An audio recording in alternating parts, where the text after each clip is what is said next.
My lady, I'm sorry for your loss. Her loss? Her father was a confessed traitor. But still her father. Surely having so recently lost your own beloved father, you can sympathize.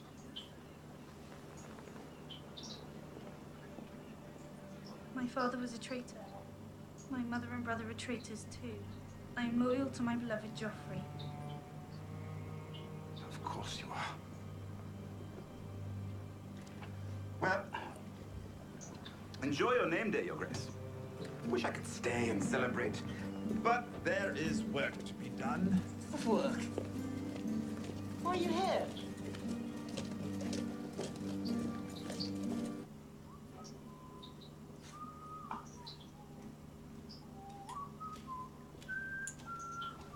Don't get out. More ravishing than ever, big sister. What a breeze. Forgive the interruption. Carry on. What are you doing here? It's been a remarkable journey.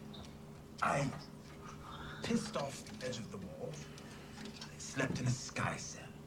I fought with the hill tribes. So many adventures. So much to be thankful for.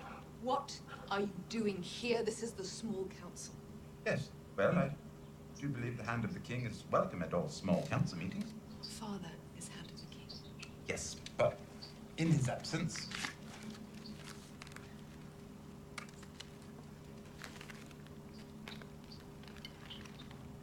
Your father has named Lord Tyrion to serve as hand in his stead while he fights. Out! All of you out!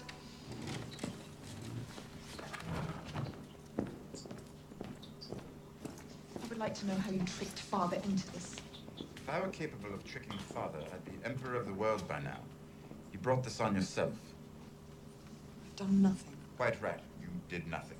When your son called for Ned Stark's head. Now the entire North has risen up against us. I tried to stop it. Did you? You failed. That bit of theater will haunt our family for a generation. Robb Stark is a child. Who's won every battle he's fought? Do you understand we're losing the war? What do you know about warfare? Nothing. But I know people. And I know that our enemies hate each other almost as much as they hate us.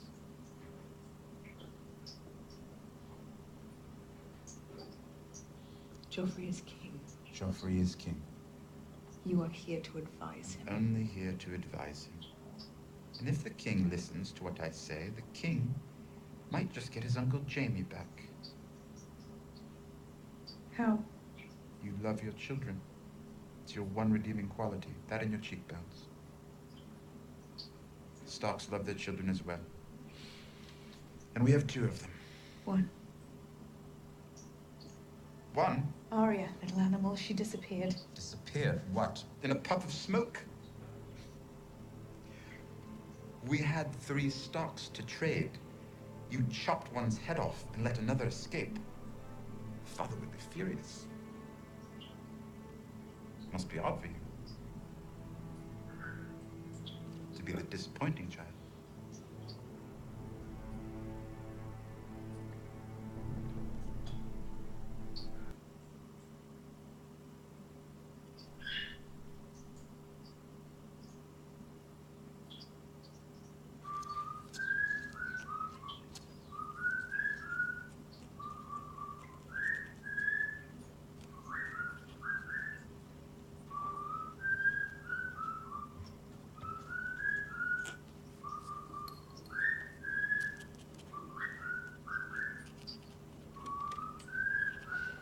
The badge looks good on you. Almost as good as it looked on me. Are you enjoying your new position? Am I enjoying it? I was very happy as hand of the king. Yes. I heard how happy you were. You brought a whore into my bed. It wasn't your bed at the time. I sent you here to advise the king. I gave you real power and authority. You chose to spend your days, as you always have, bedding harlots and drinking with thieves. Occasionally I drank with the harlots. What do you want, Tyrion? Why does everyone assume I want something? Can't I simply visit with my beloved father? My beloved father, who somehow forgot to visit his wounded son after he fell on the battlefield. Mr. Pycelle assured me your wounds were not fatal. I organized the defense of this city while you held court in the ruins of Harrenhal. I led the foray when the enemies were at the gate, while your grandson, the king, quivered in fear behind the walls. I bled in the mud for our family, and as my reward, I was trundled off to some dark little cell.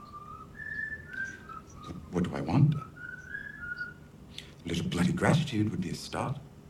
Jugglers and singers require applause. You are a Lannister. Do you think I demanded a garland of roses every time I suffered a wound on the battlefield? Now, I have 7 kingdoms to look after, and 3 of them are in open rebellion. So, tell me what you want. I want what is mine by right. Jaime is your eldest son, heir to your lands and titles, but he is a king's guard, forbidden from marriage or inheritance. The day Jaime put on the white cloak, he gave up his claim to Casterly Rock. I am your son and lawful heir. You want Casterly Rock? It is mine by right.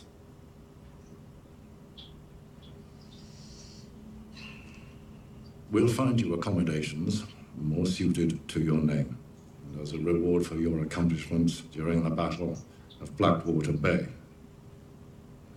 And when the time is right, you will be given a position fit for your talents, so that you can serve your family and protect our legacy. And if you serve faithfully, you will be rewarded with a suitable wife. And I would let myself be consumed by maggots before mocking the family name and making you heir to Casterly Rock. Why? Why? You ask that? You who killed your mother to come into the world? You are an ill-made, spiteful little creature, full of envy, lust, and low cunning. Men's laws give you the right to bear my name and display my colors, since I cannot prove that you are not mine. And to teach me humility, the gods have condemned me to watch you waddle about, wearing that proud lion that was my father's sigil and his father's before him. But neither gods nor men will ever compel me to let you turn Casterly Rock into your whorehouse. Go now. Speak no more of your rights to Casterly Rock. Go.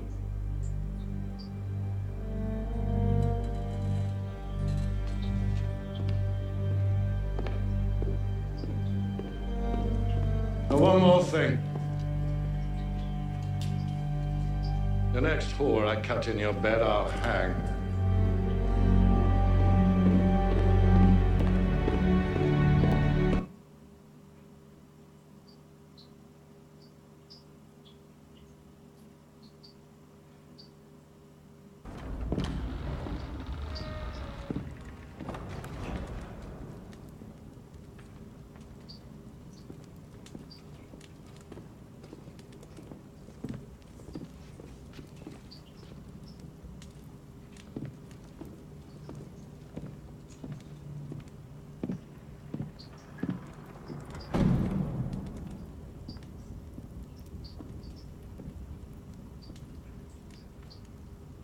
Your Grace. Grandfather? You wanted to speak to me? Yes.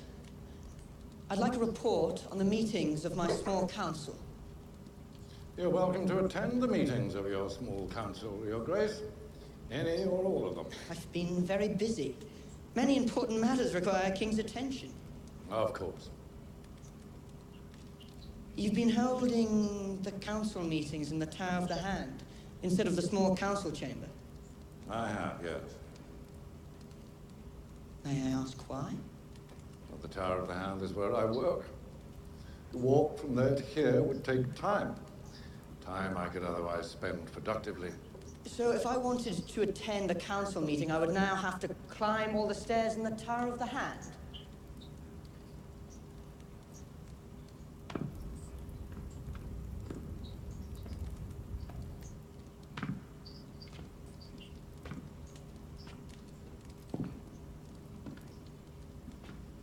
We could arrange to have you carried. Tell me about the Targaryen girl in the east and her dragons. Where did you hear about this? Is it true? Apparently so. Don't you think we ought to do something about it? When I was Hand of the King under your father's predecessor, the skulls of all the Targaryen dragons were kept in this room. The skull of the last of them was right here. It was the size of an apple. The biggest was the size of a carriage. Yes, and the creature to whom it belonged died 300 years ago. Curiosities on the far side of the world are no threat to us. But how do we know these dragons are just curiosities and not the beasts that brought the whole world to heel? Because we have been told as much by the many experts who serve the realm by counseling the king on matters about which he knows nothing. But I haven't been counseled. You are being counseled at this very moment. I should be consulted about such things. From now on, I will see to it that you are appropriately consulted on important matters, whenever necessary.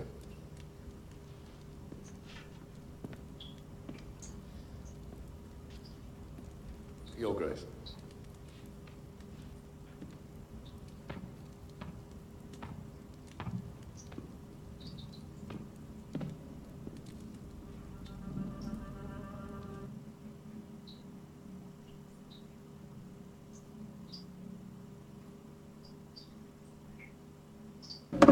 These meetings aren't always going to be this early, are they? I was up late last night. So, does this mean I am a master of something now? Coins, ships... Lord Tywin and I already determined that I shall be the master of ships, long before you.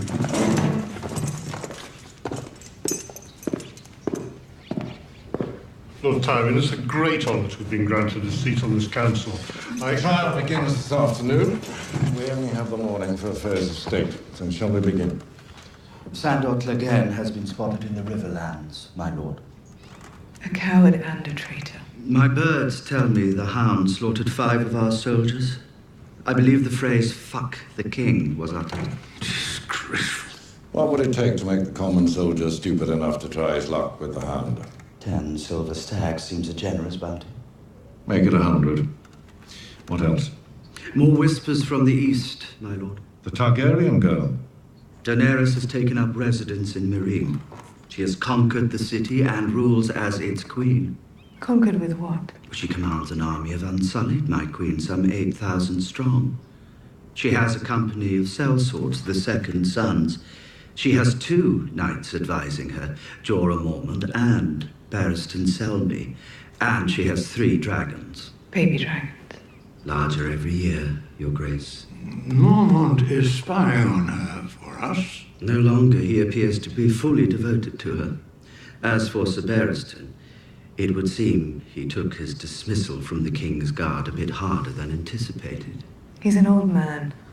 He wasn't fit to protect my son. Joffrey didn't die on his watch.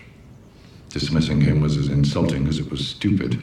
Don't tell me you're worried about a child halfway across the world. A child with 2 seasoned warriors counseling her, and a powerful army at her back, your grace. Lord Varys is right. I have been to Essos and seen the Unsullied firsthand. They are very impressive on the battlefield. Less so in the bedroom. Dragons haven't won a war in 300 years. Armies win them all the time. She must be dealt with. No, my lord. By force. Eventually, if it comes to that. Your little birds find their way into Meereen. Most certainly, my Lord Hand. Lord Tyrell, be a good man. Fetch my quill and paper.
Intimate, lovely table. Better chairs than the old small council chamber. Conveniently close to your own quarters. I like it. What news of Jamie?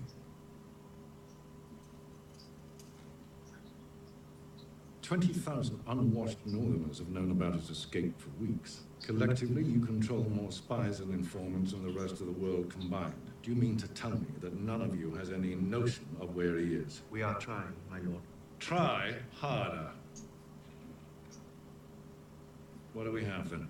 Robb Stark and most of his banner men are in Riverrun for the funeral of his grandfather, Lord Hostertally. In Stark's absence, Roose Bolton holds Harrenhal, which would seem to make him Lord of Harrenhal in practice, if not in name. Well, let him have it. The name suits our purposes far more than that useless pile of rubble. The Lord of Harrenhal will make a worthy suitor for the widow Arryn. For which I am extremely grateful to you, my lord.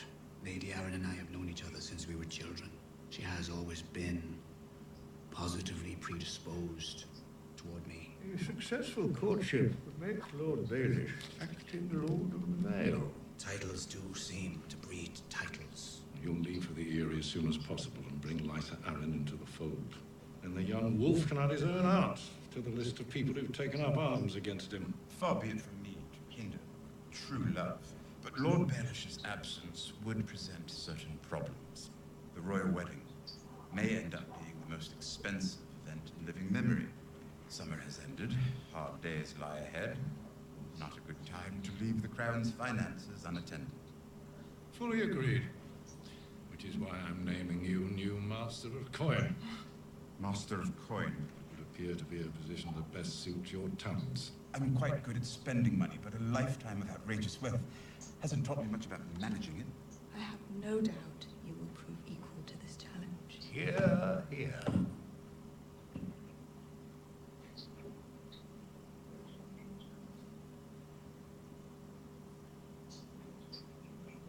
Impossible. Why? My grandson is the pride of High Garden, the most desirable bachelor in all 7 kingdoms. Your daughter Is rich, the most beautiful woman in all 7 kingdoms, and the mother of the king. old. Old? Old. I'm something of an expert on the subject. Her change will be upon her before long. I'll spare you the details of what will happen then. You men may have a stomach for bloodshed and slaughter, but this is another matter entirely. The years punish us as well, I promise you that.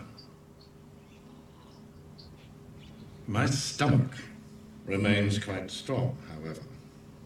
The only thing that might turn it are details of your grandson's nocturnal activities.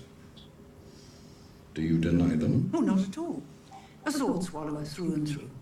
Well, a boy with his affliction should be grateful for the opportunity to marry the most beautiful woman in the kingdoms and remove the stain from his name. Did you grow up with boy cousins, Lord Tywin? Sons of your father's bannermen, squires, stable boys? Of course. And you never... No. Not once? Not in any way? Never. I congratulate you upon your restraint. But it's a natural thing, two boys having a go at each other beneath the sheets. Perhaps Highgarden has a high tolerance for unnatural behavior. I wouldn't say that. True, we don't tie ourselves in knots over a discreet bit of buggery, but brothers and sisters, where I come from, that stain would be very difficult to wash out. I will not breathe further life into a malicious lie by discussing it. Lie or not, you must admit many people find it quite convincing. Convincing enough to put swords in their hands and send them off to kill themselves and others, thanks to our new generation. I don't care what people believe, and neither do you. As an authority on myself, I must disagree. Now, if the rumors about my children were true, then Joffrey is no king at all, and House Tyrell is throwing its prize flower into the dirt. And if Cersei is too old to give Laura's children, we're throwing another prize flower into the dirt. It is a chance we simply cannot take. The uncertainty makes you uncomfortable. All right. I'll remove it for you. If you refuse to marry Loras to Cersei, I will name him to the King's Guard. I'm sure you're familiar with the King's Guard vows. He will never marry. He will never have children. The Tyrell name will fade. And Highgarden will go to the children of Joffrey and Marjorie. You would have your grandson protected by someone who disgusts you. I would have my grandson protected by a skilled warrior who takes his vows seriously. So, shall I draw up the order? Or do you consent to this match?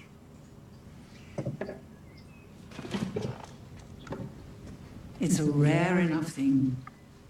A man who lives up to his reputation.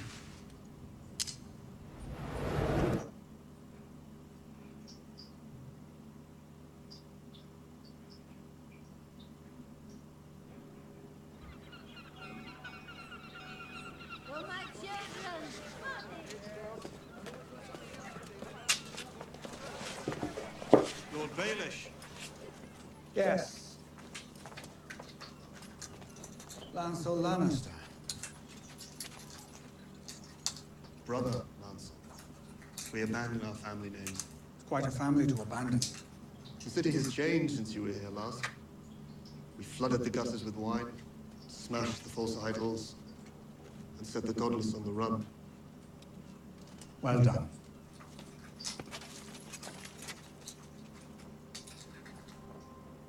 I'm here on urgent business for the Queen Mother. Should I send word that I'll be delayed?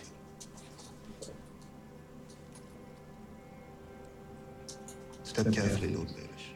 You'll find there's little tolerance for flesh peddlers in the new King's Landing. We both peddle fantasies, Brother Lancel. Mine just happen to be entertaining.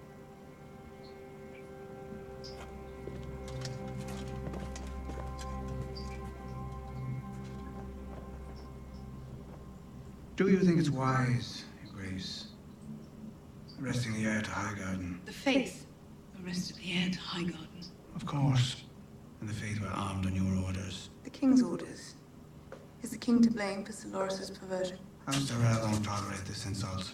House Tyrell won't tolerate it. I'm the insulted party, Lord Baelish. Sir Loras was promised to me. Instead, he chose the company of boys. One's choice of companions. E mucho bastante amplio.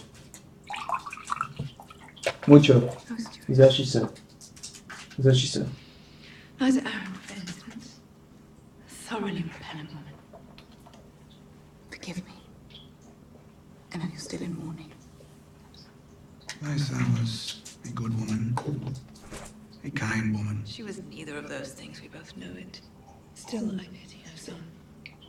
Unfortunately, the young Lord of the Vale has a new father to counsel him. I know how hard it can be to lose both your parents at such a young age. If war comes to Westeros, will the Knights of the Vale fight for their king? Young Lord Robin heeds my advice, and I have always counseled loyalty to the throne. Good.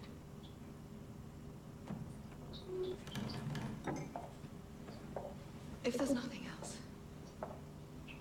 There is another matter, Your Grace. Something so urgent I couldn't trust the words to a raven. You once charged me with finding Arya Stark. To my shame, I failed you. But I have found Sansa Stark. Alive and well and home again. Living at Winterfell. That's not possible. My sources are well placed.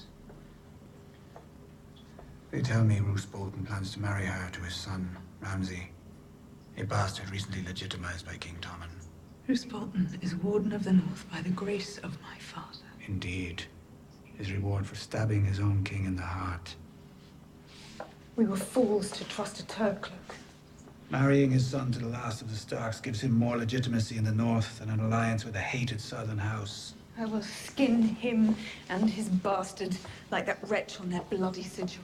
I would counsel patience, Your Grace. Patience! Sansa helped murder my son. Roose Bolton is a traitor. Stannis Baratheon was also a traitor, marching with his army on Winterfell. Let Stannis and Roose battle. Let the enemies of the throne slaughter each other, and when they're done, seize Winterfell from whichever thief survives. Winterfell is 1,000 miles away from here. The weather has already begun to turn. That is why it is critical to strike soon, while the victor still licks his wounds. Surely your Uncle Kevin could muster a force. My Uncle Kevin has all the courage of a kitchen mouse. Sir Jaime, then. Jaime's away on a sensitive diplomatic mission. I have no idea when he'll be back. Perhaps I can help. The Knights of the Vale are some of the best fighters in Westeros, trained to battle in the ice and the snow. Forgive me, Lord Baelish. I have a reputation as a moneylender and a brothel keeper, not a military. You wouldn't risk a single Lannister soldier or a single coin from the royal treasury. What do you have to lose? A brothel keeper? And if you succeed? Name me Warden of the North. I'll speak to the king this evening. Have him issue a royal decree. I'll not rest until the lion flies over Winterfell. And I'll know you're a man of your word when I see Sansa Stark's head on a spike. As I said, I live to serve.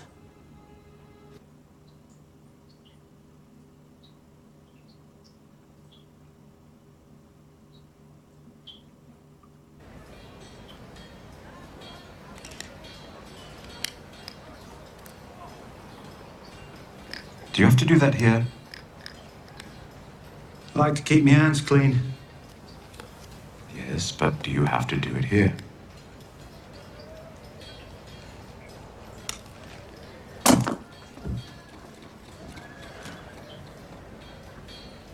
You should start wearing the gold cloak. I don't want to wear a gold cloak. You're commander of the city watch.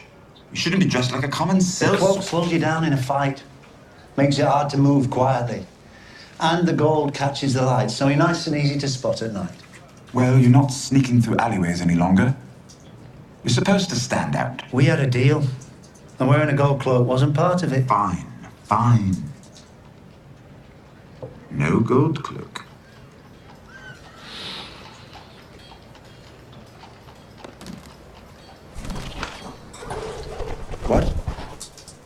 What? What? What? Why are you staring at me?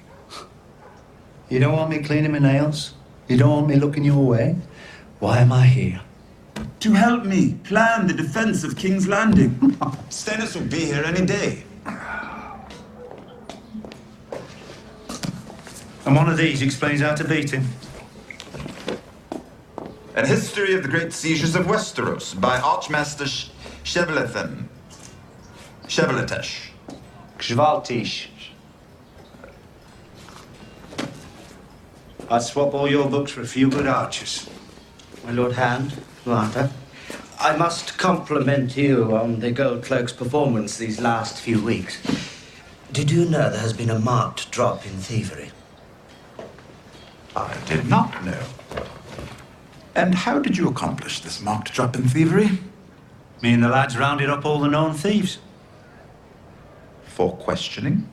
No. It's just the unknown thieves we need to worry about now. We talked about this. Aye, we talked about it. Have you ever been in a city under siege? Maybe this part's not in your books. See, it's not the fighting that kills most people, it's the starving. Food's worth more than gold. Noble ladies sell their diamonds for a sack of potatoes. Things get bad enough. The poor start eating each other. The thieves, they love a siege. Soon as the gates are sealed, they steal all the food. By the time it's all over, they're the richest men in town. Given the circumstances, my lord, I believe extreme measures are warranted. Ah, the great sieges of Westeros. Thrilling subject. Shame Archmaester Shevlethan wasn't a better writer. Stannis knows King's Landing. He knows where the walls are strongest, and he knows which gates are weakest. The Mudgate. A good ram will batter it down in minutes, and it's only 50 yards from the water. That's where he'll land. And if Stannis does attack the Mudgate, what is our plan? We could throw books at his men. We don't have that many books. We don't have that many men either. What do we have? Pig shit.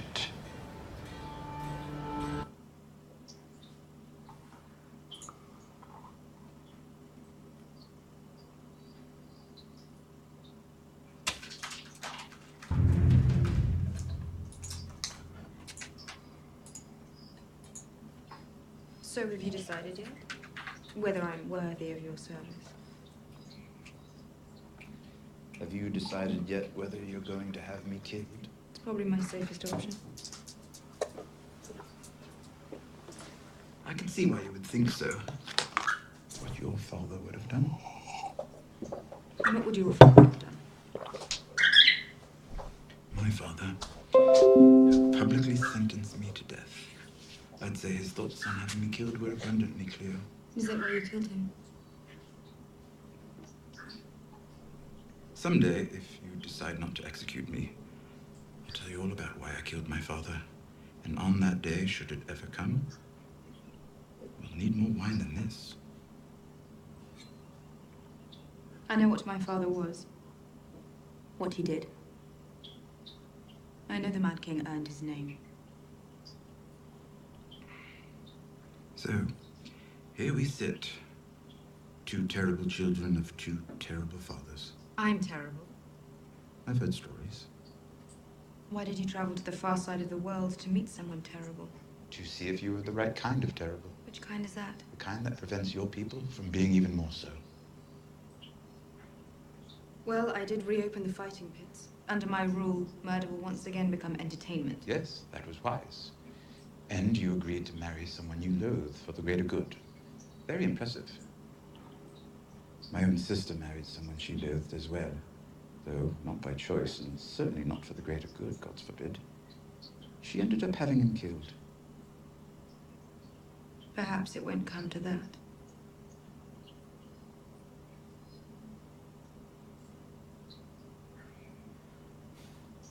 It's not impossible that Varys was right about you after all. Varys? King Robert's spy master? Yes, he's the one who convinced me to come find you. He was my traveling companion before Sir Jorah seized that role for himself. Jorah sent my secrets to Varys. For 20 years, the spider oversaw the campaign to find and kill me. He did what he had to do to survive. He did a lot of other things as well, things he didn't have to do. I suspect he's the main reason you weren't slaughtered in your crib. But you trust him? Yes, oddly. He may be the only person in the world I trust. Except my brother. The brother who killed my father? That's the one. Perhaps I will have you killed after all. Your queenly prerogative. I'd given up on life. Until Varys convinced me you might be worth living for. You chop off my head. Well, my final days were interesting.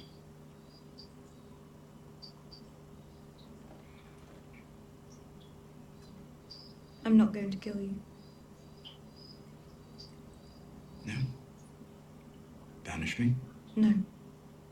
So if I'm not going to be murdered and I'm not going to be banished... You're going to advise me. While I can still speak in complete sentences. Advise you on what? How to get what I want. The Iron Throne. Perhaps you should try wanting something else. If I want jokes, I'll get myself a proper fool. I'm not entirely joking. There's more to the world than Westeros, after all. How many hundreds of thousands of lives have you changed for the better here? Perhaps this is where you belong, where you can do the most good. I fought so that no child born into Slaver's Bay would ever know what it meant to be bought or sold. I will continue that fight here and beyond. But this is not my home. When you get back to your home, who supports you? The common people. Let's be generous and assume that's going to happen. Here in Slaver's Bay, you had the support of the common people, and only the common people. What was that like? Ruling without the rich? House Targaryen is gone. Not a single person who shares your blood is alive to support you. The Starks are gone as well. Our two terrible fathers saw to that. The remaining members of House Lannister will never back you, not ever. Stannis Baratheon won't back you either. His entire claim to the throne rests on the illegitimacy of yours. That leaves the Tyrells. Not impossible, not enough. Lannister, Targaryen, Baratheon, Stark, Tyrell. They're all just spokes on a wheel. This one's on top, then that one's on top, and on it spins, crushing those on the ground. It's a beautiful dream. Stopping the wheel. You're not the first person who's ever dreamt it. I'm not going to stop the wheel. I'm going to break the wheel.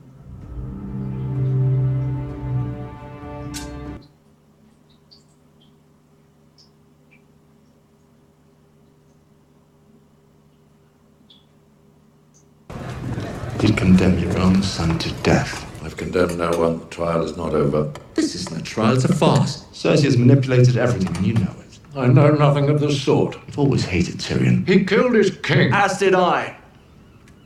Do you know the last order the Mad King gave me? To bring him your head.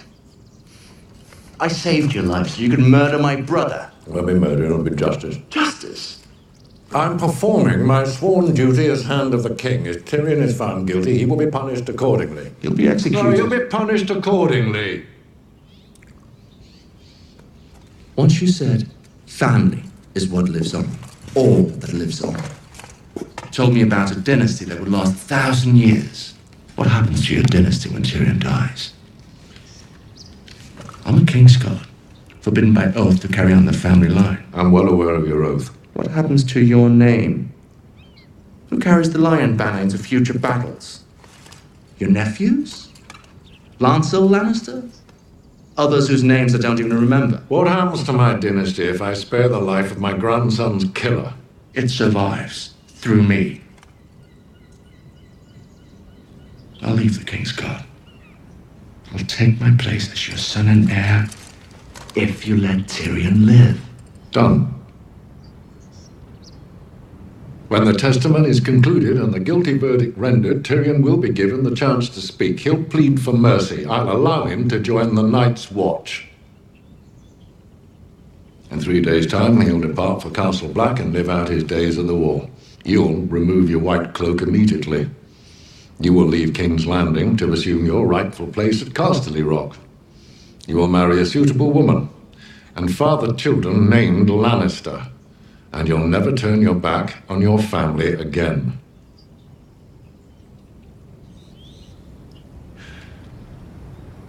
You You have my word. And you have mine.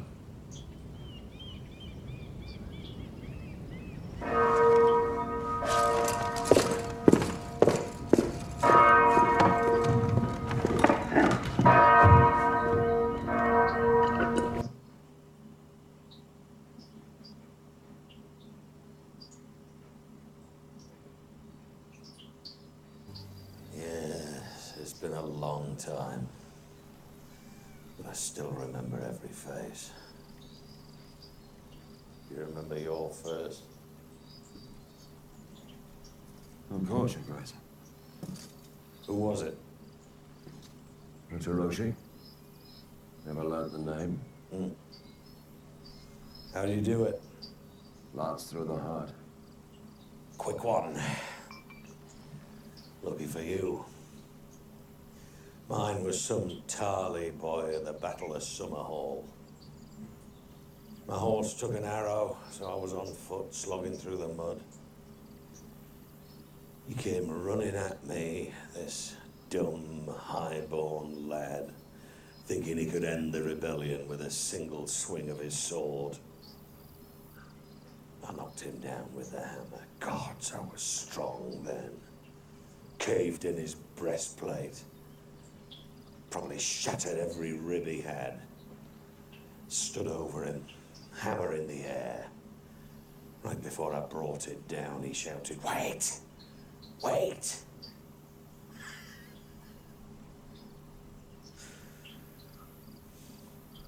They never tell you how they all shit themselves. They don't put that part in the songs. Stupid boy. Now the Tarleys bend the knee like everyone else. He could have lingered on the edge of the battle with the smart boys, and today his wife would be making him miserable. His sons would be ingrates, and he'd be waking 3 times in the night to piss into a bowl of wine. Lancel. Gods, what a stupid name. Lancel Lannister. Who named you? Some half-wit with a stutter. What are you doing? It's empty, Your Grace. What do you mean it's empty? There's no more wine. That's not what empty means. So get more. Tell your cousin to get in here. Kingslayer, get in here.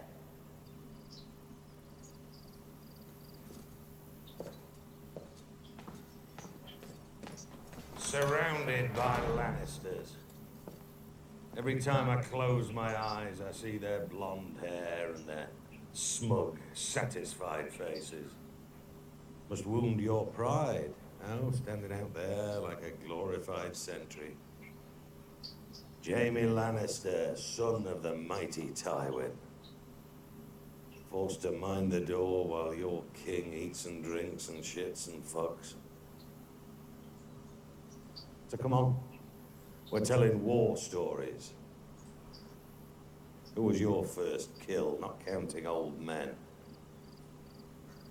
One of the outlaws in the Brotherhood. I was there that day.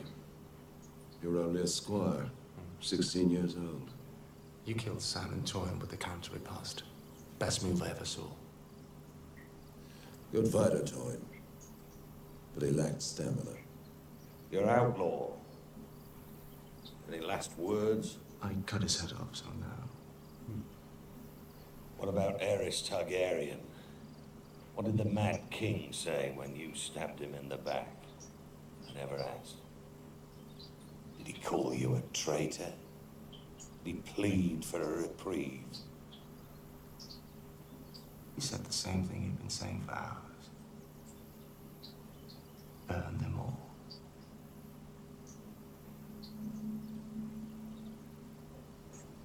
If that's all, Your Grace.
It's done.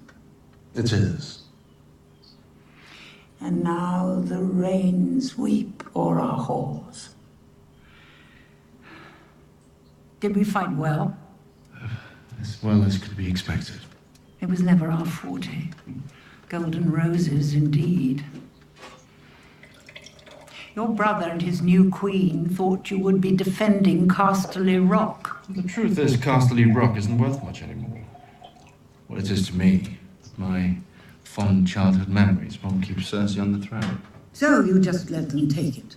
For now, they won't be able to hold it. Your and Greyjaw's navy burned their ships. We emptied the larders before we left. Eventually, they'll be forced to abandon their position and march all the way across Westeros. And you took your army, your real army, and went where they weren't. As Robb Stark did to me at Whispering Wood. There are always lessons in failures. Yes. You must be very wise by now. My father always said I was a slow learner. If he was so clever, why didn't he take High Garden the moment your gold mines ran dry? I suppose I'll be able to ask him myself soon enough. No more learning from my mistakes, eh? How will you do it? With that sword? That was Joffrey's sword, wasn't it?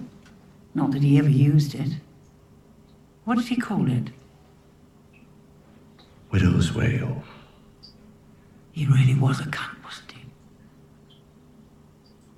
I did unspeakable things to protect my family, or watch them being done on my orders. I never lost a night's sleep over them. They were necessary. And whatever I imagined necessary for the safety of House Tyrell, I did. But your sister has done things I was incapable of imagining. That was my prize mistake, a failure of imagination. She's a monster, you do know that. To you, I'm sure. To others as well. But after we've won, and there's no one left to oppose us, when people are living peacefully in the world she built, do you really think they'll wring their hands over the way she built it? You love her. You really do love her. You poor fool. She'll be the end of you. Possibly. Not much to be gained from discussing it with you, though, is there? What better person to discuss it with? What better guarantee could you have that the things you say will never leave this room? But perhaps you're right. If she's driven you this far, it's gone beyond your control. Yes. It has. She's a disease. I regret my role in spreading it. You will too. I think we're done here. How will it happen? Cersei had several ideas. Whipping you through the streets and beheading you in front of the Red Keep. Flaying you alive and hanging you from the walls of King's Landing. I talked her out of those.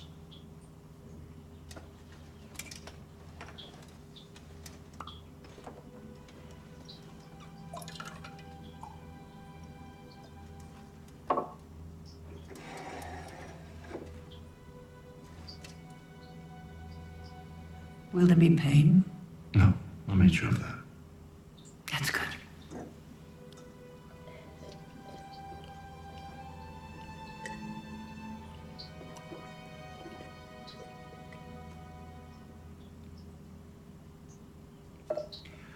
I'd hate to die like your son, clawing at my neck, foam and bile spilling from my mouth, eyes blood red, skin purple.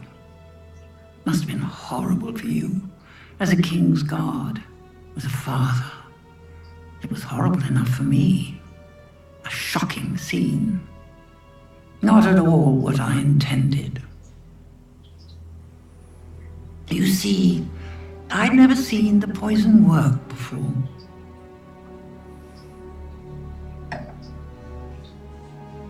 Tell Cersei.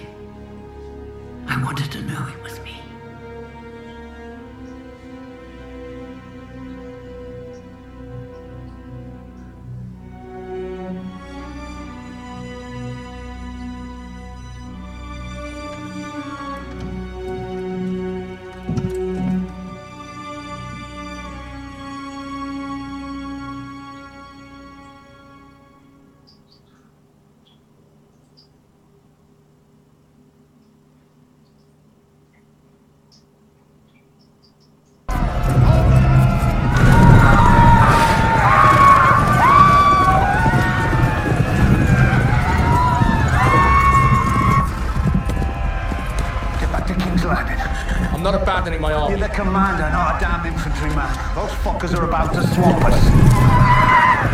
We can hold them off.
Scorpion is over there. Go get it then.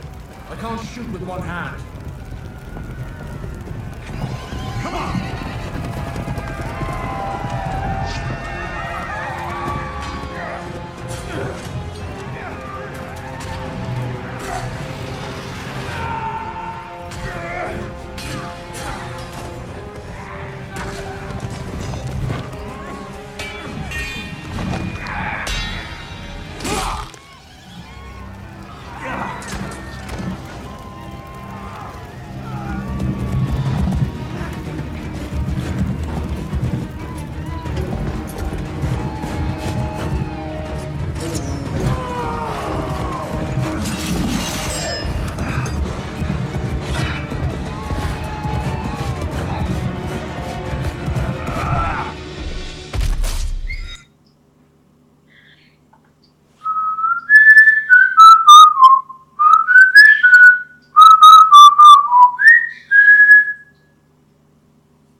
Давай, мама.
Давай, мама.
They're beautiful, aren't they? Wasn't the word I was thinking of, but yes, they are. Gorgeous beasts. They're not beasts to me. No matter how big they get, how terrifying to everyone else. They're my children.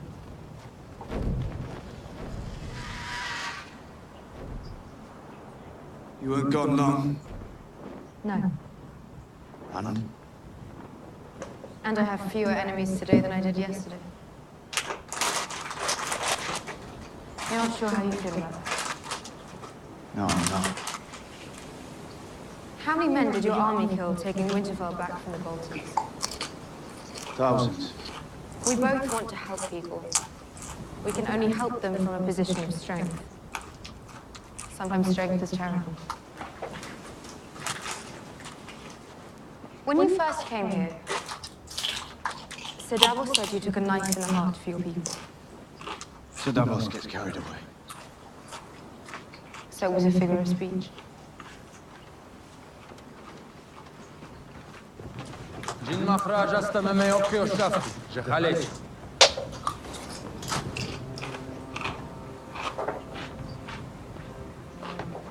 Miokeo Ani.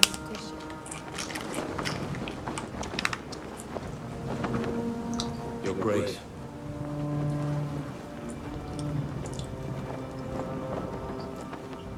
Jon Snow, this is Sir Jorah Mormont. An old friend. I served with your father. He was a great man. You look strong. You found a cure? I wouldn't be here if I hadn't. I return to your service, my queen. If you'll have me. It would be my honor.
Summoned to court to answer for the crimes of your bannerman, Gregor Clegane, the Mountain.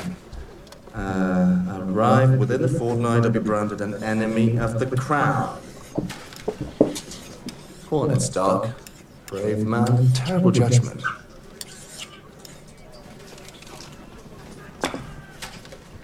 Attacking him was stupid.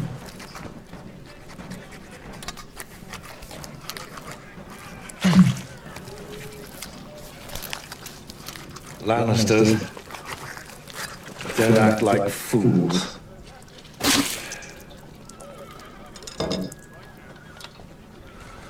You going to say something clever?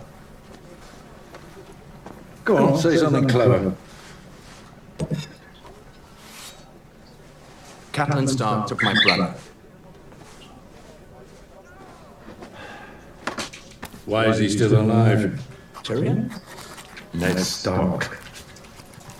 One of our men interfered. Speared him through the leg before I could finish him. Why is he still alive? It wouldn't have been clean. You spend too much time worrying about what other people think of you. I could care less what anyone thinks of me. You know, that's what you want people to think of you. It's the truth. When you hear them whispering Kingslayer behind your back, doesn't it bother you? Of course it bothers me. A lion doesn't concern himself with the opinions of the sheep. I suppose I should be grateful that your vanity got in the way of your recklessness. I'm giving you half of our forces, 30,000 men.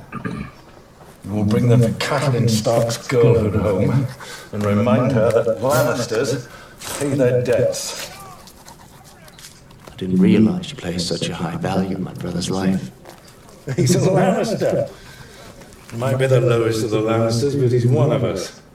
And every day that he remains a prisoner, the less our name commands respect. So the Lion does concern himself with the opinions. No, that's not an opinion, it's a fact.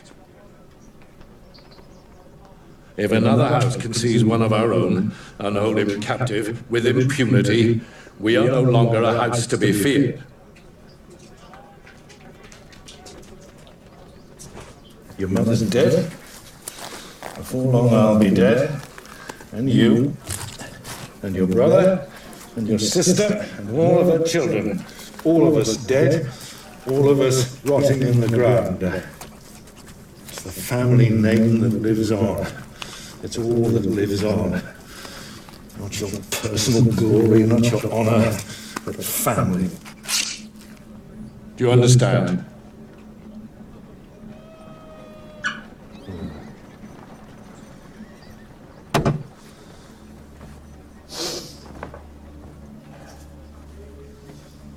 You're blessed with abilities that few men possess.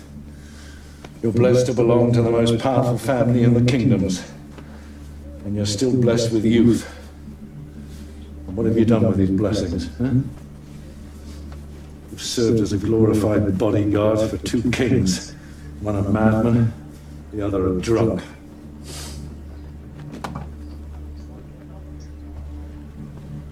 The future of our family will be determined in these next few months. We could establish a dynasty that will last 1,000 years. Or we could collapse into nothing, as the Targaryens did. I need you to become the man you were always meant to be. Not next year, not tomorrow. Now.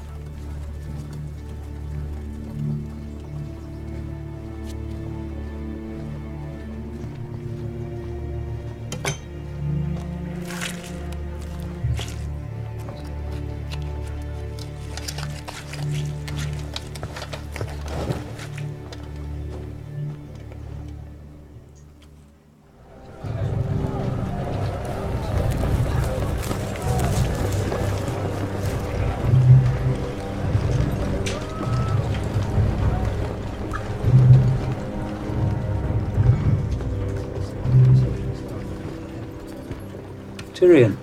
Uncle? Father? The rumors of your demise were unfounded. Sorry to disappoint you. And who are these companions of yours? This is Shagga, son of Dolph, chieftain of the Stonecrows. Timit, son of Timit, ruler of the Burned Men. This fair maid is Chella, daughter of Chek, leader of the Black Ears. And here we have Bronn, son of... You wouldn't know it. May I present my lord father, Tywin, son of Tytos of House Lannister, lord of Casterly Rock, warden of the West. Kind of you to go to war for me. You left us no choice. The honor of the house was at stake. Your brother would never have submitted to capture so meekly. We have our differences, Jamie and I. He's braver. I'm better looking. He's been covering himself in glory. Jamie smashed the river lords of the Golden Tooth, and now lays siege to River Run, Catelyn Stark's homeland. And the Starks, Lord Eddard? Is our hostage. He will lead no armies from his dungeon cell. How did my sweet sister persuade the king to imprison his dear friend Ned? Robert Baratheon is dead. Joffrey rules in King's Landing. My sister rules, you mean? Stark's son has called his banners. He moves south with a strong host. Green boy. One taste of battle and he'll run back to Winterfell with his tail between his legs. Maybe. Though the boy does have a certain belligerence. You'd like him. While we're on the subject of war, I made promises to my friends here. The Lannister always pays his debts. We shall require 3,000 helms and shields, plus swords, pikes, gorgets, maces. If it please my lord, Sir Adam bids me report that the Northmen have crossed the neck. The wolf rushes into the lion's jaws. So be it. Kevin, command the Drovers Beat Assembly. Send word to Jamie that I'm moving against Robb Stark. At once, my lord.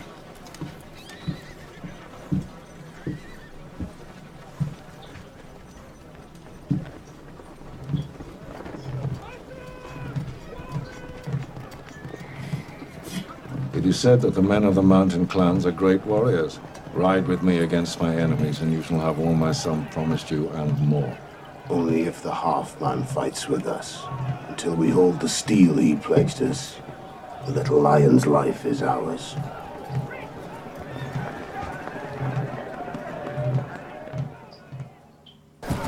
Our scouts tell us the Stark host has moved south from the Twins, with Lord Frey's levies in tow.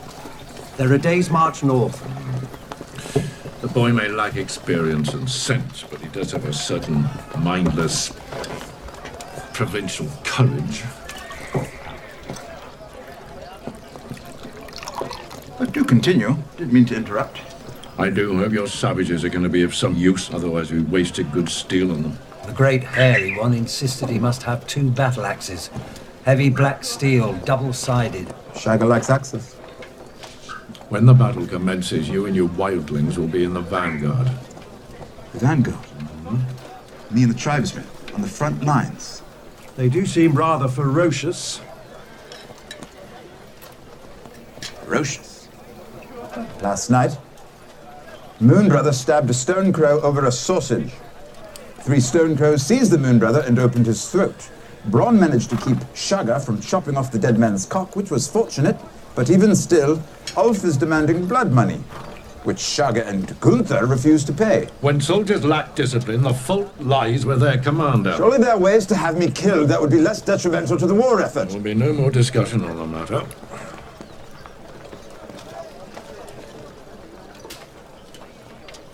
It appears I'm not hungry after all. Excuse me, my lords.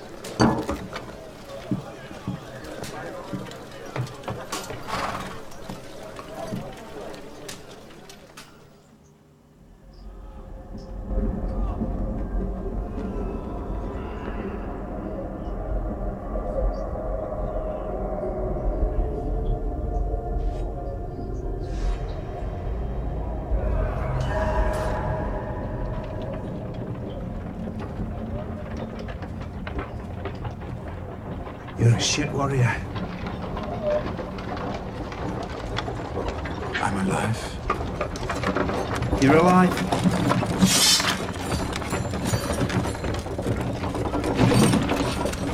Did we win? Well, we wouldn't be having this conversation if we didn't.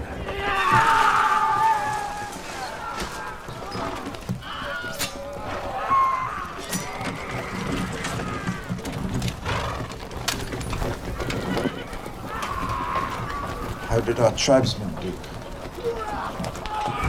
Yeah? It's nice to see them getting along. You're wounded. Good of you to notice. I hear we won. The scouts were wrong. There were 2,000 Stark bannermen, not 20. Did we get the Stark boy at least? He wasn't here. Where was he? With his other 18,000 men. And where are they? They have my son. The Stark boy appears to be less green than we'd hoped. I've heard his wolf killed a dozen men and as many horses. Is it true about Stannis and Renly? Both Baratheon brothers have taken up against us. Jaime captured, his armies scattered. It's a catastrophe. Perhaps we should sue for peace. There's your piece. Joffrey saw to that when he decided to remove Ned Stark's head. You'll have an easier time drinking from that cup than you will bringing Robb Stark to the table now. He's winning. In case you hadn't noticed. I'm told we still have his sisters. The first order of business is ransoming Sir Jaime. No truces. We can't afford to look weak. We should march on them at once. First, we must return to Casterly Rock to raise... They have my son! Get out, all of you.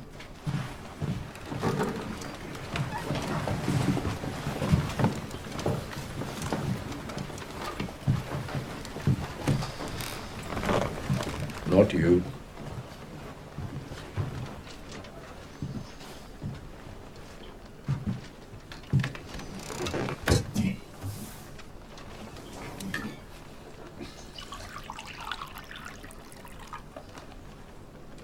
You were right about Eddard Stark.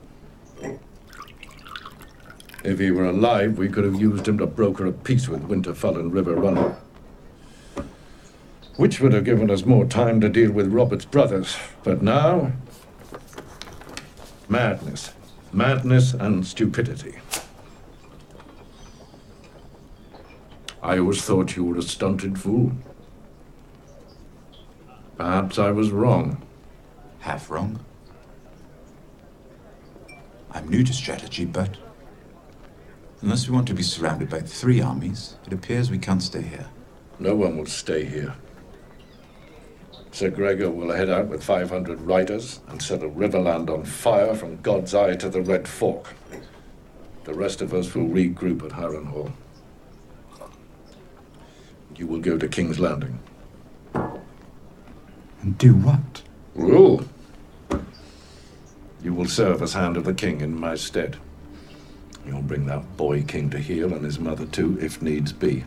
And if you get so much as a whiff of treason from any of the rest, Baelish, Varys, Pycelle... Head spikes walls. Why not my uncle? Why not anyone? Why me? You're my son.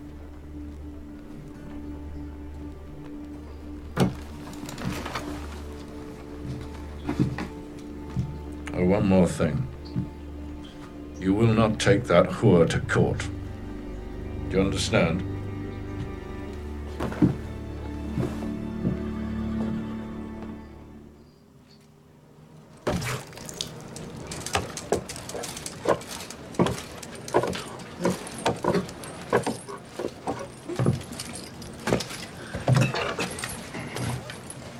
You!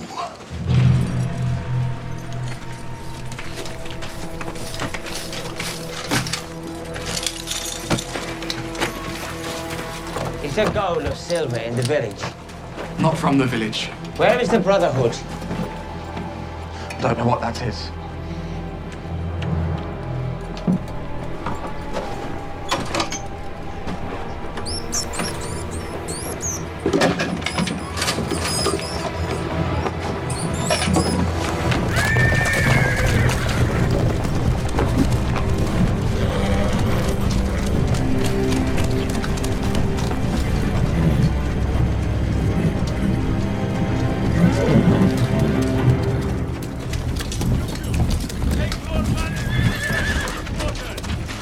What's this? We weren't expecting you till tomorrow, Robert. Evidently not. Why are these prisoners not in their cells? Cells are overflowing, my lord. This lot won't be here long. Don't need no permanent place. After we interrogate them, we usually just... Are we so well manned that we can afford to discard able young bodies and skilled laborers?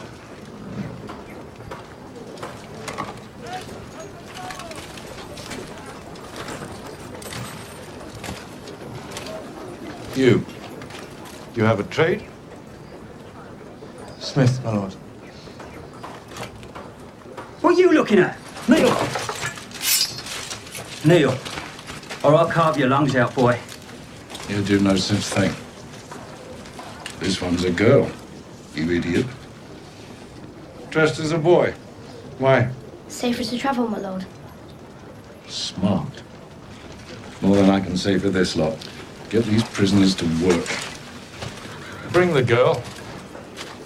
I need a new cupbearer, my lord. The Starks have overextended their lines. Now that summer's over, they'll have a hard time keeping their men and horses fed. Starks understand winter better than we ever will. The cold won't beat them. Our spies report growing discontent among the northern lords. They want to return home and gather the harvest before the crops turn. And I'm sure if those same spies snuck into our own encampments, they would report growing discontent amongst the southern lords. This is war. No one's content. We've underestimated the Stark boy for too long. He has a good mind for warfare. His men worship him. As long as he keeps winning battles, they'll keep believing he is king in the north. You've been waiting for him to fail. He is not going to fail. Not without our help. So how do we stop him? We've worked through the night, my lord. Perhaps we'd profit from some sleep. Yes, I think you would, Reginald. And because you're my cousin, I might even let you wake from that sleep. Go. I'm sure your wife must miss you. My wife's in Lannisport. Well, then you better start riding. Go before I change my mind and send her ahead. If your name wasn't Lannister, you'd be scrubbing out pots in the cook's tent. Go! Not wine, water. We'll be here for some time.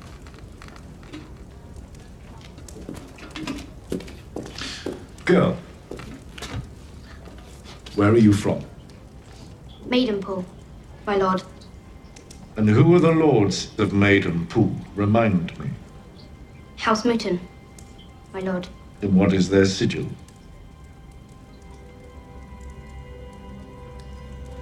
A red salmon. I think a Maidenpool girl would remember that. You're a northerner, aren't you? Good. And one more time, where are you from? Barrington, my lord. House Dustin. 2 crossed long axes beneath a black crown. And what do they say of Robb Stark in the north?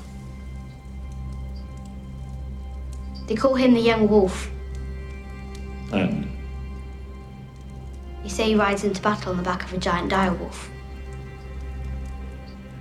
They say he can turn into a wolf himself when he wants. They say he can't be killed. Do you believe them? No, my lord.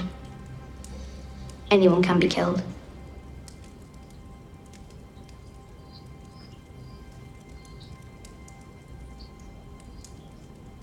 Fetch that water.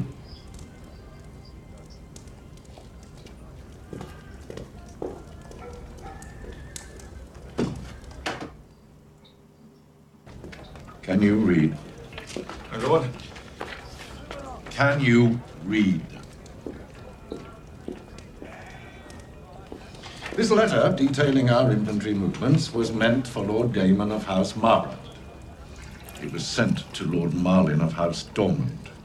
My apologies, my lord. I must... Girl, fetch me the history of the greater and the lesser houses. It's the one on this...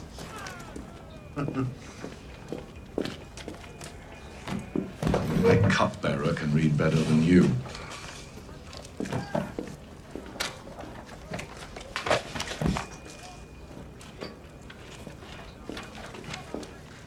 To whom does House Dormund owe allegiance? My lord, To the Starks of Winterfell, who have 20,000 men and my son. I judged you might be good for something more than brutalizing peasants. I see I overestimated you. If you ever put my son's life at risk again, I'll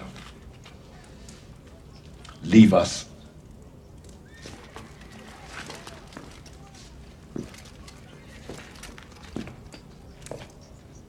Put the book away, girl.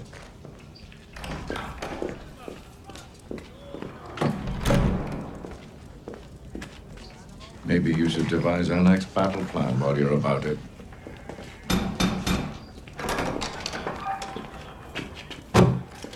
Lord Peter Baelish. Give us the room.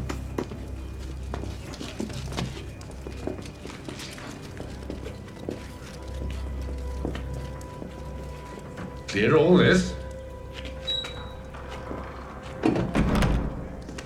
Lord Tywin. Baelish.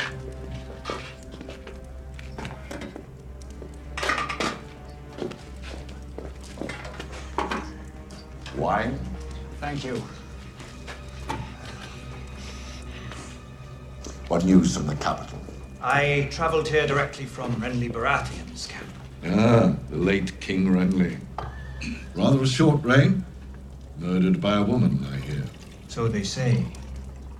There has been talk of other forces at work. Dark forces.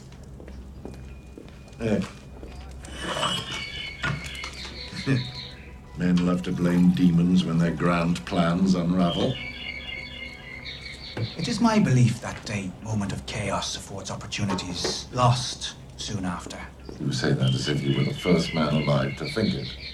Yes, a crisis is an opportunity. What other brilliant insights have you brought me today?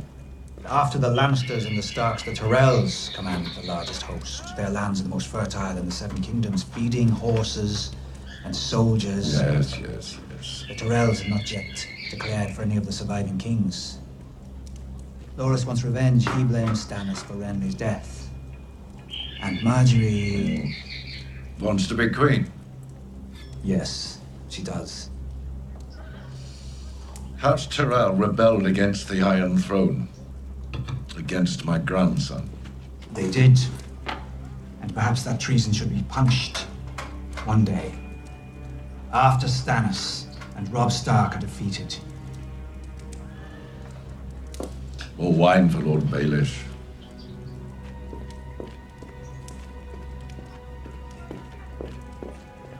If you will allow me to represent your family's interests, I believe that an advantageous agreement... Tyrell host has returned to High Garden. They have.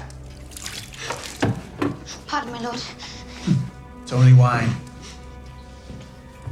You would ride there yourself? Tonight, with your leave. I'll have an answer by nightfall. That'll be all, girl.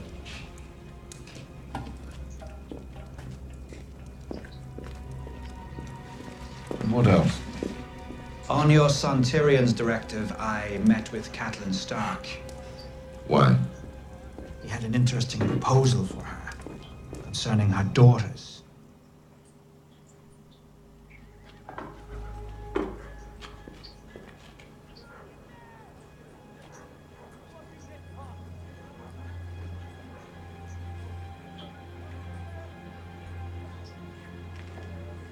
Who taught you to read? My father, my lord. Taught my son Jamie to read. Maester came to me one day, told me he wasn't learning. Could make sense of the letters. He reversed them in his head. Maester said he'd heard tell of this affliction, and that we simply must accept it. Huh. After that, I sat Jamie down for 4 hours every day until he learned.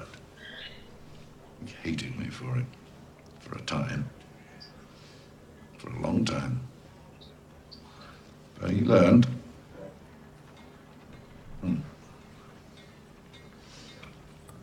Where is your father? Is he alive? Who was he? A stonemason. Stonemason who could read. He taught himself. Quite a man. What killed him? Loyalty. You're a sharp little thing, aren't you?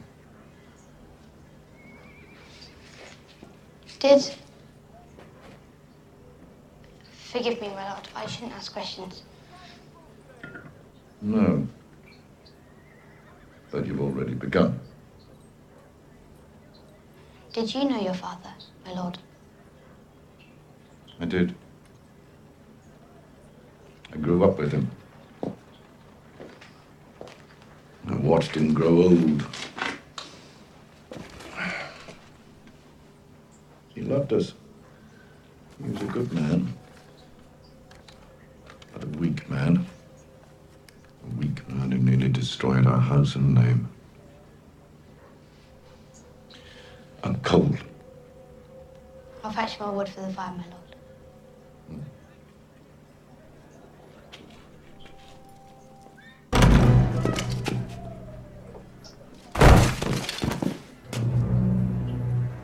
God! Now, tell me what happened. Go on, this way. Speak up.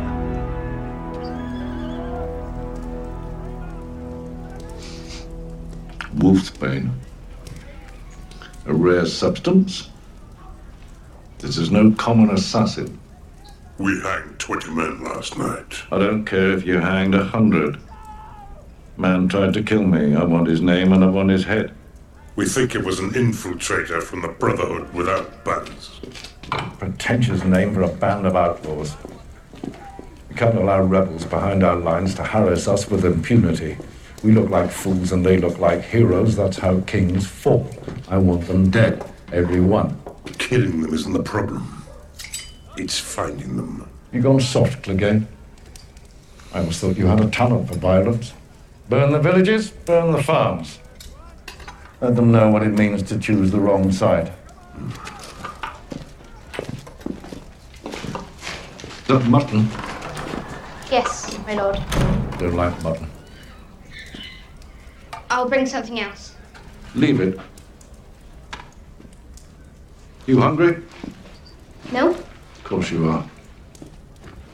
Eat. I'll eat in the kitchen later. It's bad manners to refuse a lord's offer. Sit. Eat. You're small for your age. I suppose you've been underfed your whole life. I eat a lot. I just don't grow.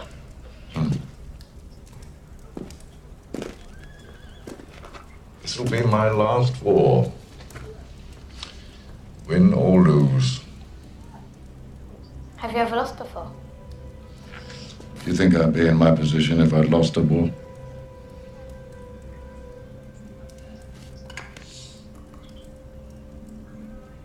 This is the one I'll be remembered for. The War of Five Kings, they're calling it. My legacy will be determined in the coming months. You know what legacy means? It's what you pass down to your children and your children's children. It's what remains of you when you're gone. Harold the Black thought this castle would be his legacy. Greatest fortress ever built. Tallest towers, the strongest walls. The Great Hall had 35 hearths. 35, can you imagine? Look at it now. A blasted ruin. Do you know what happened? Dragons? Yes. Dragons happened. Harren Hall was built to withstand an attack from the land. A 1,000,000 men could have marched on these walls, and 1,000,000 men would have been repelled. But an attack from the air with dragon fire. Harren and all his sons roasted alive within these walls. Aegon Targaryen changed the rules. That's why every child alive still knows his name, 300 years after his death. Aegon and his sisters. Hmm? It wasn't just Aegon riding his dragon. It was Rhaenys and Visenya too. Correct. Student of history, are you? Rhaenys rode Meraxes. Visenya rode Vhagar. I'm sure I knew that when I was a boy. Visenya Targaryen was a great warrior. She had a Valyrian steel sword she called Dark Sister. She's a heroine of yours, I take it. Are most girls more interested in the pretty maidens from the songs? Jonquil, flowers in her hair? Most girls are idiots. You remind me of my daughter. Where did you learn all this stuff about Visenya and her Valyrian steel sword? From my father.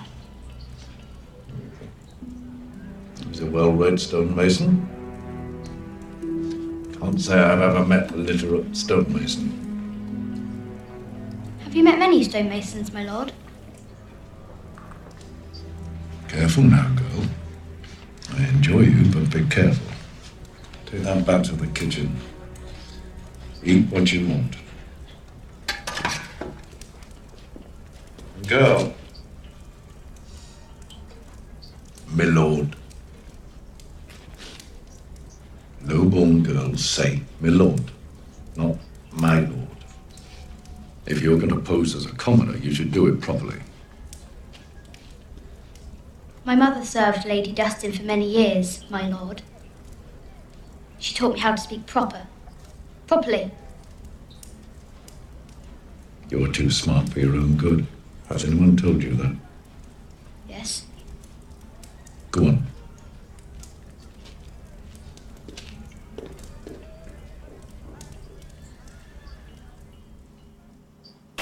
King's Landing will fall an hour after Stannis lands his force. It's not too late for King Joffrey and Cersei and the court to ride west to safety. Surrender the Iron Throne. Better than seeing their heads mounted on the city gates. Stannis will execute them all. No, a king who runs will not be king for long. He's a Lannister. He'll stand and fight. Stannis, 2 days from the capital, and the wolf at my doorstep. Scouts as sure as Robb Stark remains north of Ashmark. The last time the scouts assured us of Stark's movement, he lured us into a trap. Which is why my son is his prisoner. Too close to Casterly Rock. He sent a splinter force to recapture Winterfell. The Greyjoys have done us a great favor. Stark won't risk marching on Casterly Rock until he's at full force. He's a boy and he's never lost a battle. He'll risk anything at any time because he doesn't know enough to be afraid.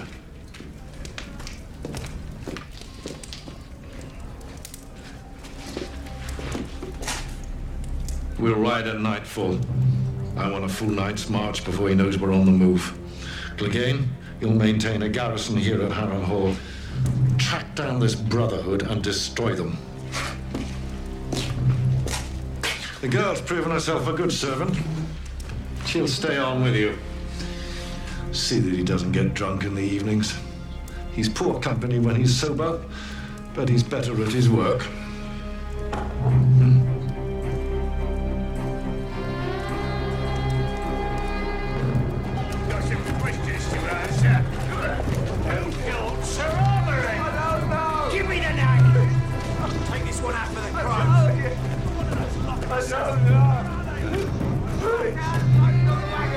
Look it, you're a little cunt. Used to be a boy, now it's a girl. Where's Jaqen? Don't care. Where's your stick now, bitch? I promised to fuck you with it. Come on! Time to kill some wolves!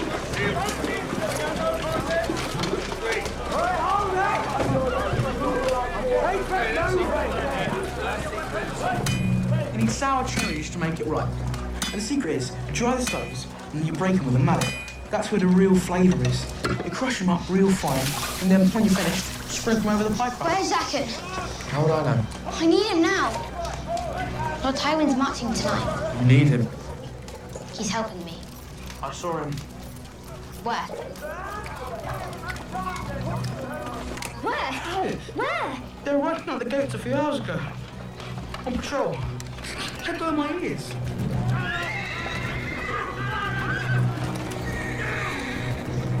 What's wrong with him anyway?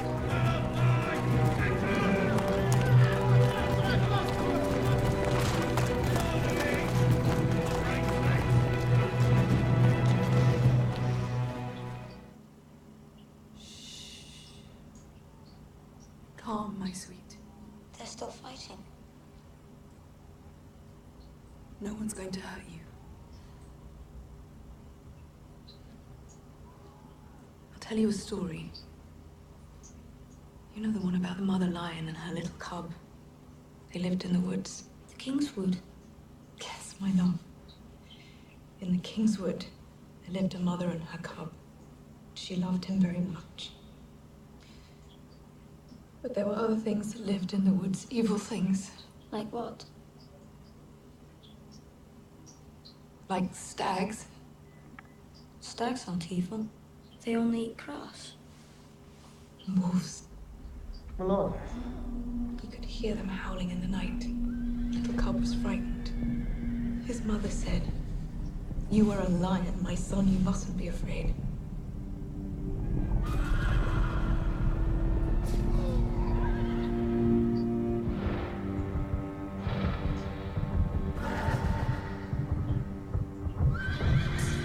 For one day, all the beasts will bow to you. You will be king. All the stags will bow, all the wolves will bow. The bears in the north and the foxes of the south. All the birds in the sky and the beasts in the sea. They will all come to you, little lion, to rest a crown upon your head.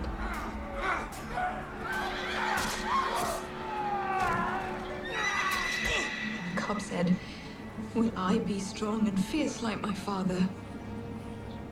"Yes," said his mother. "You will be strong and fierce just like your father."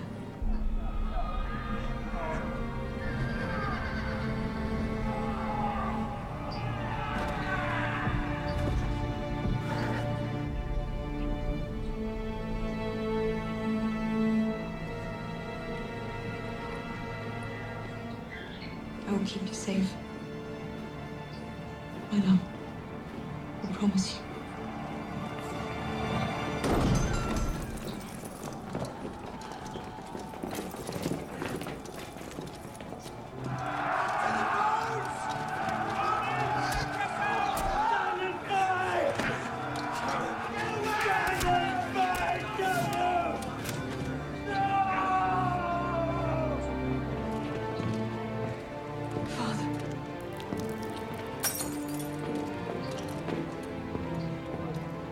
The battle is over. We have won.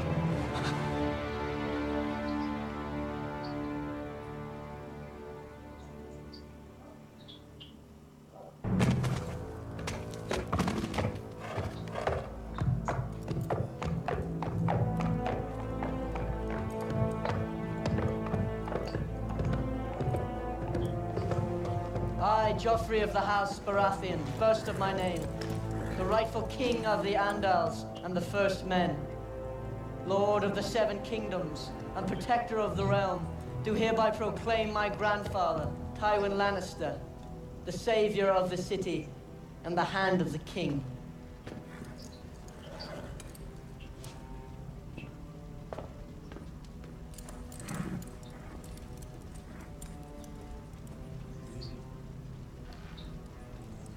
Thank you, Your Grace.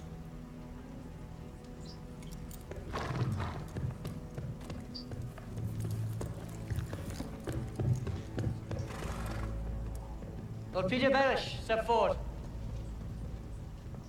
For your good service.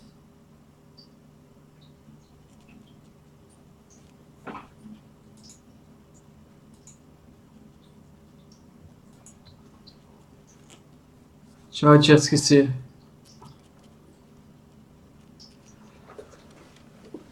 Čo má ty gurmáni, čo sú tak ticho všetci?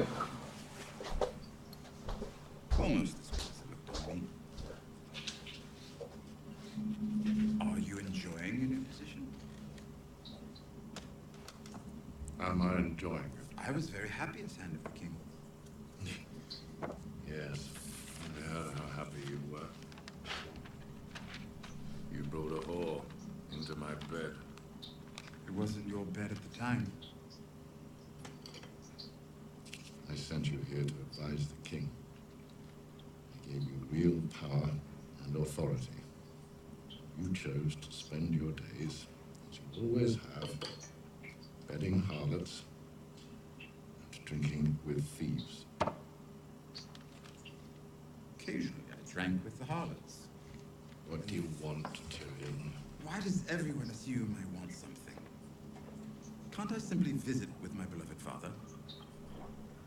My beloved father, who somehow forgot to visit his wounded son after he fell on the battlefield. Mr. Pycelle assured me your wounds were not fatal.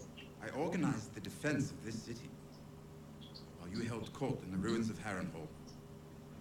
I led the foray when the enemies were at the gate, while your grandson, the king, quivered in fear behind the walls. I bled in the mud for our family. And as my reward, I was trundled off to some doctor to sell. What do I want? A little bloody gratitude would be a start. Jugglers and singers require applause. You are a Lannister. Do you think I demanded a garland of roses every time I suffered a wound on a battlefield? Hmm? Now, I have 7 kingdoms to look after. 3 of them are in open rebellion. So, tell me what you want. I want what is mine by right. Jaime is your eldest son, heir to your lands and titles. But he is a king's guard, forbidden from marriage or inheritance. The day Jaime put on the white cloak, he gave up his claim to Casterly Rock. I am your son and lawful heir. You want Casterly Rock? It is mine by right.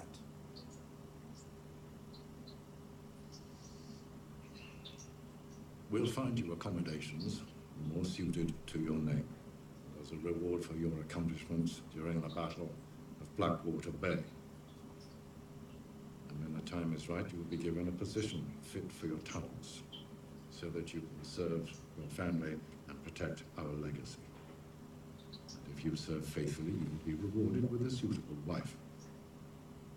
And I would let myself be consumed by maggots before mocking the family name and making you heir to Casterly Rock. Why? Why? You ask that? You who killed your mother to come into the world? You are an ill-made, spiteful little creature, full of envy, lust, and low cunning.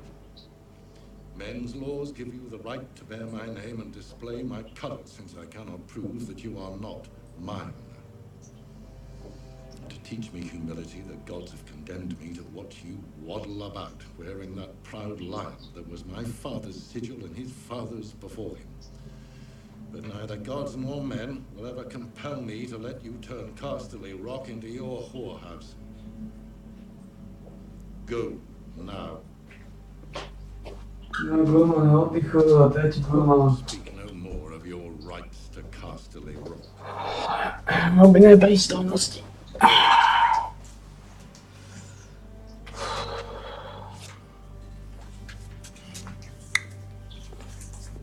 V tajnosti mám Ligu retardov. V tajnosti. V polotajnosti. Ale tí gurmani začali akorát gurmančiť. Akorát keď som donesol Tukana.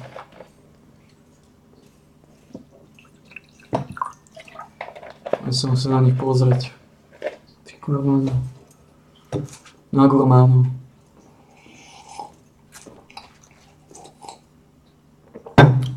Biedne ako vždy. Stále biednejší a biednejšie.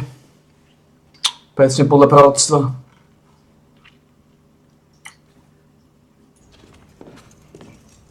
Presne podľa proroctva.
Intimate, lovely table.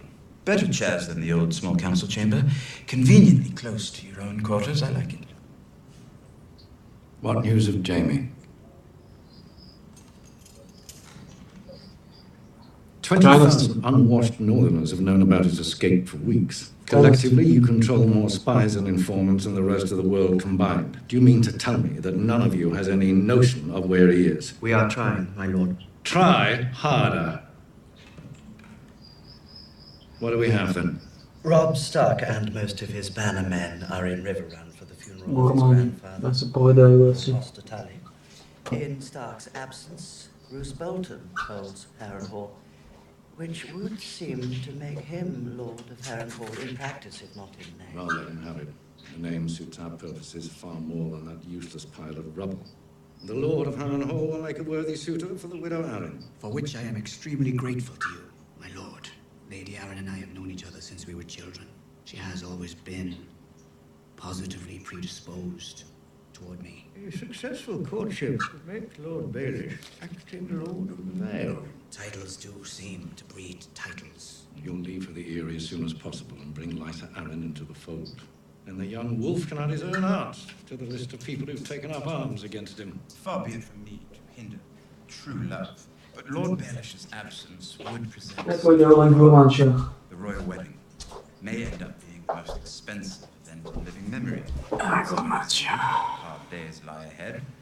Not a good time to leave the crown's finances unattended. Fully agreed. Which is why I'm naming you new Master of Coin. Master of Coin. It would appear to be a position that best suits your talents. I'm quite good at spending money, but a lifetime of outrageous wealth hasn't taught me much about managing it.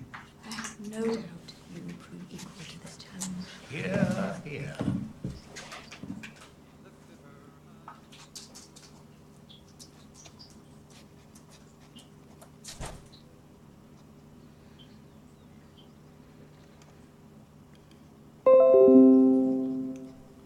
Gorantia. You wanted to speak to me. Yes, about Jamie. What about him? I wanted to make sure we're doing everything we can to get him back. Catelyn Stark took Tyrion prisoner. What did I do in response? You started a war. Well, if I would start a war for that lecherous little stump, what do you think I am doing for my eldest son and heir? Whatever you can. Whatever I can.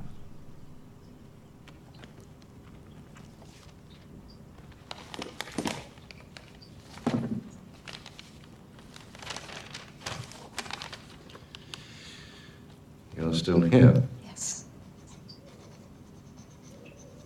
Why? Did it ever occur to you that I might be the one who deserves your confidence and your trust? Not your sons, not Jamie or Tyrion, but me. Years and years of lectures on family and legacy. The same lecture, really, just with tiny, tedious variations. Did it ever occur to you that your daughter might be the only one listening to them, living by them? That she might have the most to contribute to your legacy? That you love so much more than your actual children?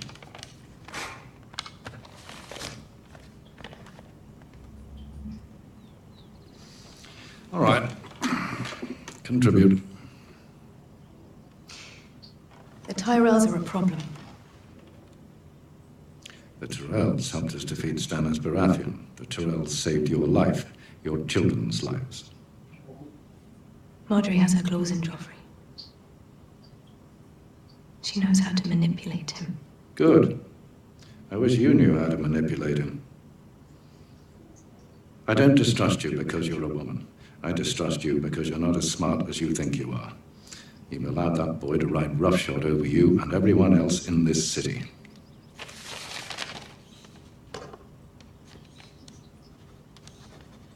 Perhaps you should try stopping him from doing what he likes.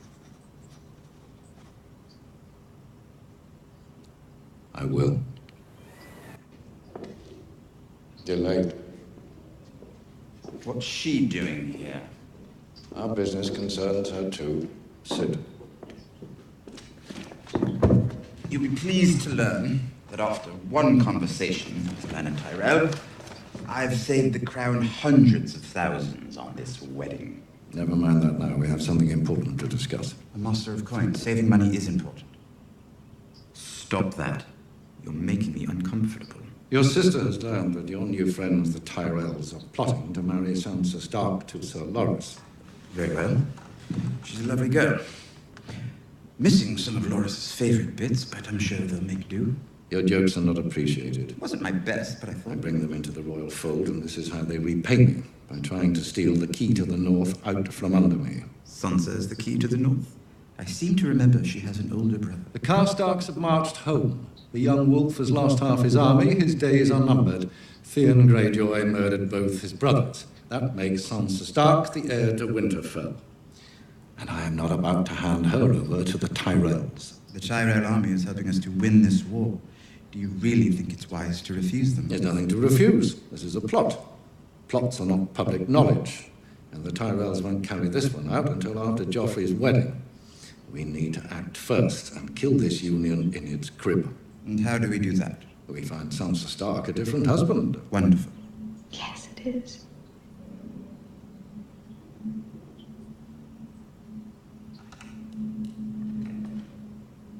You can't mean it. I can, and I do. Joffrey has made this poor girl's life miserable since the day he took her father's head. Now she's finally free of him and you give her to me? That's cruel, even for you. You intend on mistreating her? The girl's happiness is not my concern, nor should it be yours. She's a child! She's flowered, I assure you. She and I have discussed it at length. There, see? You will wed her, bed her, and put a child in her. Surely you're capable of that. And if I refuse? You wanted to be rewarded for your valor in battle. Sansa Stark is a finer reward than you could ever dare hope for. And it is past time you were wed. I was wed. Or don't you remember? Only too well. You should be thanking the gods for this. This is more than you deserve. Tyrion will do as he's bid. As will you. What do you mean? You'll marry Sir Loras. I will not. The boy is heir to High Garden. Tyrion will secure the north. You will secure the Reach. No, I won't do it. But you will. You're still fertile. You need to marry again and breed. I am Queen Regent, not some brood mare. You're my daughter! You will do as I command, and you will marry Loras Tyrell. And put an end to the disgusting rumors about you, once and for all. Father, don't make me do it again, please. Not another word. My children. You disgraced the Lannister name for far too long.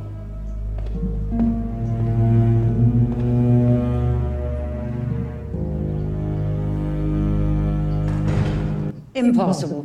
Why? My grandson is the pride of High Garden, the most desirable bachelor in all 7 kingdoms.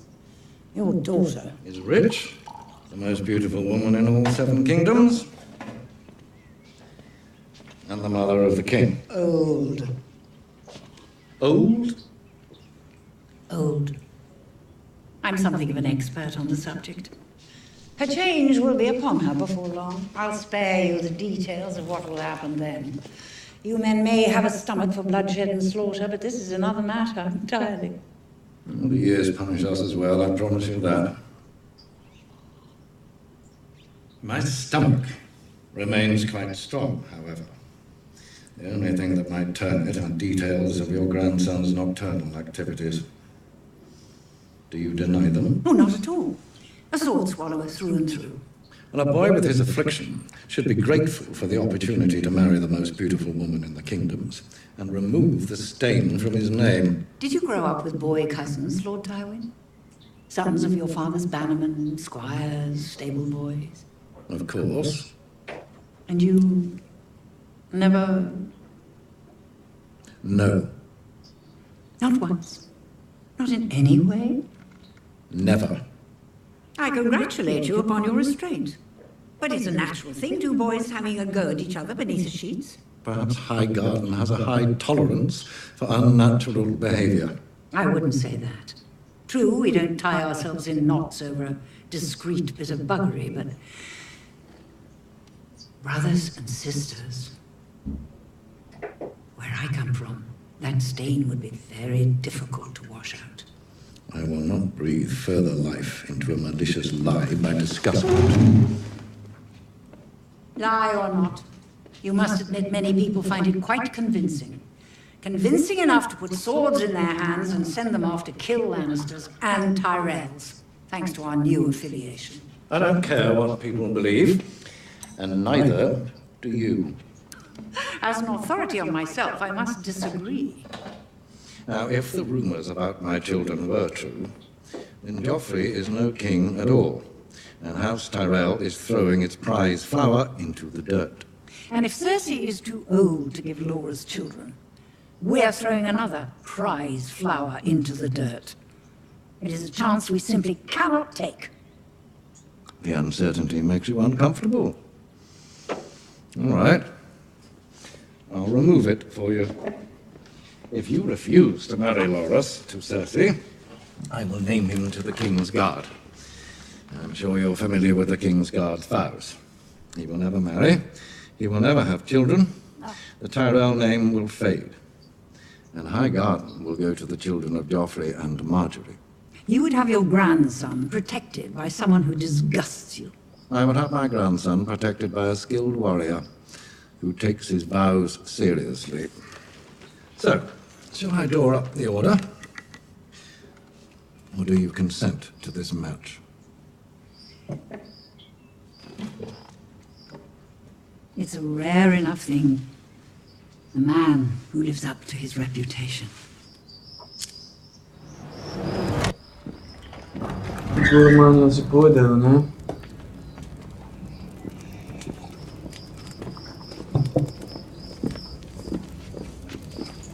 Вот.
Your Grace. Grandfather? You wanted to speak to me? Yes. I'd like a report on the meetings of my small council. You're welcome to attend the meetings of your small council, Your Grace. Any or all of them. I've been very busy. Many important matters require a king's attention. Of course. You've been holding the council meetings in the Tower of the Hand instead of the small council chamber. I have, yes. May I ask why? Well, the Tower of the Hand is where I work. To walk from there to here would take time. Time I could otherwise spend productively. So if I wanted to attend a council meeting, I would now have to climb all the stairs in the Tower of the Hand?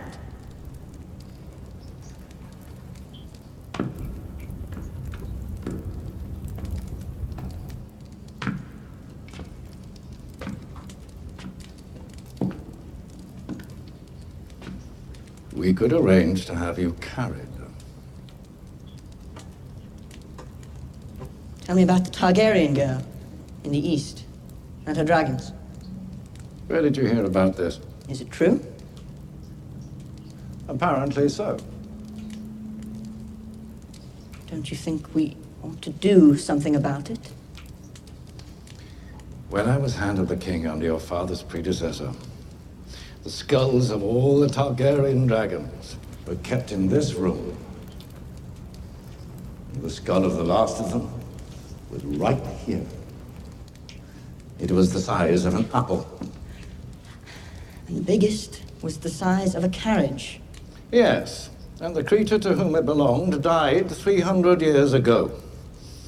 Curiosities on the far side of the world are no threat to us. But how do we know these dragons are just curiosities and not the beasts that brought the whole world to heel? Because we have been told as much by the many experts who serve the realm by counseling the king on matters about which he knows nothing. But I haven't been counseled. You are being counseled at this very moment. I should be consulted about such things. From now on, I will see to it that you are appropriately consulted on important matters. Whenever necessary.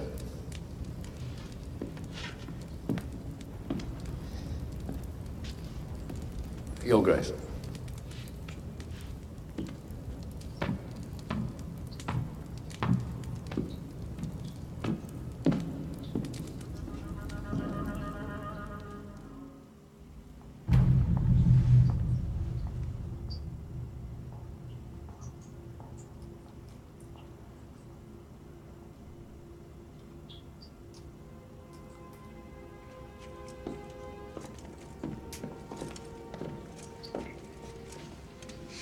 What are you doing?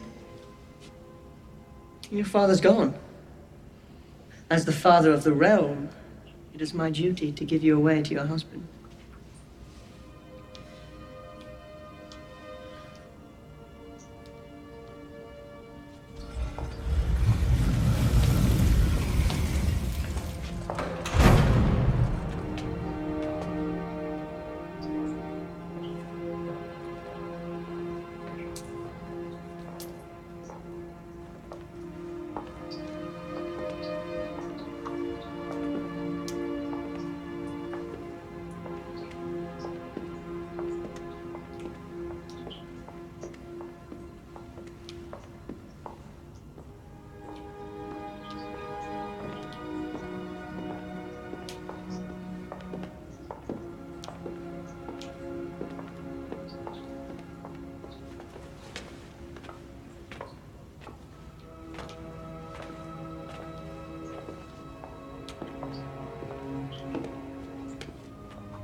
You may now cloak the bride and bring her under your protection.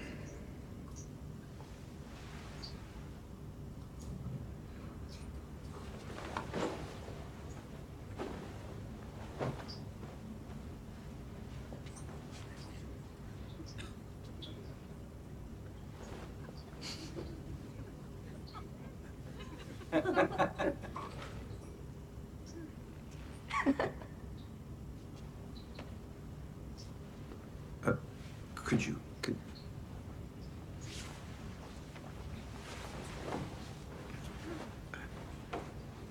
Thank you.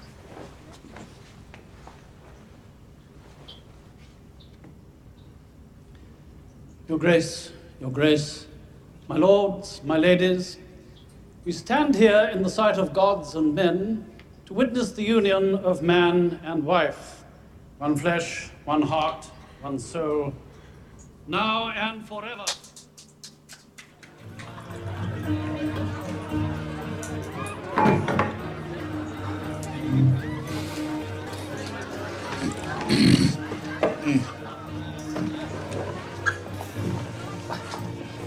Will you pardon me, my lord? Of course. Enjoy. Perhaps you could talk to your bride-to-be instead. I've got a lifetime for that.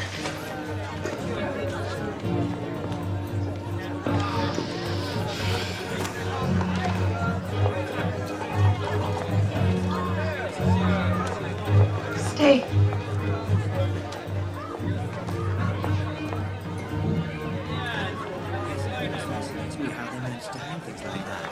You seem rather drunk. Rather less than I planned to be. Isn't it a man's duty to be drunk at his own wedding? This isn't about your wedding. Renly Baratheon had a wedding. Your wife needs a child, a Lannister child, as soon as possible. And? If you're going to give her one, you need to perform. What did you once call me? A drunken little lust-filled beast. More than once. There you have it. Nothing to worry about. Drinking and lust. No man can match me in these things. I am the god of chits and wine. I shall build a shrine to myself at the next brothel I visit. Drink. You can joke. You can engage in juvenile attempts to make your father uncomfortable, but you will do your duty.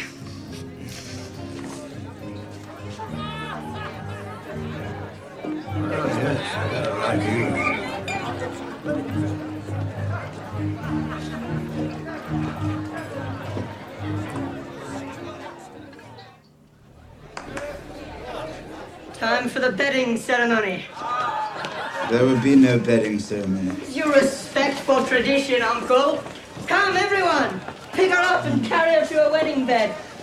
Get rid of her gown. She won't be needing it any longer. Ladies, attend to my uncle. He's not heavy. There will be no bedding ceremony. There will be if I command it. Then you'll be fucking your own bride with a wooden cock. What did you say? What did you say? I believe we can dispense with the bedding, Your Grace. I'm sure Tyrion did not mean to threaten the king.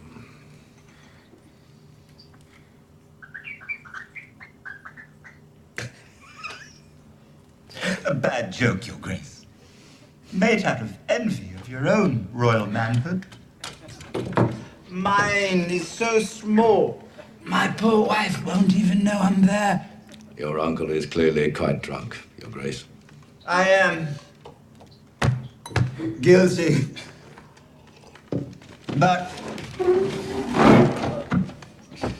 it is my wedding night. My tiny drunk cock and I have a job to do. Come, wife. I vomited on a girl once, in the middle of the act, not proud of it.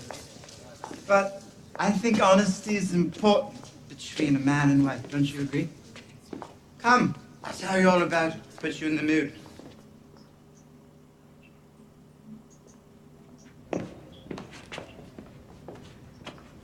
Killed a few puppies today. Show him. Come on, show him. Oh. Apologies, my lord. Old fingers.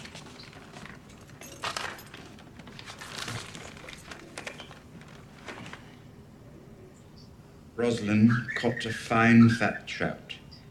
Her brothers gave her a pair of wolf pelts for her wedding. Signed, Walder Frey. Is that bad poetry, or is it supposed to mean something? Robb Stark is dead. And his bitch mother. Write back to Lord Frey. Thank him for his service and command him to send Robb Stark's head. I'm going to serve it to Sansa at my wedding feast. Your Grace, Lady Sansa is your aunt by marriage. A joke? Joffrey did not mean it. Yes, I did. I'm going to have it served to Sansa at my wedding feast. No. She is no longer yours to torment. Everyone is mine to torment. You do well to remember that, you little monster. Oh, I'm a monster. Perhaps you should speak to me more softly then. Monsters are dangerous, and just now, kings are dying like flies.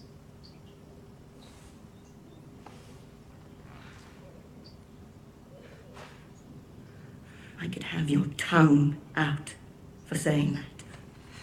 Let him make his threats. He's a bitter little man. Lord Tyrion should apologize immediately. Unacceptable, disrespectful, and in very bad taste. I am the king! I will punish you. Any man who must say, I am the king, is no true king. I'll make sure you understand that when I've won your war for you. My father won the real war. He killed Prince Rhaegar. He took the crown while you hid under Castle Rock.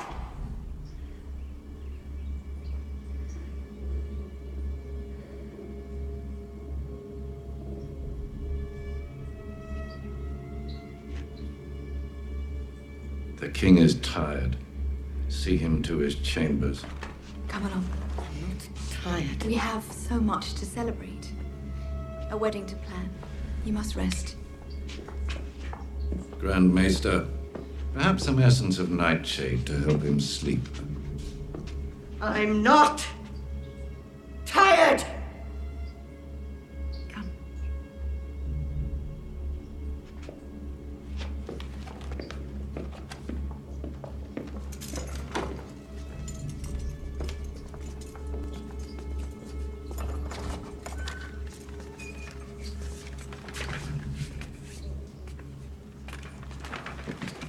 Not you.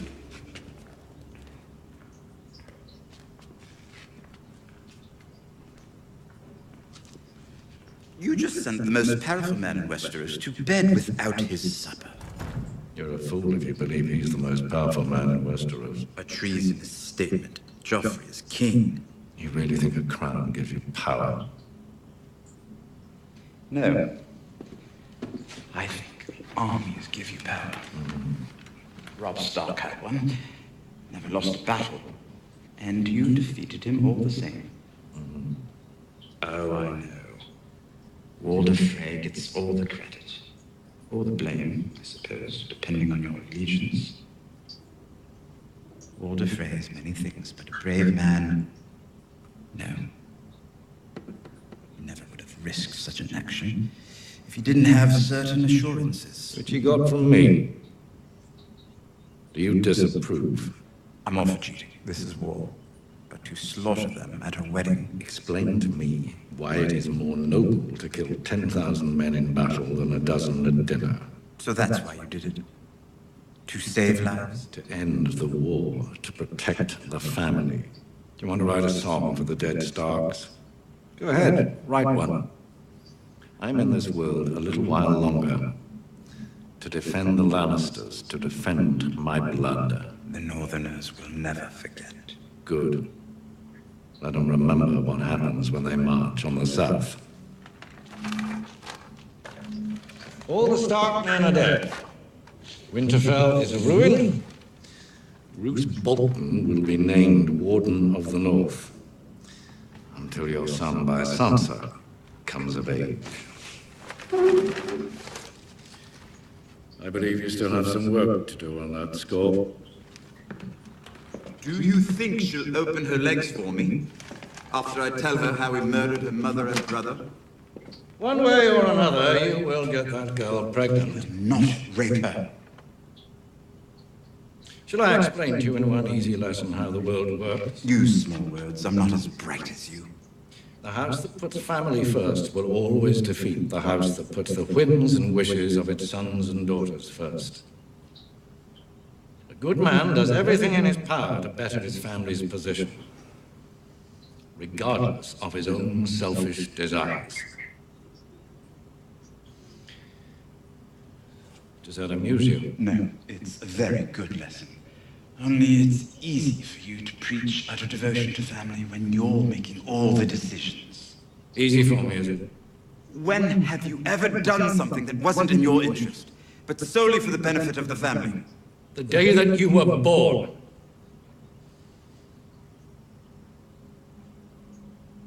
I wanted to carry you into the sea and let the waves wash you away. Instead, I let you live.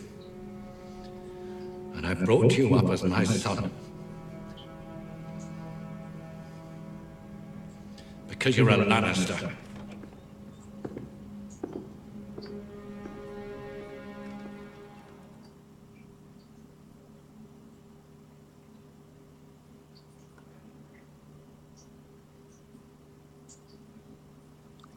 Damn it, boy. Apologies, my lord. Leave us, Podrick. I believe we know how to pour our own wine. It's your new squire. I found you a proper lad. Myself, I prefer the improper ones. That's a good red. Dornish? You know your wines, my lord. That I do. A fine dinner, my lord. Call me Tyrion, please. I'm sure you're getting used to fine dinners now that you're lord. Maybe I'll hire this cook of yours. Wars have been started for less. I heard there was some trouble in Littlefinger's brothel the other night. Nasty business. Had to be done. Yes, of course. The City Watch must keep the peace. Only, I hadn't realized peace depended on killing babies. Orders are orders. Quite right. Especially the Queen's orders. I never said they were the Queen's orders. No, but who else would want to murder King Robert's bastards? She's always been a jealous woman. You know your sister better than I do. You've heard the awful rumors about my brother and sister. I don't listen to filth. That's good of you, but you have heard them. I suppose people who do believe that filth consider Robert's bastards to be better claimants to the throne than Cersei's children. Joffrey is my king, the rest doesn't interest me. I appreciate your loyalty. Tell me, when your men slaughtered Ned Stark's men in the throne room, did you give the order? I did. And I would again. The man was a traitor. He tried to buy my loyalty. A fool. He had no idea you were already bought. Are you drunk? Not have my honor questioned by an imp? I'm not questioning your honor, Lord Janis. I'm denying its existence. You think I'll stand here and take this from you, dwarf? Dwarf? You should have stopped at him. And yes, you will stand here and take it from me, unless you'd like to take it from my friend. I intend to serve as Hand of the King until my father returns from the war. And seeing as you betrayed the last Hand of the King, well, I just wouldn't feel safe with you lurking about. What are you doing? My friends at court will not allow this. The Queen herself. The Queen Regent. And you're a fool to believe she's your friend. We shall hear what Joffrey has to say about this. No, we shan't.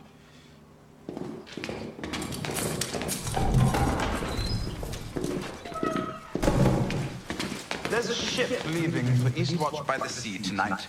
From there, I'm afraid it's rather a long walk to Castle Black. I hope you enjoy the war. I found it surprisingly beautiful. In a brutal, horribly uncomfortable sort of way. The lads will escort you. The streets aren't safe at night, my lord. These men are under my command. I command you to arrest this cutthroat. His name is Bronn, and he is the new commander of the City Watch. Boys? I have friends at court! Powerful friends! The king himself made me a lord!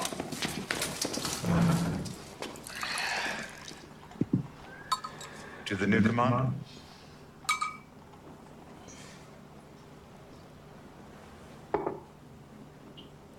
If I told you to murder an infant girl, say, still at her mother's breast, Would you do it without question? Without question? No. I'll ask how much.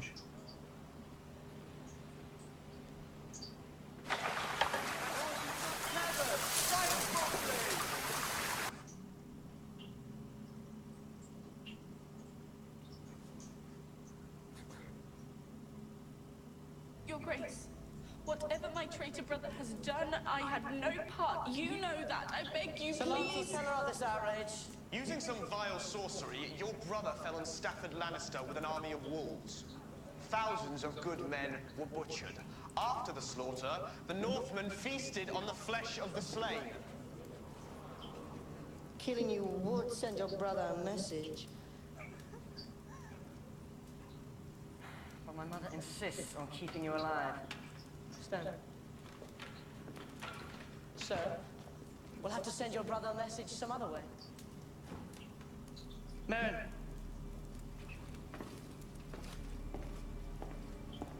Leave her face. I like her pretty.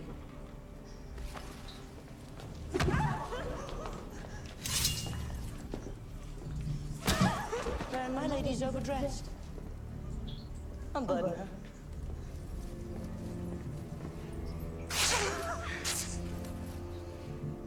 If you want Robb Stark to hear us, we're going to have to speak louder.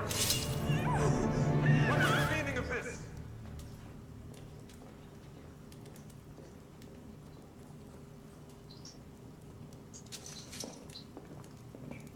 What kind of knight beats a helpless girl? The kind who serves his king imp. Careful now. We don't want to get blood all over your pretty white cloak. Someone get the girl something to cover herself with. She's to be your queen. Have you no regard for her honor? I'm punishing her. For what crimes? She should not fight her brother's battle, you half-wit. Don't talk to me like that. The king can do as he likes. The Mad King did as he liked. Has your Uncle Jamie ever told you what happened to him? No one threatens his grace in the presence of the king's guard. I'm not threatening the king, sir. I am educating my nephew. Bronn, the next time Sir Merrin speaks, kill him. That was a threat. See the difference?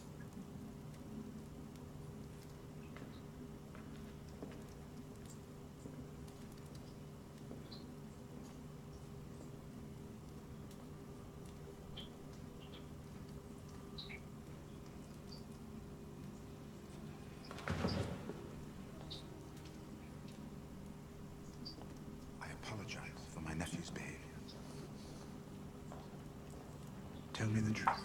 Do you want an end to this engagement? I am loyal to King Joffrey, my one true love. Lady Stark. You may survive us yet.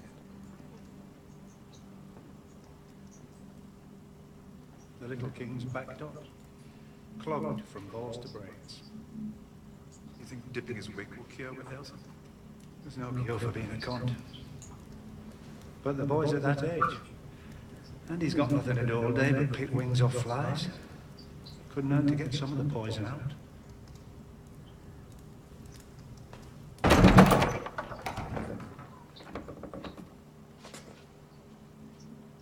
Your visits are too few, cousin. Her Grace the Queen Regent commands you to release Grand Maester Pycelle.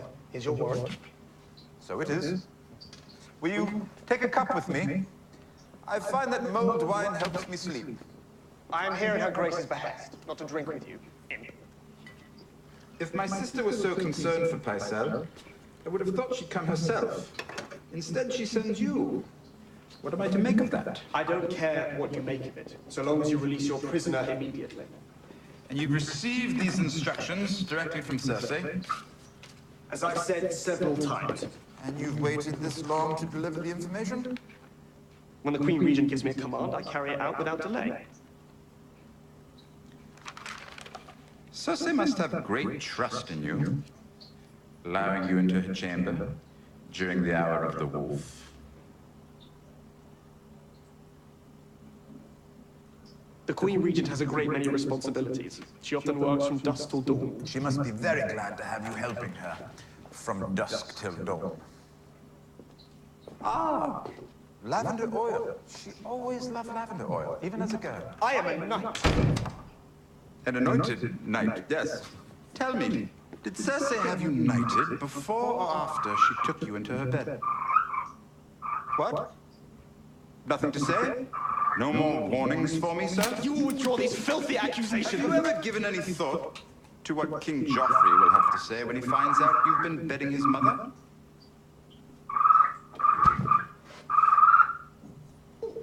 It's not my fault. Did she take you? Against your will? Can you not defend yourself, knight? Your own father, Lord Tywin, when I was named the king's squire, he told me to obey her in everything. Did he tell you to fuck her too? I only meant I did as I was bid. Hating every moment of it. Is that what you'll have me believe? A high place in court, knighthood, my sister's legs spreading open for you at night. Oh, yes, it must have been terrible. Wait here. His Grace will want to hear this. Mercy, mercy, my lord, I beg. Save it for Joffrey. He loves a good grovel. My lord, your sister's bidding. The Queen. I'll leave the city at once, I swear. No, I think not. My lord? You heard me. My father told you to obey my sister. Obey her. Stay close to her side. Keep her trust. Pleasure her whenever she requires. No one ever need know. As long as you keep faith with me. I want to know what Cersei is doing. Where she goes. Who she sees. What they talk of. Everything. You will tell me. Yes, my lord, I will. I swear it, as you command. Oh, rise, rise! Let us drink to our understanding. Oh, you don't have a cup. Oh, well. Smile, cousin. My sister is a beautiful woman, and it's all for the good of the realm. Go back and tell her that I beg her forgiveness, that I want no more conflict between us, and that henceforth I shall do nothing without her consent. But her demands. Oh, I'll give her Pycelle. You will? Yes, I'll release him in the morning. Cersei can keep him as a pet if she wants, but I will not have him on the council. I could swear that I had not harmed a single hair on his head, but that would not, strictly speaking, be true.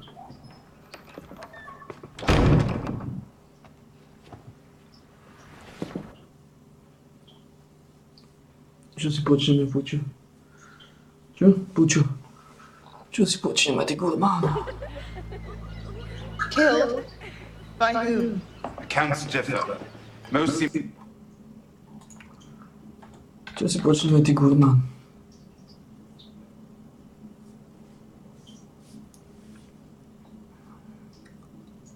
Čo gurmánka?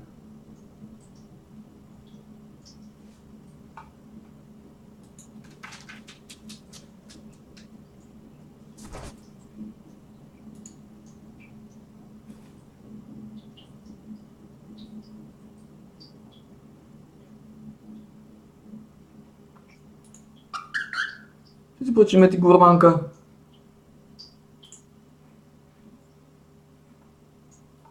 Čo si počneme, ty gurmánka?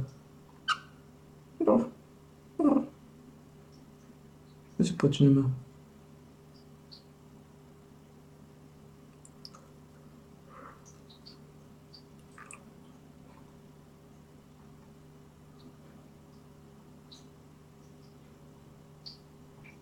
Čo si počneme, ty gurmánka?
Čo si počne, ty gurmanka?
Čo si počneme, ty kurbanka?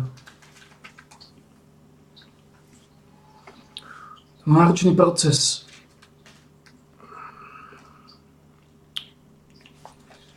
Náročný proces biedy.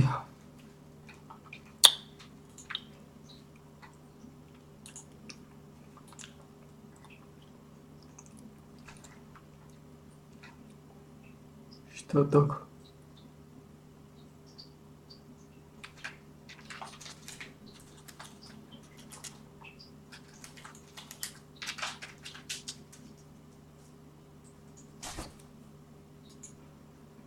No.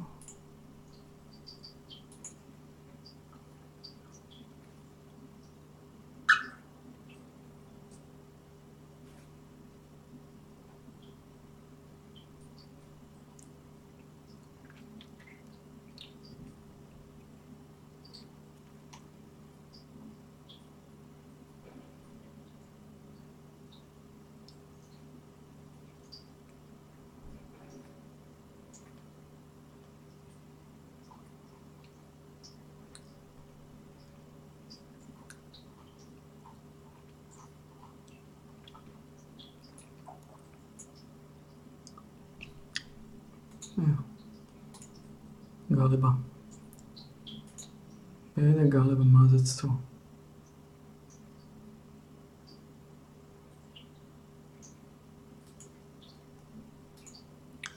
Which is why mucho.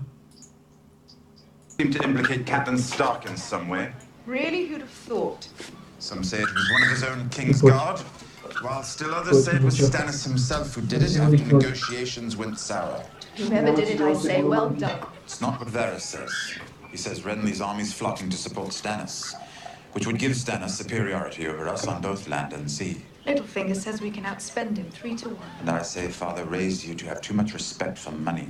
Stannis Baratheon is coming for us, sooner rather than later. Oh, there are other things you should be doing, like sealing my daughter in a crate so you can ship her away. She'll be safer indoor. Yes, I know how concerned you are for her safety. So happens that I am.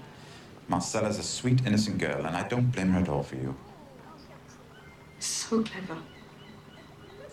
Aren't you always so clever with your schemes and your plots? Schemes and plots are the same thing. They are going to attack us. We need to be ready. No need to concern yourself over it. The king is taking personal charge of siege preparations. May I ask specifically what the king has in mind?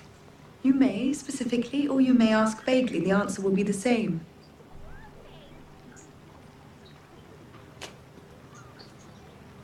It's important that we talk about this. It's the king's royal prerogative to withhold sensitive information from his counselors.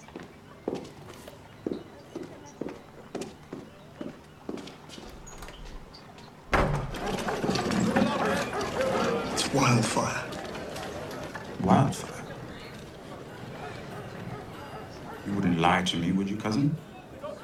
No. That's a lie right there. It is not a lie. Why would I lie? Tell me, if the vile allegations against my brother and sister are true, do you think it will make Jaime more likely to kill you or less likely? When I tell him you're fucking her, I mean. I'm telling you the truth. Smart money would be on more likely. She's making wildfire. But then perhaps his own unnatural urges would give him sympathy for yours. The Alchemist Guild has been commissioned. There's only one way to find out. They have thousands of pots already stored in their vaults. They are planning to launch it from the city walls into Stannis' ships and armies.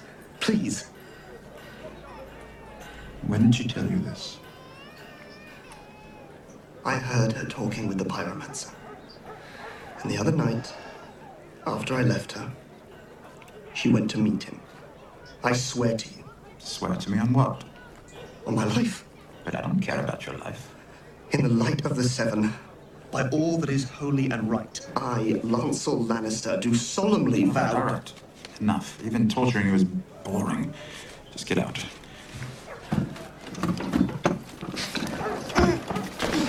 Oh, Lancel, tell my friend Bronn to please kill you if anything should happen to me. Please kill me if anything should happen to Lord Tyrion. It will be my pleasure. Fruit, my lord. Fresh fruit.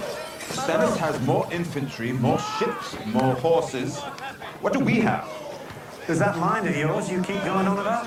Well, I've never actually been able to kill people with it. Good thing. I'd be out of a job. What about your father? He hasn't sent a raven in weeks. He's very busy. Being repeatedly humiliated by Robb Stark is time-consuming. We won't be able to hold the city against Stannis, not the way Joffrey is planning on holding it. Corruption! Yes! We are swollen, bloated, foul. Brother fornicates with sister in the bed of kings. Are we surprised when the fruit of their incest is rotten? Yes, a rotten king. It's hard to argue with his assessment. Not after what you did to your birthday present. King is a lost cause. It's the rest of us I'm worried about now. Dancing king prancing down his blood-stained halls to the tune of a twisted demon monk. You have to admire his imagination. He's talking about you. What? Demon monkey? People think you're pulling the king's strings. They blame you for the city's ills. Blame me? Trying to save them. You don't need to convince me. Stephen. Take care, my lord. I remember reading an old sailor's proverb. Piss on wildfire and your cock burns off. Oh, no, I have not conducted this experiment. It could well be true. The substance burns so hot it melts wood, stone, even steel. And, of course, flesh. The substance burns so hot it melts flesh like tallow. After the dragons died, wildfire was the key to the Targaryen power. My companion takes issue. If I could tell you how many crazy old men I've seen pushing carts around army camps, making grand claims about jars full of pig shit. No offense, men. Our order does not deal in pig shit. The substance is far given form, and we have been perfecting it since the days of Magor. To do what? The jars are put in catapults and flung at the enemy. How much do you have?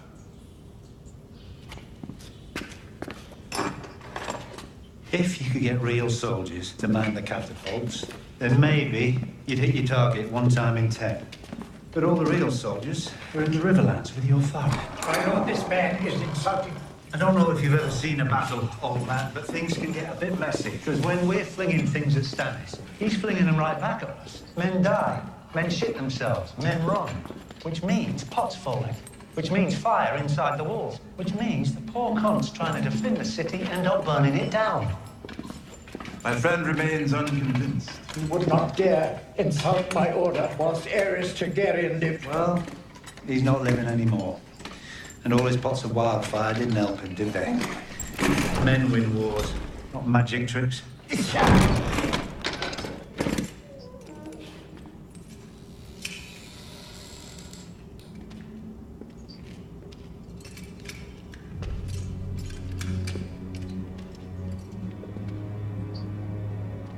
We have been working tirelessly, day and night, ever since your royal sister commanded us to do so.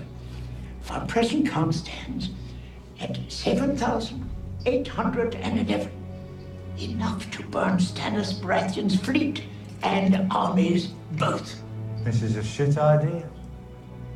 I'm afraid I have to concur with my advisor, Wisdom Haleen. The contents of this room could lay King's Landing low. He won't be making wildfire for my sister any longer. You'll be making it for me.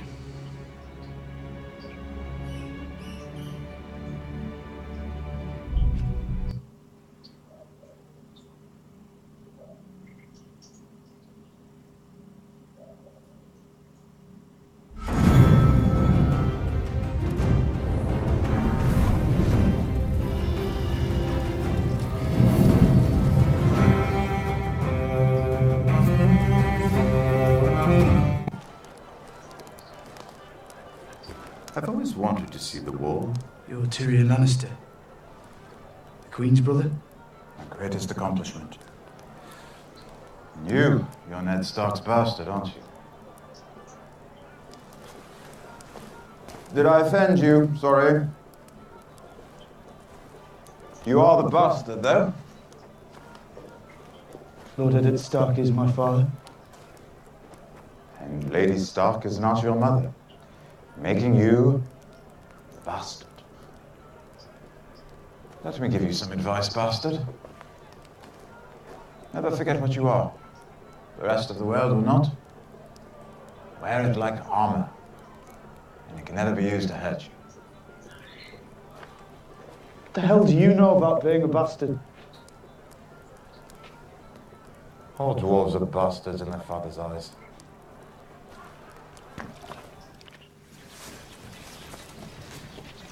My mother's been looking for you. We ride for King's Landing today. Before you go, you will call on Lord and Lady Stark and offer your sympathies. What good will my sympathies do then? None, but it is expected of you. Your absence has already been noted. The boy means nothing to me. Oh, I can't stand the wailing of women. One word, and I'll hit you again. I'm telling Mother. Go. Tell her. But first you will get to Lord and Lady Stark, and you will fall on your knees in front of them and tell them how very sorry you are, that you are at their service and that all your prayers are with them. Do you understand? You can't. Do you understand?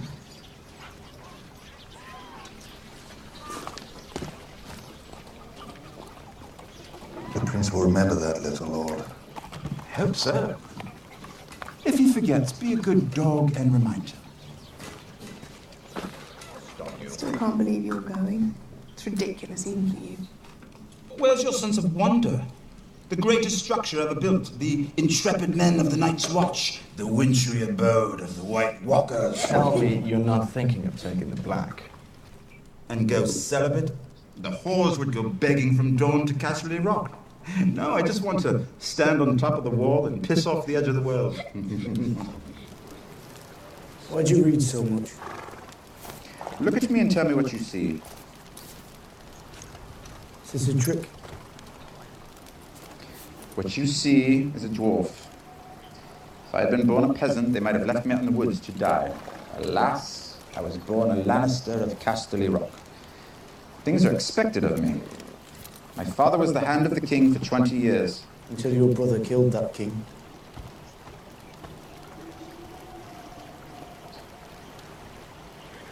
Yes, until my brother killed him.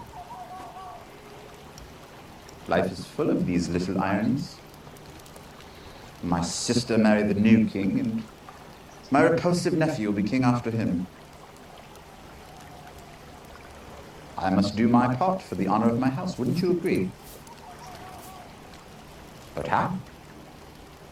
Well, my brother has his sword, and I have my mind, and a mind needs books like a sword needs a whetstone. That's why I read so much Jon Snow. Speak, imp. Meet your gods as an honest man.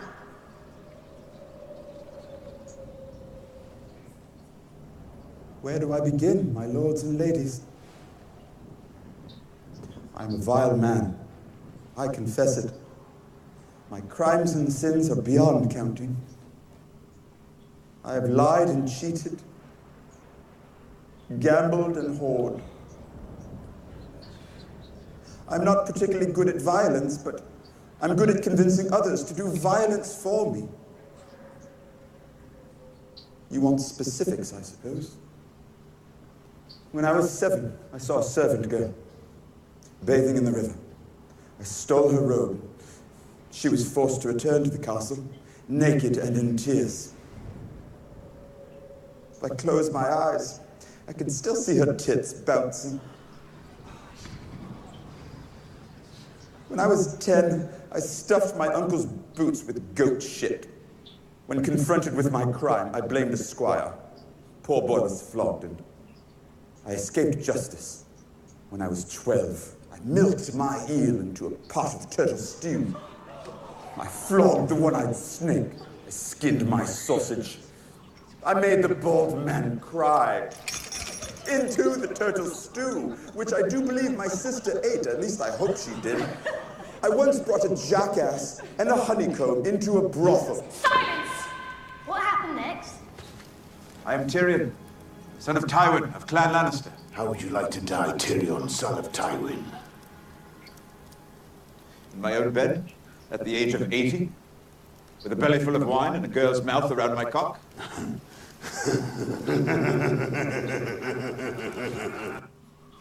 Let's do something I'm good at. What are you good at? I happen to be a great judge of character. This sounds like a boring game. It's not.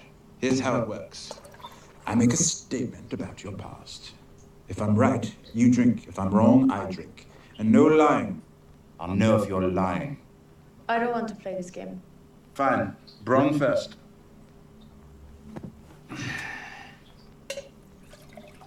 Your father beat you.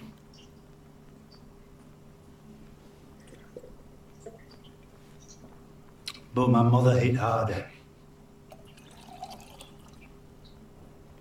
You killed your first man before you were 12. It was a woman. She swung an axe at me. You've been north of the wall. What brought you up there? Work. And you once loved a woman many years ago, but it turned out badly, so you've never let yourself love again. Oh, wait, that's me.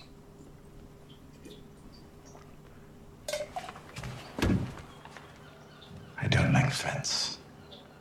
Who threatened you? I'm not Ned Stark. I understand the way this game is played. Ned Stark was a man of honor. And I am not. Threaten me again, and I'll have you thrown into the sea. Tell me, when your men slaughtered Ned Stark's men in the throne room, did you give the order? I did. And I would again. The man was a traitor. He tried to buy my loyalty. A fool. He had no idea you were already bought. Are you drunk? Not have my honor questioned by an imp? I'm not questioning your honor, Lord Janus. I'm denying its existence. You think I'll stand here and take this from you, dwarf? Dwarf? You should have stopped at imp. And yes, you will stand here and take it from me, unless you'd like to take it from my friend here. I intend to serve as Hand of the King until my father returns from the war. And seeing as you betrayed the last Hand of the King, well, I just wouldn't feel safe with you lurking about. What are you... My friends at court will not allow this. The Queen herself... The Queen Regent. And you're a fool to believe she's your friend. We shall hear what Joffrey has to say about this. No, we shan't.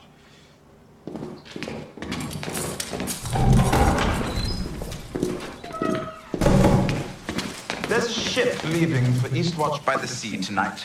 From there, I'm afraid it's rather a long walk to Castle Black. I hope you enjoy the war. I found it surprisingly beautiful. In a brutal, horribly uncomfortable sort of way. Meaning of this? No! Please, please! You disappoint me, Grand Maester. I am your loyal servant. So loyal that you told the Queen about my plans to send Marcella to Dorne. No! Never! No, it's a falsehood. I swear it. It wasn't me. Varys. It was Varys the spider. See, I told Varys that I was giving the princess to the Greyjoys. I told Littlefinger that I planned to wed her to Robin Arryn. I told no one that I was offering her to the Dornish. No one but you. The eunuch has spies everywhere. Cut off his manhood and feed it to the goats. No. Goats, half man? Well, make do. How long have you been spying for my sister?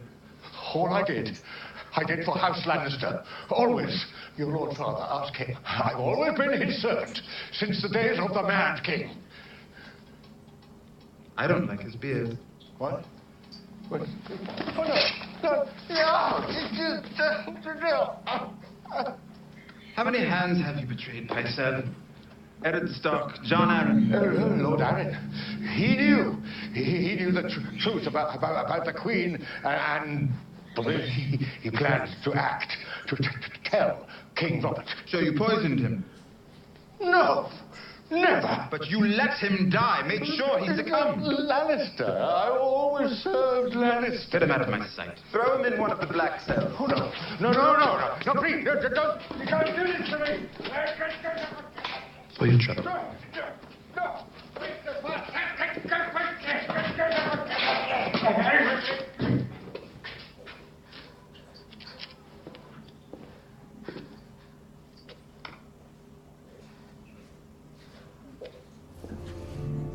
If you want Robb Stark to hear us, we're going to have to speak louder. What's the meaning of this?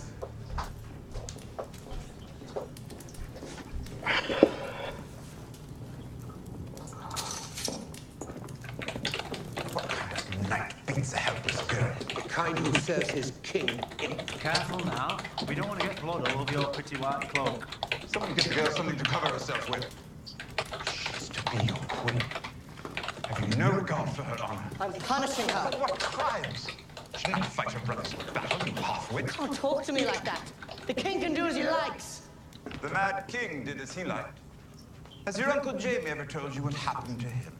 No one threatens his grace in the presence of the King's Guard. I'm not threatening the king, sir. I am educating my nephew. Bronn, the next time Sir Meryn speaks, kill him. That was a threat. See the difference?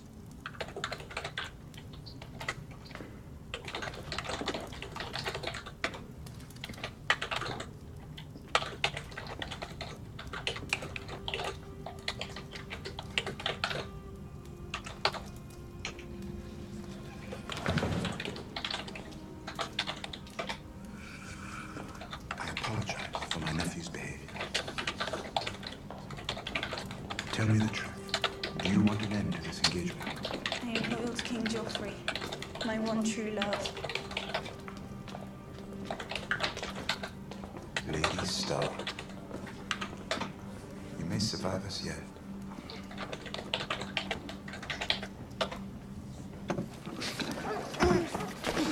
Oh, Lancel, tell my friend Bronn to please kill you if anything should happen to me. Please kill me if anything should happen to Lord Tyrion. It will be my pleasure. Traitors! Hold their heads! Oh, you blind bloody fool! You can't insult me! We've had vicious kings, and we've had idiot kings, but I don't know if we've ever been cursed with a vicious idiot one. You can't! I can, I am! They attacked me! They threw a cow pie at you, so you decided to kill them all!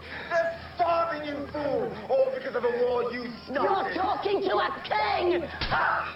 And now I've struck a king. Did my hand fall from my fist? Where is Mustafa? Let them have If she dies, you'll never get your Uncle James back. You owe him quite a bit, you know. Sir Mandan, bring in my brother's whore.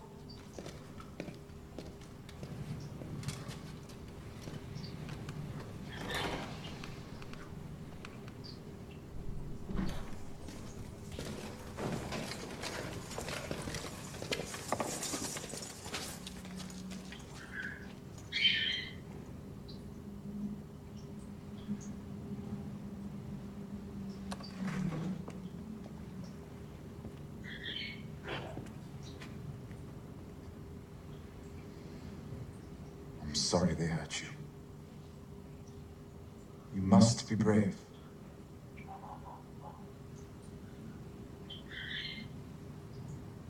I promise I will free you. Don't forget me. Never.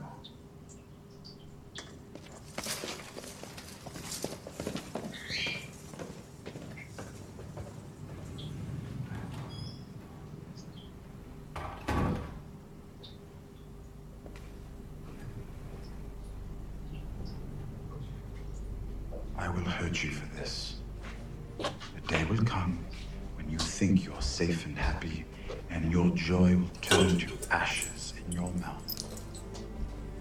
And you will know the debt is paid. Ow.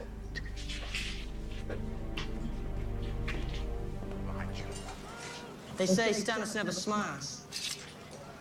I'll give him a red smile. From ear to ear.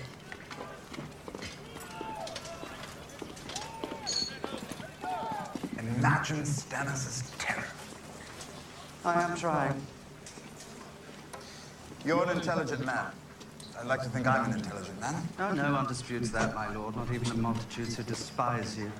I wish we could converse as two honest, intelligent men. I wish we could, too. What do you want? Tell me. If we're going to play, you'll have to start. My brother was the youngest Kingsguard in history. My sister became queen at the age of 19. When I reached manhood, my father put me in charge of all the drains and cisterns in Casterly Rock. A most high-born plumber. The water never flowed better. And all the shit found its way to the sea. Never expected to have any real power. So when my father named me acting hand... You're quite good at being hand, you know. Jon Arryn and Ned Stark were good men. Honorable men. But they disdained the game and those who played. You enjoy the game. I do. Last thing I expected. And you play it well. I'd like to keep playing it. If Stannis breaches the gates, the game is over. They say he burns his enemies alive to honor the Lord of Light. The Lord of Light wants his enemies burnt. The drowned god wants them drowned. Why are all the gods such vicious cunts? Where is the god of tits and wine? In the summer hours, they worship the fertility goddess with 16 teats. You should sail there immediately. This morning, I heard a song. All the way from Karth, beyond the Red Waste. Daenerys Targaryen lives. The girl at the edge of the world is the least of our problems. She has 3 dragons. But even if what they say is true, it'll be years before they are fully grown. And then there'll be nowhere to hide. One game at a time, my friend. I've always hated the bells. They ring for horror. A dead king, a city under siege. A wedding. Exactly. Podrick, is that it? Is that it? Nice touch. As if you don't know the name of every boy in town. I'm not entirely sure what you're suggesting. I'm entirely sure you're entirely sure what I'm suggesting. Do you trust him? Oddly enough, I do. Good. If I tell the hound to cut you in half, you'll do without a second thought. That would make me the quarterman. Just doesn't have the same ring to it. Cut me in half and I won't be able to give the signal. No signal, no plan. No plan, and Stannis Baratheon sacks the city, takes the Iron Throne, puts your pinched little head atop a gate somewhere. It might be quite amusing, except that my head will be up there too. Much like my head, I don't want to see it removed just yet. I'll lead the attack. I'll lead the attack! Fall to my helmet. Mr. Manton, you will bear the king's banner. Men, form up! Men! Men! They say I am half a man. But what does that make the lot of you? The only way out is through the gates. And they're at the gates. There's another way out. I'm going to show you. Come out behind them and fuck them in their asses.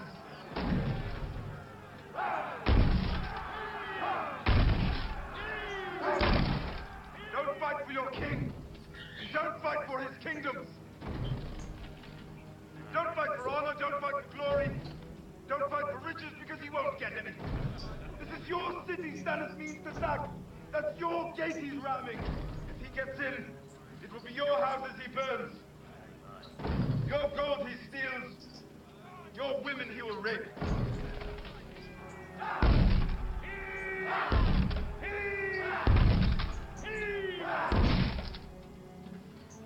Those are brave men knocking at our door.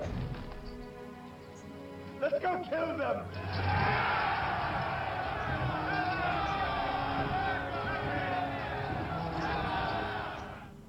I want to go with you. So do it. Your father, your sister, all these bad people, they can't stop you. Forget about them. Come with me. I can't. I do belong here. These bad people. What I'm good at. I'm talking them out, thinking them. It's what I am. And I like it. I like it more than anything I've ever done.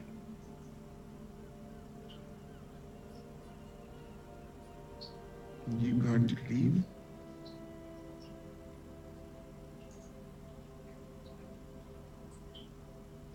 You have a ship memory. I am yours, and you are mine.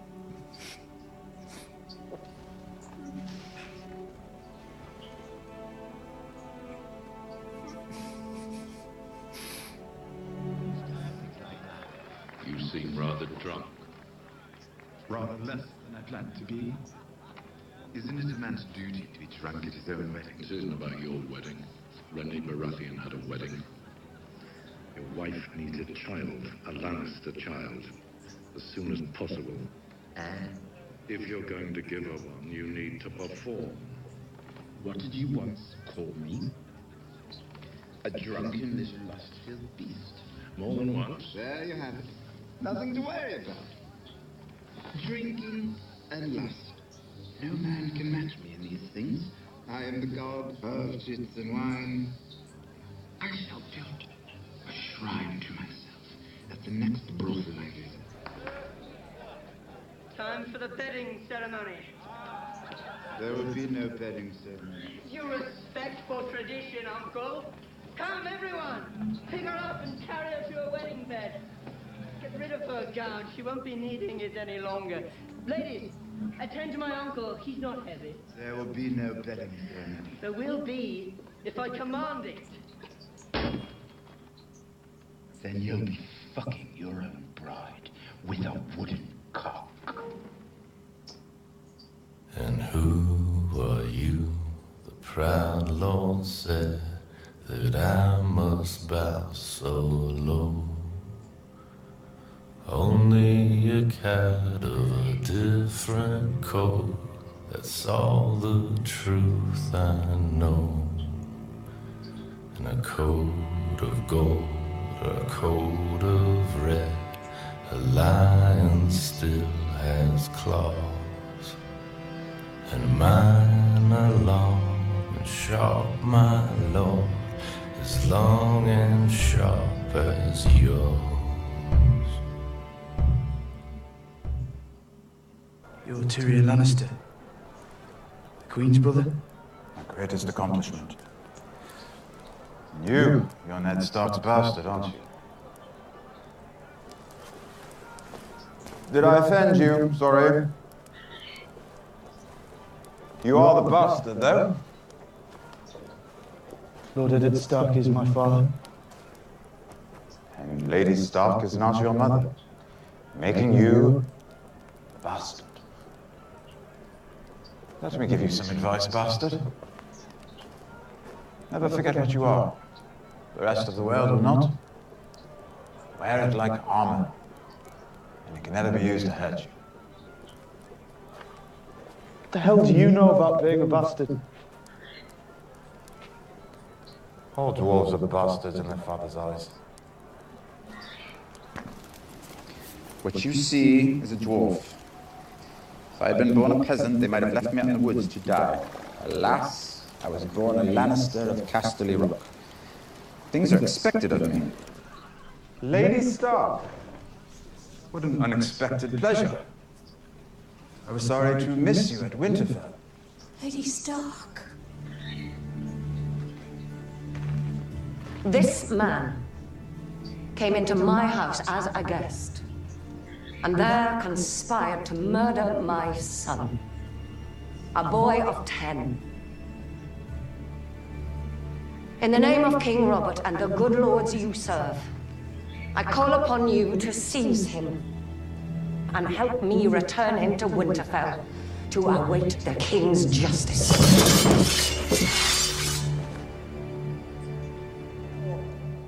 Is this how justice is done in the Vale?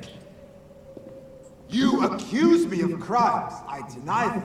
So you throw me into a cell to freeze and starve. Where is the king's justice? I am accused and demand a trial. If you're tried and found guilty, then by the king's own laws you will pay with your life. I understand the law. We have no execution in the Eyrie. Life is more elegant here.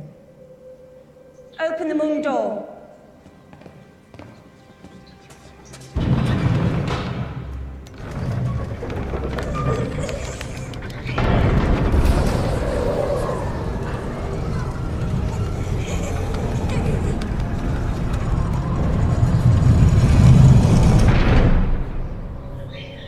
You want a trial, my Lord Lannister?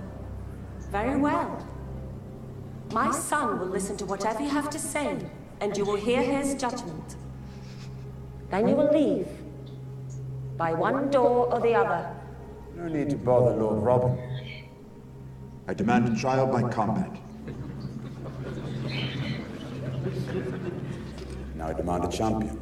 I have that right, same as you. My lady, I will gladly fight Ym's champion for you. I wouldn't be too glad, sir.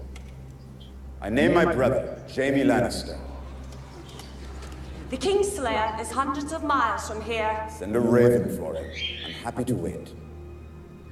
The trial will be today. Do I have a volunteer? No one is willing to... I'll stand for the dwarf.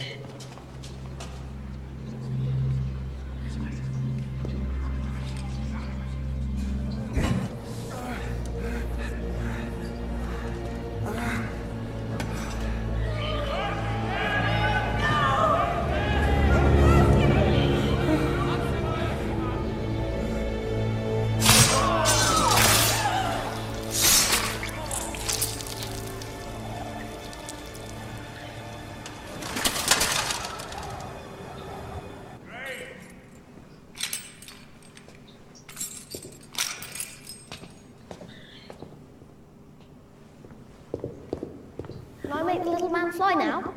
Not this little man. This little man is going home. Who are you? Who would you like me to be? What did your mother call you? Shay. What did your mother call you? My mother died giving birth to me. Is that why I'm here? So we can talk about our mothers? What sort of accent is that? Foreign. What do you want from me? What do I want from you? I want you to share my tent. I want you to pour my wine, laugh at my jokes, rub my legs when they are sore after a day's ride. I want you to take no other man to bed for as long as we're together. And I want you to fuck me like it's my last night in this world. Which it may well be. And what do I get? 1, safety. No one will hurt you for as long as you're mine. 2, the pleasure of my company, which I have heard is spectacular. Who told you this? Women you paid? And 3, more gold than you can spend if you lived 1,000 years. Do you accept my proposal? What are you doing here? This is the small council. Yes, well, I do believe the Hand of the King is welcome at all small council meetings. Father is Hand of the King. Yes, but in his absence...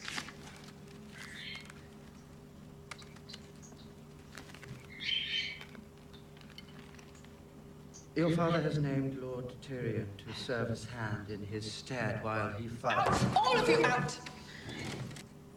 You've always been funny. But none of your jokes will ever match the first one, will they? You remember back when you ripped my mother open on your way out of her and she bled to death? She was my mother, too. Now they're gone. For the sake of you. There's no bigger joke in the world than that. One day I pray you love someone. And I pray you love her so much. When you close your eyes, you see her face. I want that for you. I want you to know what it's like to love someone. To truly love someone. Before I take her from you.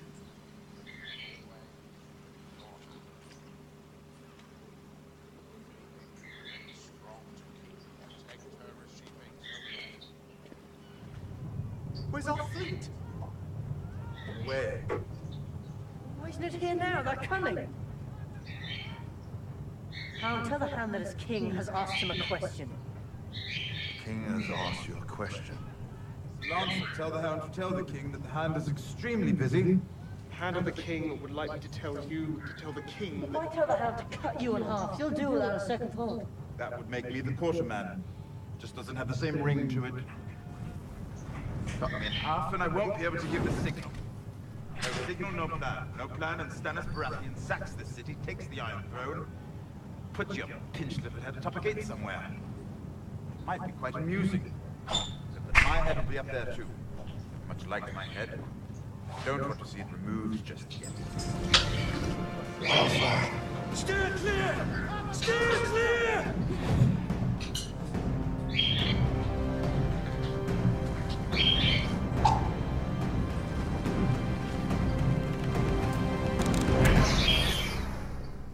Get down!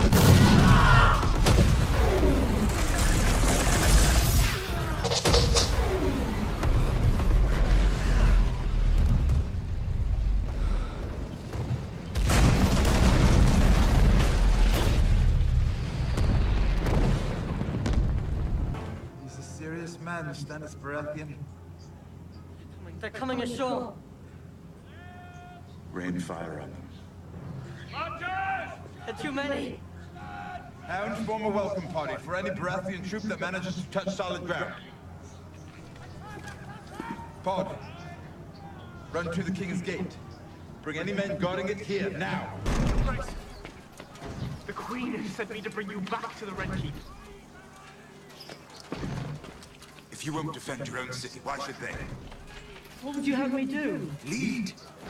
Get down there and lead your people against the invaders who want to kill them. What did my mother say exactly? Did she have urgent business with me?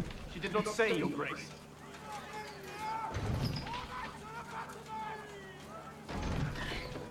Sabara, Samantha, stay with my uncle and represent the king on the field of battle.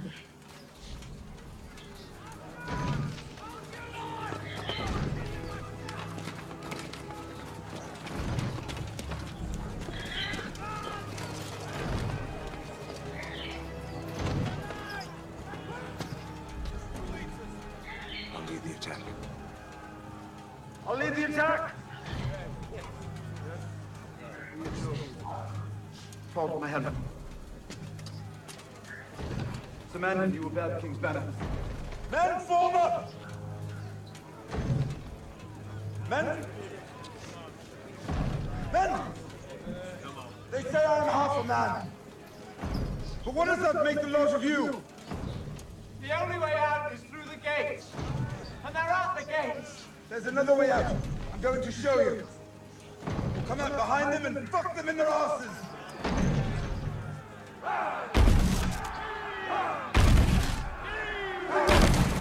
Don't fight for your king. And don't fight for his kingdom. Don't fight for honor, don't fight for glory. Don't fight for riches because he won't get any. This is your city Stannis means to sack. That's your gate he's ramming. If he gets in, it will be your houses he burns. Your gold he steals. Your women he will rape.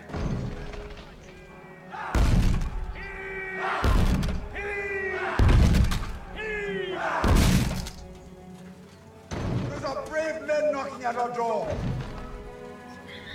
Let's go kill them!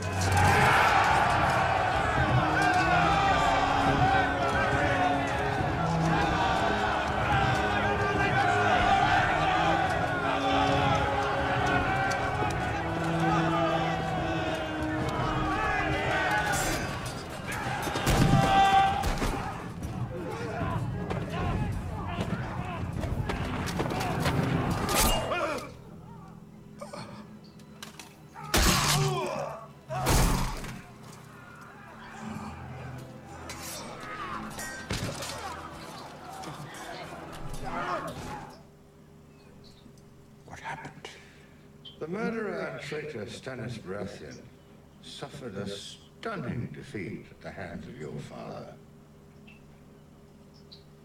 Where am I? These are your new chambers.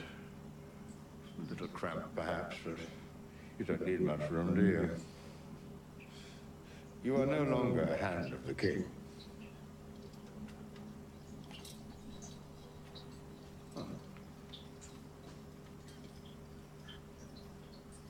For your trouble. I want to see you. Believe me, you don't. Have you looked? I will be the first.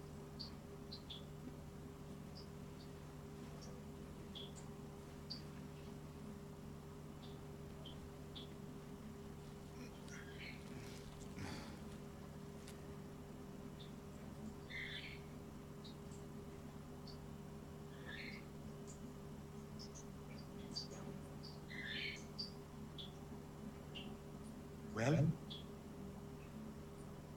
You are a mess. I'm a monster, as well as a dwarf. You should charge me double. You think I'm here for money? That was the arrangement we made. I pay you and you lie to me. Oh. I'm a poor little rich man and nobody loves me, so I make jokes all the time and pay them to laugh. Fuck your money. Let's leave. Leave? Leave King's Landing. They try to kill you, they will try again. Going into wars, fighting soldiers, you're terrible at this. Let's take a boat to Pentos and never come back. You don't belong here. What would we do in Pentos? Eat, drink, fuck, live.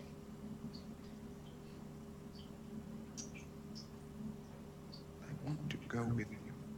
So do it.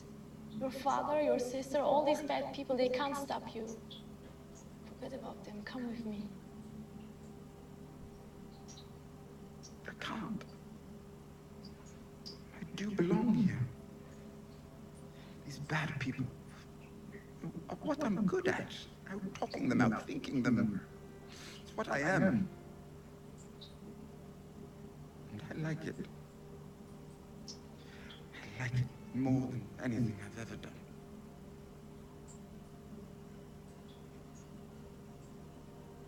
You going to leave?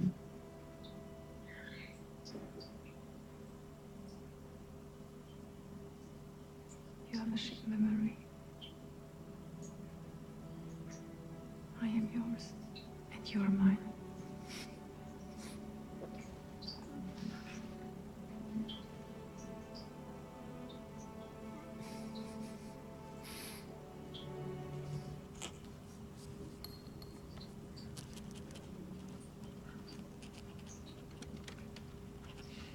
The badge looks good on you. Almost as good as it looked on me. Are you enjoying your new position? Am I enjoying it? I was very happy as Hand of the King. Yes, I heard how happy you were.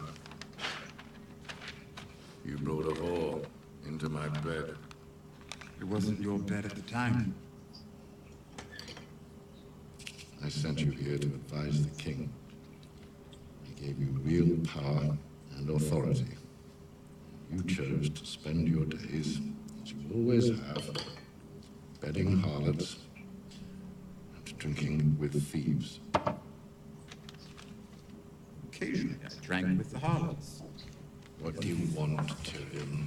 Why does everyone assume I want something? Can't I simply visit with my beloved father? My beloved father, who somehow forgot to visit his wounded son after he fell on the battlefield. Mr. Pycelle assured me your wounds were not fatal. I organized the defense of this city, while you held court in the ruins of Harrenhal. I led the foray when the enemies were at the gate, while your grandson, the king, quivered in fear behind the walls. I bled in the mud for our family. And as my reward, I was trundled off to some doctor to sell. What do I want? A little bloody gratitude would be a start. Jugglers and singers require applause. You are a Lannister. Do you think I demanded a garland of roses every time I suffered a wound on the battlefield? Hmm? Now, I have 7 kingdoms to look after, and 3 of them are in open rebellion. So, tell me what you want. I want what is mine by right. Jaime is your eldest son, heir to your lands and titles, but he is a king's guard, forbidden from marriage or inheritance. The day Jaime put on the white cloak, he gave up his claim to Casterly Rock. I am your son and lawful heir. You are Casterly Rock. It is mine by right.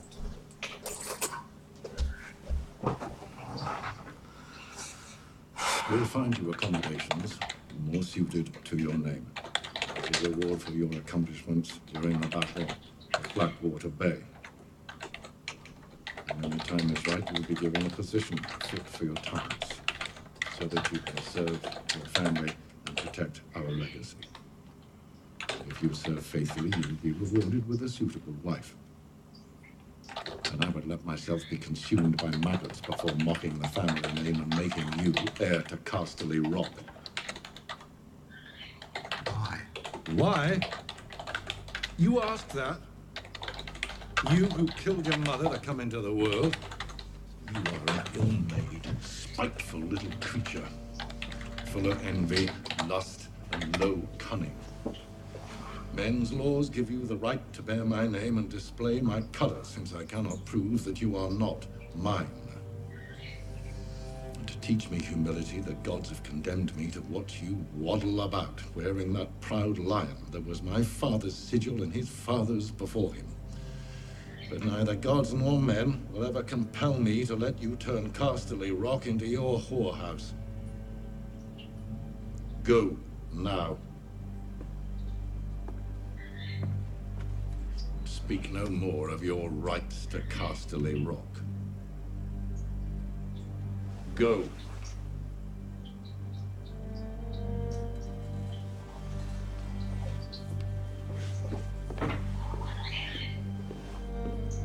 And one more thing. The next whore I cut in your bed, I'll hang.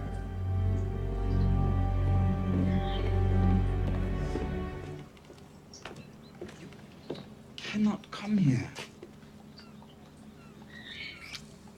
But you said I should come to you with any problems. Did anyone see you? No. You sure? My father does not make idle threats. Have you? What's she doing here? Our business concerns her too. Sit. You'll be pleased to learn that after one conversation with Planet Tyrell, I've saved the crown hundreds of thousands on this wedding.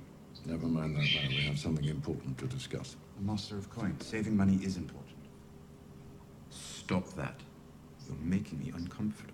Your sister has learned that your new friends, the Tyrells, are plotting to marry Sansa Stark to Sir Loras. Very well. She's a lovely girl. Missing some of Loras's favorite bits, but I'm sure they'll make do. Your jokes are not appreciated. It wasn't my best, but I I thought... bring them into the royal fold, and this is how they repay me. I'm trying to steal the key to the north out from under me. Sansa is the key to the north. I seem to remember she has an older brother. The Karstarks have marched home. The young wolf has lost half his army. His days are numbered. Theon Greyjoy murdered both his brothers. That makes Sansa Stark the heir to Winterfell. And I am not about to hand her over to the Tyrells. The Tyrell army is helping us to win this war. Do you really think it's wise to refuse them? There's nothing to refuse. This is a plot. Plots are not public knowledge. And the Tyrells won't carry this one out until after Joffrey's wedding. We need to act first and kill this union in its crib. And how do we do that? We find Sansa Stark a different husband. Wonderful. Yes, it is.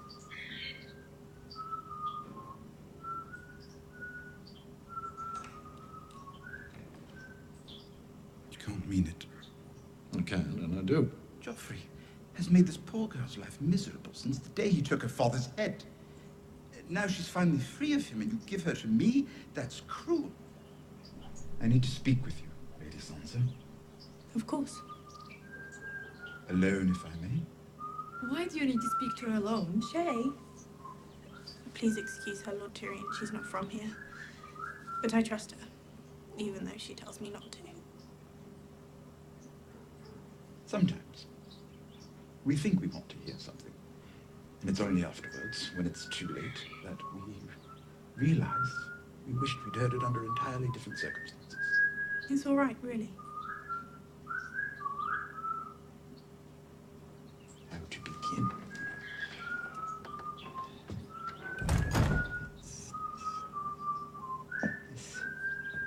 This is awkward. So, am I invited to your wedding? I didn't ask for this marriage. I didn't want it. No. She's a beautiful girl. You said so yourself. That doesn't mean... This is duty. not desire. Is that what you will tell yourself when you fuck her? I don't have a choice. My father... Does not rule the world. We can still go across a narrow sea. What would I do there? Juggle? I am a Lannister of Casterly Rock. And I'm Shay the funny whore. My feelings for you have not changed. I will marry Sansa Stark and do my duty by her. While I empty her chamber pot and lick your cock when you're bored. I swear to you, it will not be like that. No? What will it be like? I will buy you a good home, somewhere in the city. You will have fine clothes, guards to keep you safe, servants. Any children we might have will be well provided for. Children? You think I want children who can never see their father? Who would be killed in their sleep if their grandfather found out about them? Listen. Listen to me, my lady. I'm not your lady. You are. You'll always be my lady. I'm your whore. And when you are tired of fucking me, I will be nothing.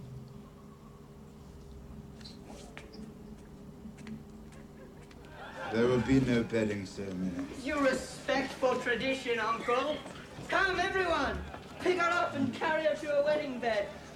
Get rid of her gown. She won't be needing it any longer. Ladies, attend to my uncle. He's not heavy. There will be no bedding ceremony. There will be if I command it. Then you'll be fucking your own bride with a wooden cock. What did you say? What did you say? I believe we can dispense with the bedding, Your Grace. I'm sure Tyrion did not mean to threaten the king.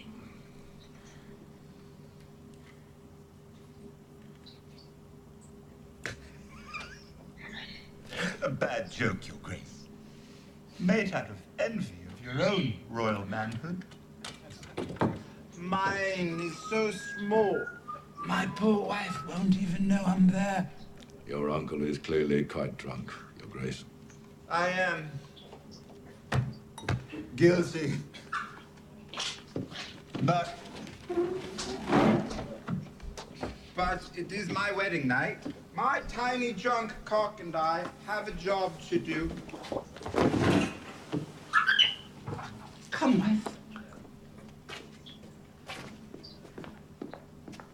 I vomited on a girl once, in the middle of the act, not proud of it.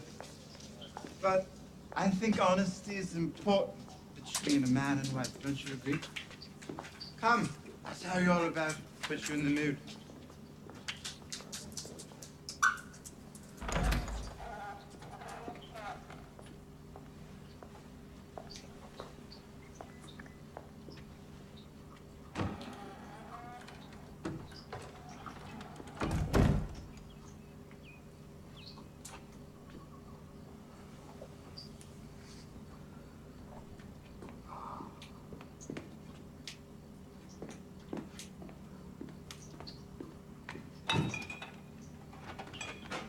Is that wise, my lord? Tin, Sansa. My name is Tyrion. Is that wise, Tyrion?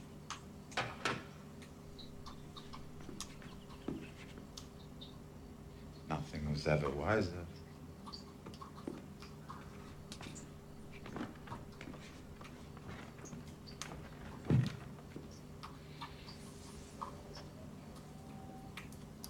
Astoundingly long. What? Neck. You have one. How old are you exactly? 14.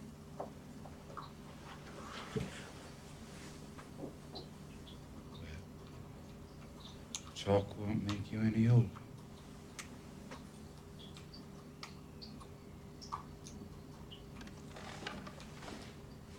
My Lord Father has commanded me to consummate this marriage.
Stop.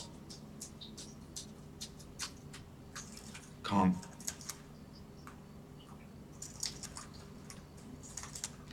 Could, I won't. But your father... If my father wants someone to get fucked, I know where he can start.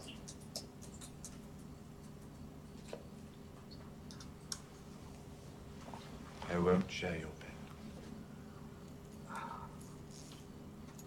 Not until you want me to. What if I never want you to?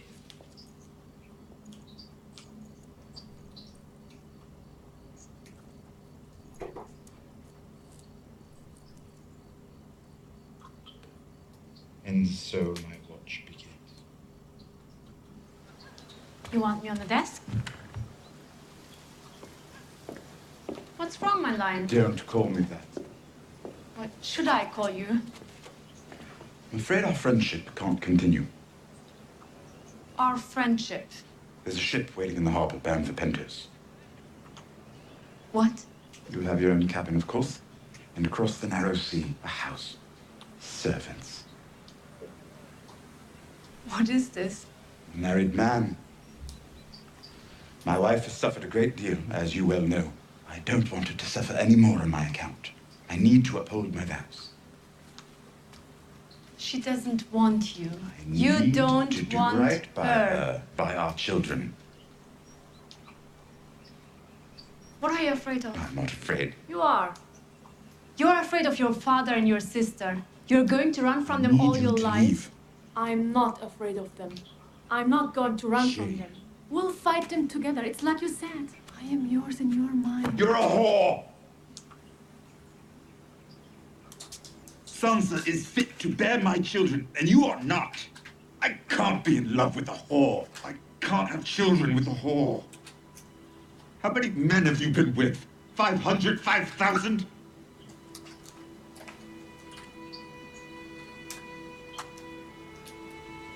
How many whores have you been with? I've enjoyed my time with all of them, and I have enjoyed my time with you most of all. But now that time is over.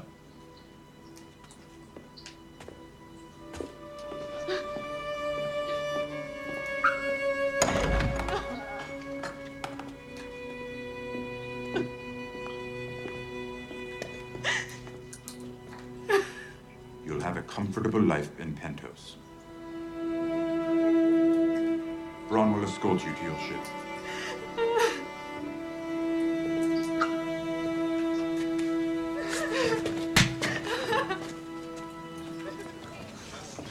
Uncle! Where are you going? You're my cupbearer, remember?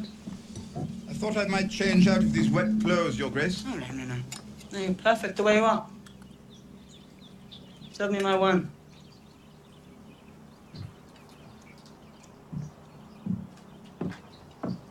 Hurry up, this pie is dry.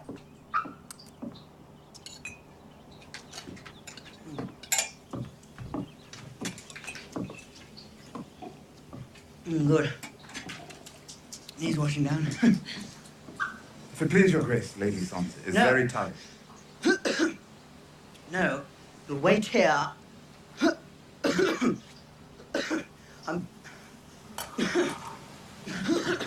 Your Grace. It's nothing.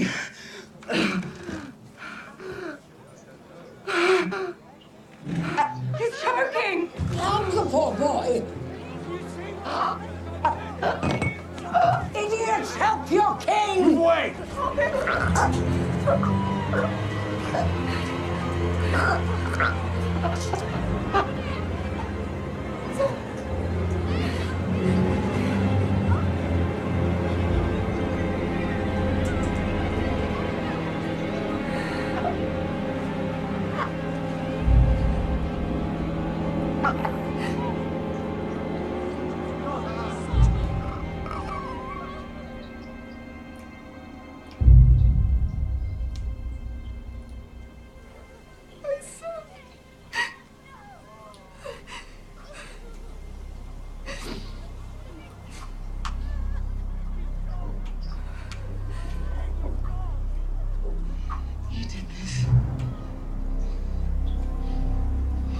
poisoned my son, your king.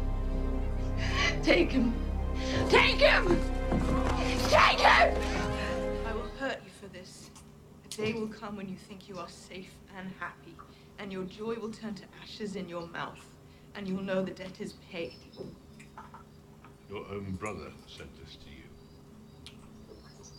Shortly before the Battle of Blackwater Bay, I confronted him about his plans to put Joffrey on the front lines. As it turned out, when the attack came, Joffrey insisted on remaining at the battlements. He believed his presence would inspire the troops. Father, can I ask the witness one question?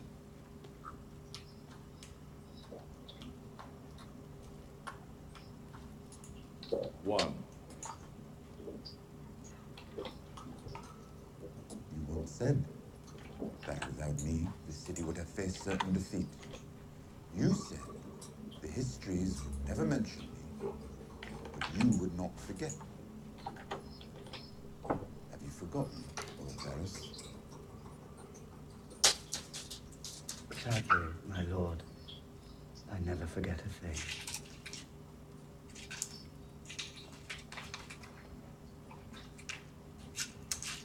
Crown may call its next witness.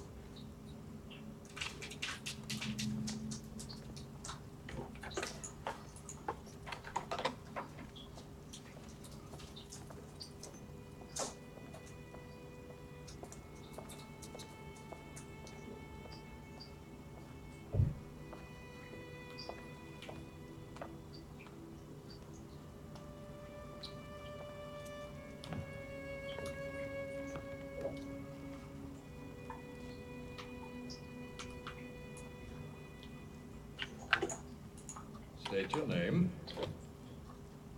Shay. Do you swear by all the gods that your testimony will be true and honest? I swear it. Do you know this man?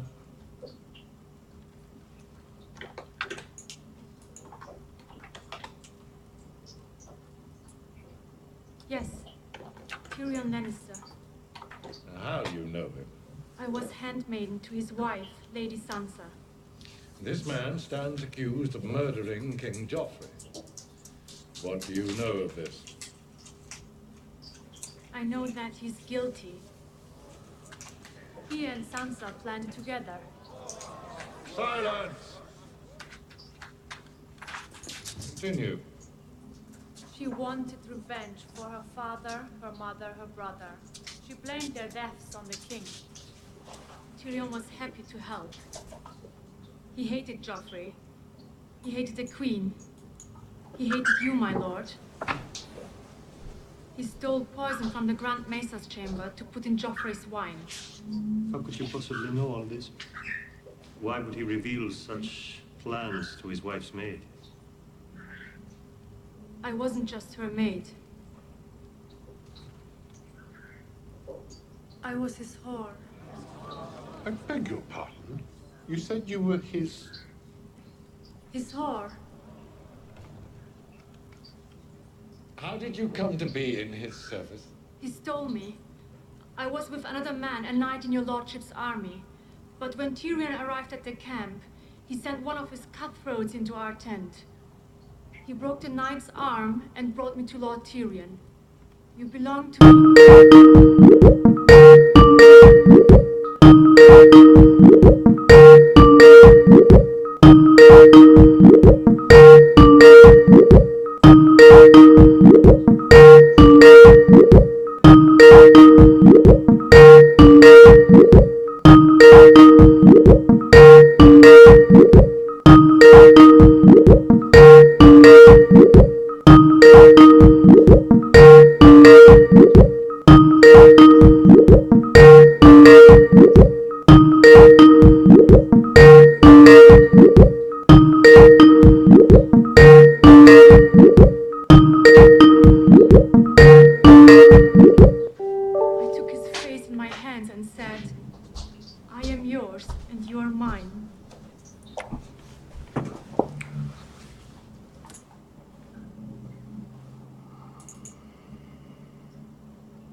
Čo?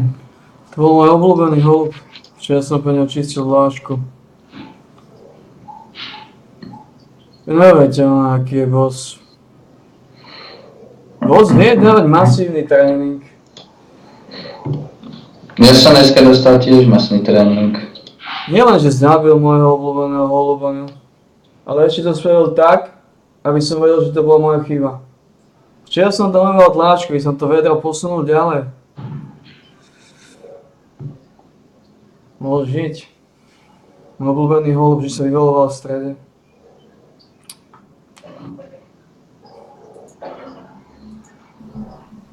A ty vieš, že keď si dám tú námahu upratovať balkón. Piče, ale som hral dneska, pred zápasom, jak nás chlami prišlo zle, celý zápas som sa len tak prechádzal, mi to dali vyžrať všetci. Mohol som hrať dneska, úplne mi boss mi zviazal nohy. Prečo boss chcel, aby mi bolo hneď pred zápasom mi prišlo zle, ty kokos?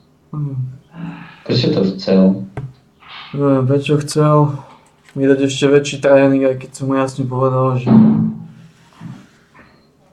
že odvahu mám. Jak sa volal ten holub? Máš ich aj pomenovaných, alebo nejaké... Neviem, ale zase som nazveral týchto malých chrobákov, za sebou nechodia. Neviem,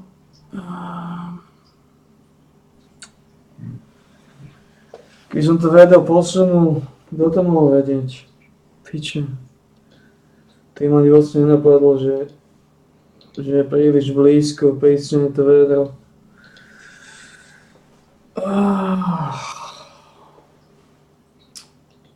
Lebo ja som išiel na balkón, chcel som ísť spať, ale nedalo mi to, lebo ako vždy sa vyvaluješ v strede. A teraz som ťa nevidel už viac ako hodinu, to sa mi nezdá. Vedel som, že... Bol mŕtvy? No jasne, zaseknutý v tej škáre medzi vedrom a stenou. A čo, aj mal veľa čo rozdrčené, alebo nie? No veď on bol stlačený. Jak sa tam dokázal narvať? No on utekal pred niečím a tak sa tlačil cez tú dieru vlastne, že sa zadusil. To je, keď silou mocou sa natlačíš do malej diery. No dobré, a čo, to nedokázal výjsť už z toho, ty koňa? On chcel výjsť, ale cestou dopredu, nie dozadu. Pravdepodobne. A cestou dopredu to nešlo, že? Z druhou, no, piče. Čím viac sa tlačil dopredu, tým viac sa zadusil. Neviem, buď hneď ako bežal, hneď ho to chytilo, alebo sa tam pomaly tlačil stále viac a viac, to už je jedno. Dôležité je, že včera som tam bol. Včera som vyval pre neho dláčku, aby sa vyvaloval na čistejšie podlahe. Už sa vyvaluje v zemi.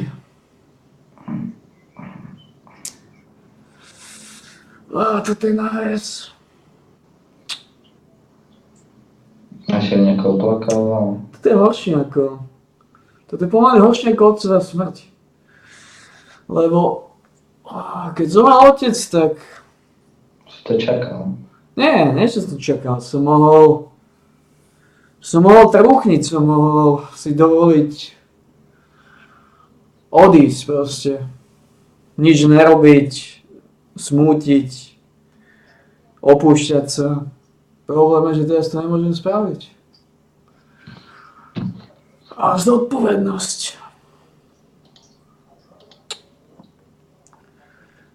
Ty kokos. To je strašne ťažké, to znamená, že takúto fatálne ťažkú udalosť. A vieš, že musíš ísť ďalej.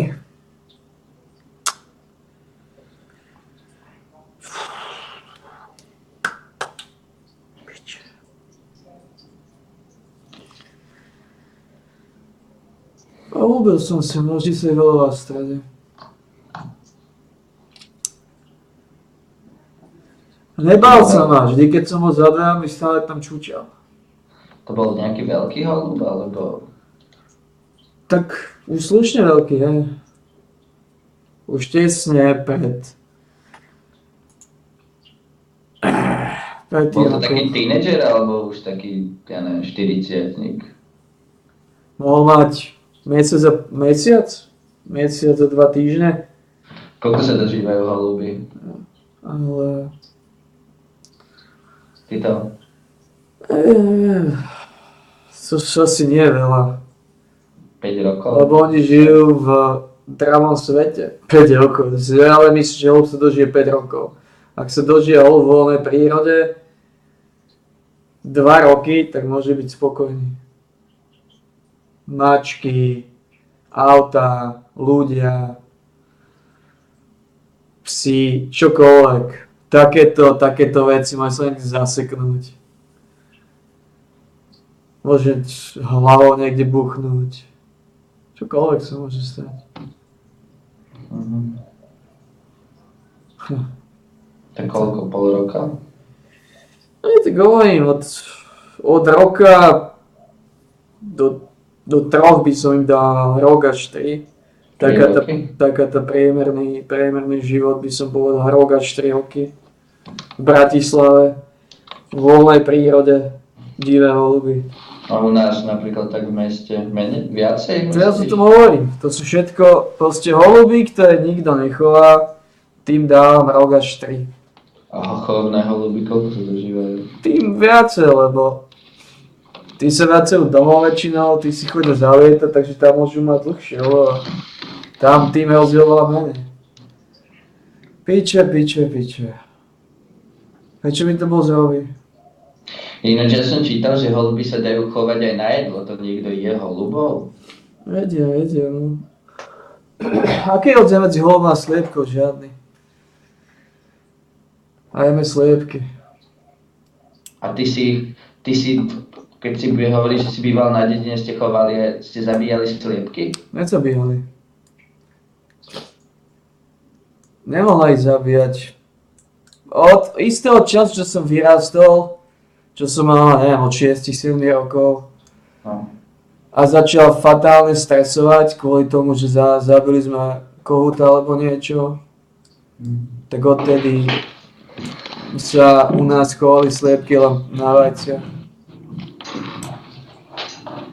Nezabíjala sliepky od matka, potom už. Idem si prekačiť Barka, Mabiekla, počkaj chvíľu.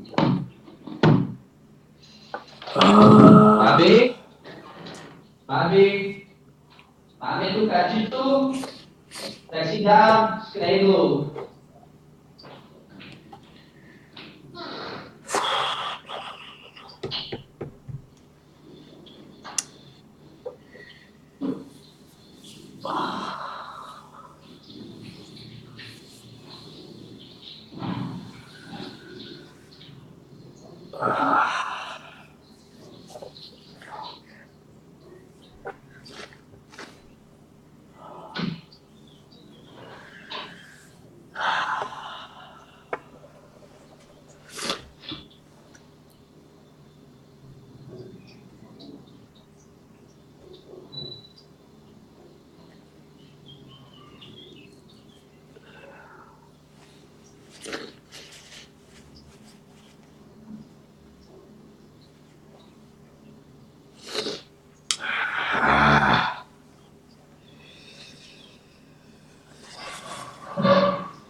Bábka zabila kačicu.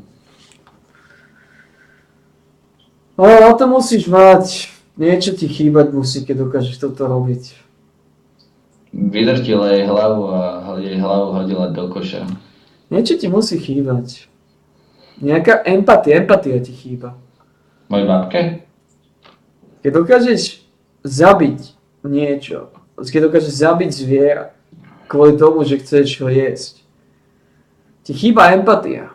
Lebo pointa je tá, že ty nemusíš to mäso jesť. Ty ho nemusíš jesť.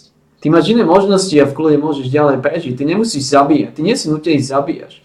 Ty zabíjaš, lebo si sebecký človek, ktorý chce mať ešte väčšie pohodlie, väčší komfort, ako má.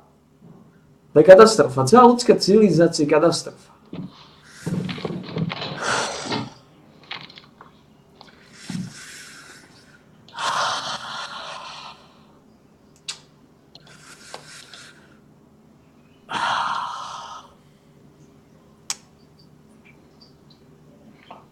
Akorát, keď ťa kúkam, máš nejaké nové triko, to odkiaľ si naberal.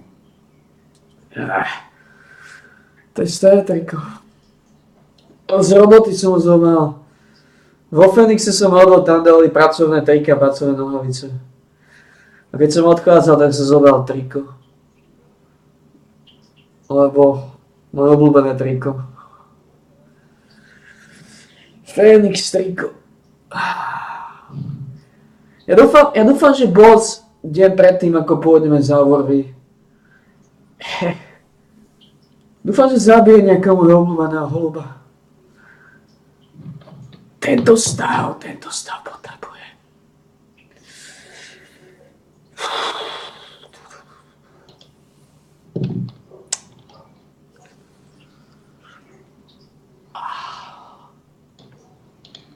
Čo? Toto je stav, kde ma oficiálne môžeš považovať za jedného z najnebezpečnejších ľudí na planéte. Momentálne.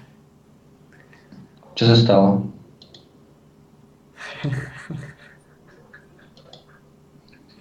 Čo? Ja som nerozumel som ti, lebo mi to seklo. Že toto je deň, keď ma môžeš považovať za jedného z najnebezpečnejších ľudí na planéte. Neviem, dokedy nebude to dlho trvať. Môj mozog dokáže rýchlo vstrebať túto biedu. Takže máš sa podľa toho chovať?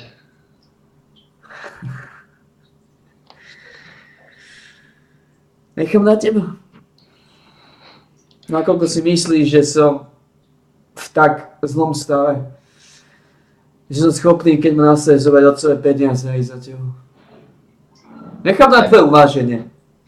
Zistím, že sa naučil za ten čas. Ale čisto teoreticky, hej, poďme si na chvíľu zabajčiť. Okay. Že ja ťa fakt teraz akože chcem ťa vytočiť, hej, silou mocou začne niečo trístať o holubo alebo tak. A ty sa fakt akože vypneš Skype a že ideš za mňou, hej? Hej. Čo by si mi dokázal spraviť? Na to ti odpoviem len tak. Beriem otcové peniaze. Na to. Čiže by si ma chcel zabiť? Beriem otcové peniaze na to. Ja nerozumiem. Fakt si, nemôžeš mi normálne odpovedať. Ja som na to, aby som ťa učil. Ja by som ti normálne odpovedal, čo ty chceš. A to je presne to, čo budeme robiť. Až do dňa mojej smrti budem ťa učiť. Budem sa snažiť teba spraviť lepšieho, masnejšieho a vytrénovanejšieho vojaka pre bossa. To je moja práca. Ak tá práca mi vyžadovala, lebo keby si ma nasadol taký hľadisk, že zoberiem mocové peniaze a idem za tebou, ty vieš, čo to znamená? To znamená, že boss je očividne pripravený, aby si nastúpil na trón. To znamená, ja ťa neporazím. To bude môj koniec a tvoj nástup na trón. Takže nechám na tvojom uvážení, nakoľko dneska chceš do mňa dávať. Počkej, akože tvoj koniec, akože... Lebo ak by si ma nasral, zoberiem mocové peniaze, tak tam idem s cieľom ťa úplne rozdrtiť na prach. Ty vieš, že to Boh v živote nedovolí. To znamená, jeden z nás by musel zomrieť. Takže ja som vyhral tak či tak. Teda ja som vyhral. Lebo ty nezomrel, zomriem ja.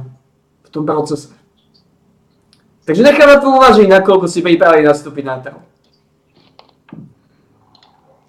Ale nakoľko si myslíš, že blafujem.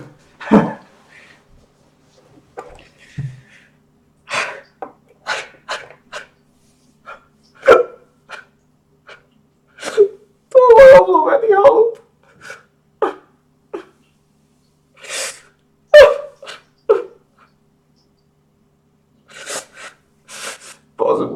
Boz mi ho zomrel. koľko si myslíš, že blafujem? Pozri percentuálnu šancu. Vidíš to? Aj ty si dostatočne inteligentný. Zatiaľ si nerobíš zo mňa srandu.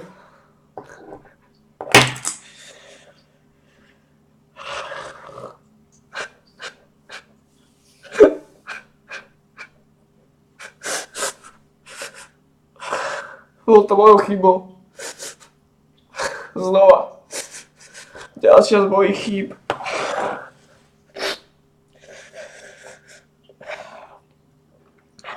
Vieš, aké ťažké žiť na tomto svete, Lukracius. Vieš, aké ťažké žiť s tou biedou. Vieš, akú službu si mi spravil, keby si robil to, čo vedie robiť najlepšie aj teraz. Prečo to teraz nerobíš, keď to chceš? Bo nechceš nastúpiť na trón. Nie si pripravený ísť na trón? Čo mi odpovedz. Či už to vypol? Radšej to vypol. Radšej to vypol, lebo si uvedomuje, že by sa začal smiať alebo niečo. A v tom momente by som išiel za ním. A v tom momente by to znamenalo, že ja zomrem a Lukracius nástupe na trón.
Radšej.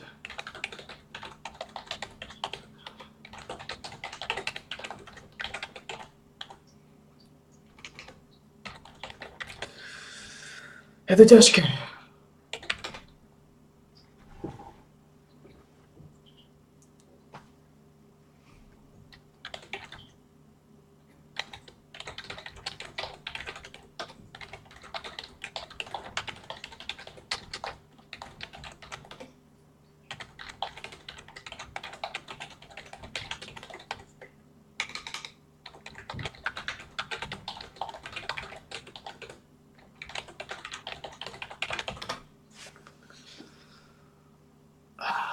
Škoda.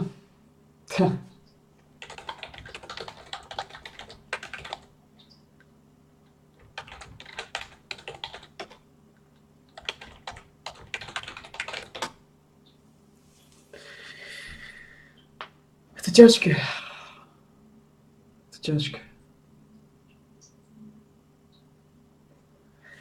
Nielen, že boss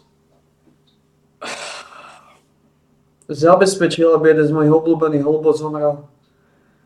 To je prvá fáza Môj obľúbený holub, kvôli ktorému som umýval balkón, aby som mohol vyvalovať v strede chodníka, v strede balkóna, lebo rád sa vyvaluje v strede balkóna. Nie len, že ho dneska boss dokázal zabiť, ale ešte to spravil tak, aby to bola moja chyba. Včera som kvôli nemu upratoval balkón. Aby sa vyvaloval na čistejšom balkóne.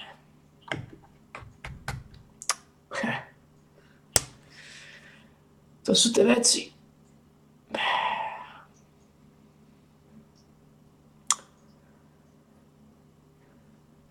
Včera som kvôli nemu umýval balkón a dnes som ho pochovával. Keby som to vedro posunul ďalej, mohol žiť. Niečo sa vystrašil, niečo ho naháňal, alebo čo nejaký iný holub, alebo nejaký iný holuby sa na balkóne naháňali, bili, alebo čokoľvek. A utekal pred nimi a to vedro bolo príliš prístené a jak utekal cez tú malú dieru, tak som zakvačil a zabilo ho to, udusil sa. Problém bol ten, že včera som bol na balkóne, včera som ho umýval.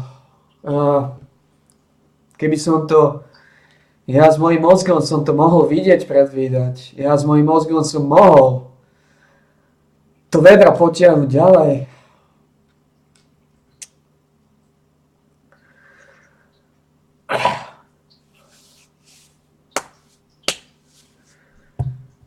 Je to ďalšia smrť na mojich rukách.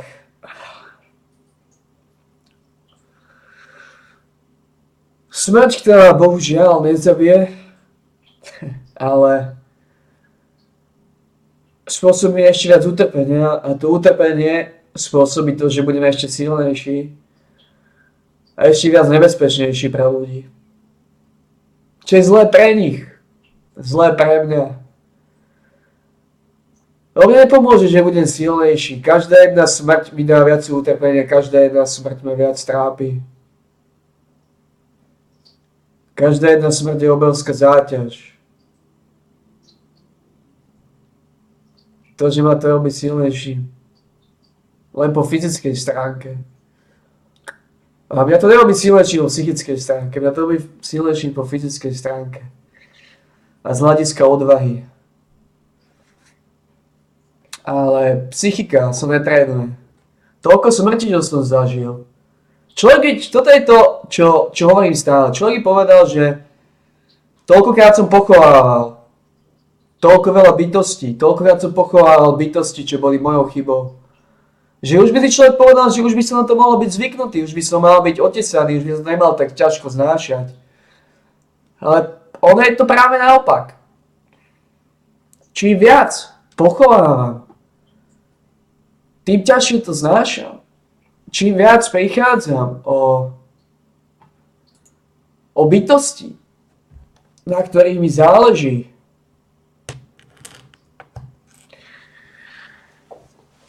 tým ťažšie to znášam. Tým ťažšie to znášam po psychickej stránke, ale to je to, čo bosu nezaujíma. Je úplne jedno, ako ja čo znášam, lebo on si uvedomuje jednu vec.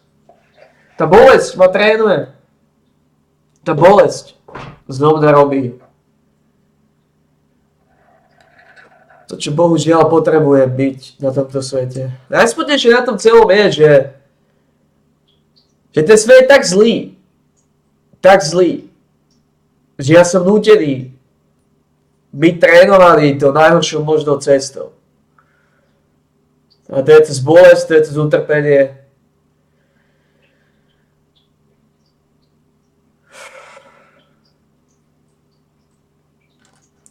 Toto je horšie, keď zomrel otec, lebo keď zomrel otec,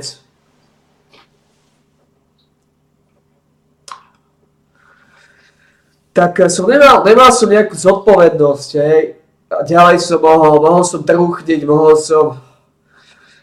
nemusel som sa o nič starať, dajme tomu takto povedať, mohol som trpieť, reť biedu, trúchniť, plakať. Problém je, že teraz to nemôže dovoliť. Nemôžem si dovoliť trúchniť a drieť biedu a plakať, pretože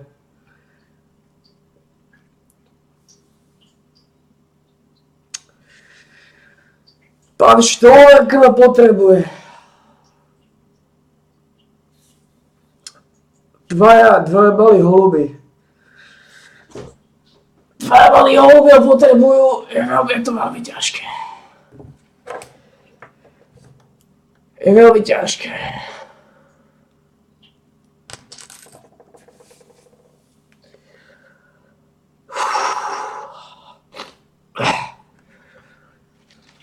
Starať sa o niečo.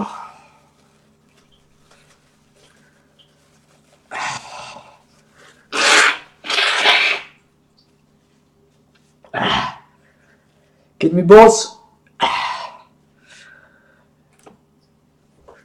zobral môjho ľúbeného holuba.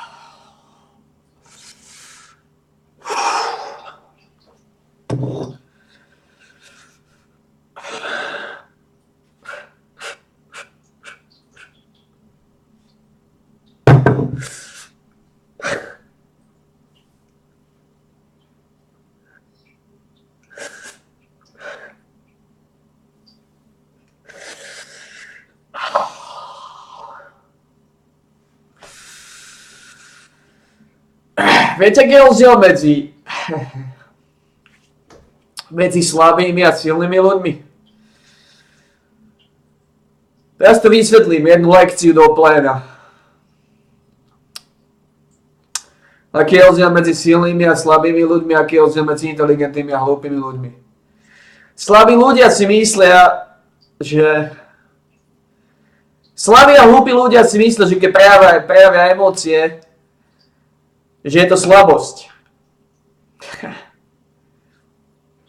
To sú tí ľudia, ktorí nemajú sebavedomie a dôveru seba samého. Ktorí si myslia, prejavím slabosť, budem plakať pred ľuďmi, stratím rešpekt.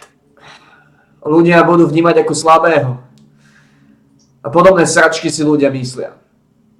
Ja nepatrím ani medzi hlúpych, ani medzi slabých ľudí.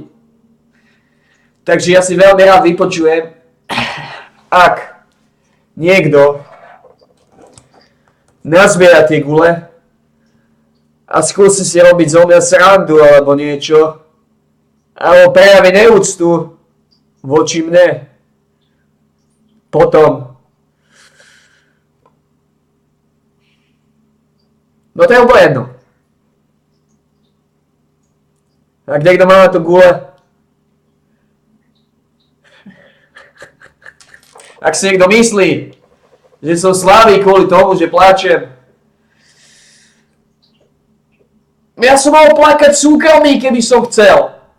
Celý môj život sa snažím učiť ľudí. O čom to je?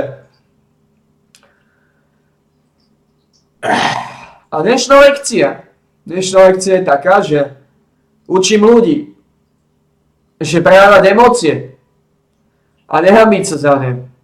Máš posúvať ďalej. Okrem dopredu. Robiť na silných vojakov.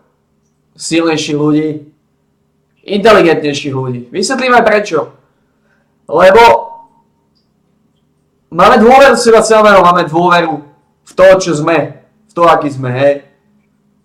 Prečo sme sa hanbili za to, že pláčeme? Boli nejaké porikadlá, že chlapi neplačia, podobné sračky. Ale tie príslovia očividne vznikli od slabých a hlúpych ľudí, ktorí nemajú dôveru seba samého a preto, ak plačú, tak plačú v súkromí, lebo sa hanbia. Naozaj, seriózne, za čo sa hanbíme? Za to, že máme empatiu? Za to, že sme dobrí ľudia? Za to, že máme vyššie cítenie? A čoho sa bojíme, že sa nám niekto začne smiať? Alebo niečo, že stratíme rešpekt, alebo niečo, ja sa to vôbec nebojím. A viete, prečo sa nebojím toho, že stratím rešpekt, alebo že sa mi niekto bude vysmievať, alebo smiať sa mi a podobne? Tu je dôvod, kvôli čomu kráľ vypol Skype. Lebo kráľ si uvedomuje, že mohol by sa začať smiať na tom, že plače, alebo niečo podobné. A to by vyústilo len do jednej tematiky. Že by som zobral otcové peniaze a išiel hneď teraz za ním. A prvý vlak, ktorý ide do jeho dediny, by som zobral, išiel by som s nožom, išiel by som pripravený, obrnený na to. Vysporiadať sa s človekom, ktorý si myslí, že sa môže smiať na utrpení druhého človeka. Hej? Takže znova to poviem takto. Kráľ vypol Skype, lebo vie, že my sa smial nie kvôli tomu, že je zlý, nie kvôli tomu, že jedno s druhým. On vypol Skype kvôli tomu, lebo nedokáže kontrolovať tieto svoje primitívne emócie. Zatiaľ som nenaučil kontrolovať primitívne emócie, lebo každý z nás má primitívne emócie, každý z nás má nedostatočne vyvinutú empatiu. Hej. Tá situácia je taká, že ja sa nebojím sa plakať na verejnosti, lebo viem jednu vec. Poprvé, som inteligentný, poprvé som silnejší ako ktorýkoľvek človek na svete. To znamená, ak sa mi niekto bude plakať, niekto sa mi bude smiať alebo niečo, alebo ak si niekto myslí, že stratím rešpekt, alebo niečo, pravý opak. Ja nemám problém toho človeka dojsť, nemám problém ho zabiť, nemám problém rozrezať na 5, 6 alebo 10 kúskov. Hej. Ľudia, ktorí ma poznajú, to vedia, ľudia, ktorí ma poznajú, vedia, že keď som v takomto stave, keď naozaj... Lebo ja som silný človek, ja som preskákal, ja som videl veľa smrti, ja mám masívny tréning. Celý môj život som zažil veci, ktoré by iných ľudí zložili už po pár mesiacoch. Ja ich zvládam 10 ročia. No, pointa je taká, že už keď plačem, už to musí znamenať, že to neznamená, že som slabý, pravý opak. To znamená, že som práve že veľmi silný a veľmi násraný a veľmi nebezpečný, lebo som tak zúfalý a tak ma premohlo to utrpenie, že to utrpenie mi dalo takú silu a takú odvahu. Nie psychicky, hej, psychicky nie. Psychicky som v piči. Lenže toto je ďalšia vec, ktorú naučím ľudí. Psychika nerozhoduje o tom, o našom bojovnom výkone. To som sa naučil aj ja. Ja som si dlhé roky myslel, že psychika je ten najdôležitejší faktor. A momentálne, čo ma boss naučil za posledné týždne je tá, že psychika nie je najdôležitejší faktor. Najdôležitejší faktor sú dve veci. Fyzická sila a odvaha. Odvaha nesúvisí psychikou. Lebo nemôže. Lebo ja som psychicky úplne v sračke. Ale z nejakého neznámeho dôvodu ja premieňam tú psychickú bolesť, tú maximálnu sračkofilnú energiu, to maximálne zúfalstvo, depresiu a tie smrte, ktoré sú na mojich rukách, tá krv, ktorá je na mojich rukách.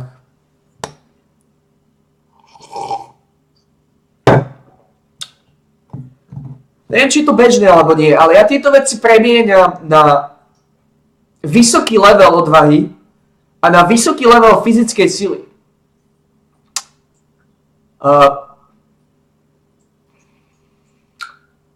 Tá pointa je taká teraz, že naozaj, keby niekto si myslel, že sa chce do mňa púšťať teraz. Ako jasné, púšťali by sa do mňa ľudia, ktorí vedia, že v živote nemám šancu nájsť, neviem, kde bývajú, neviem, kto sú.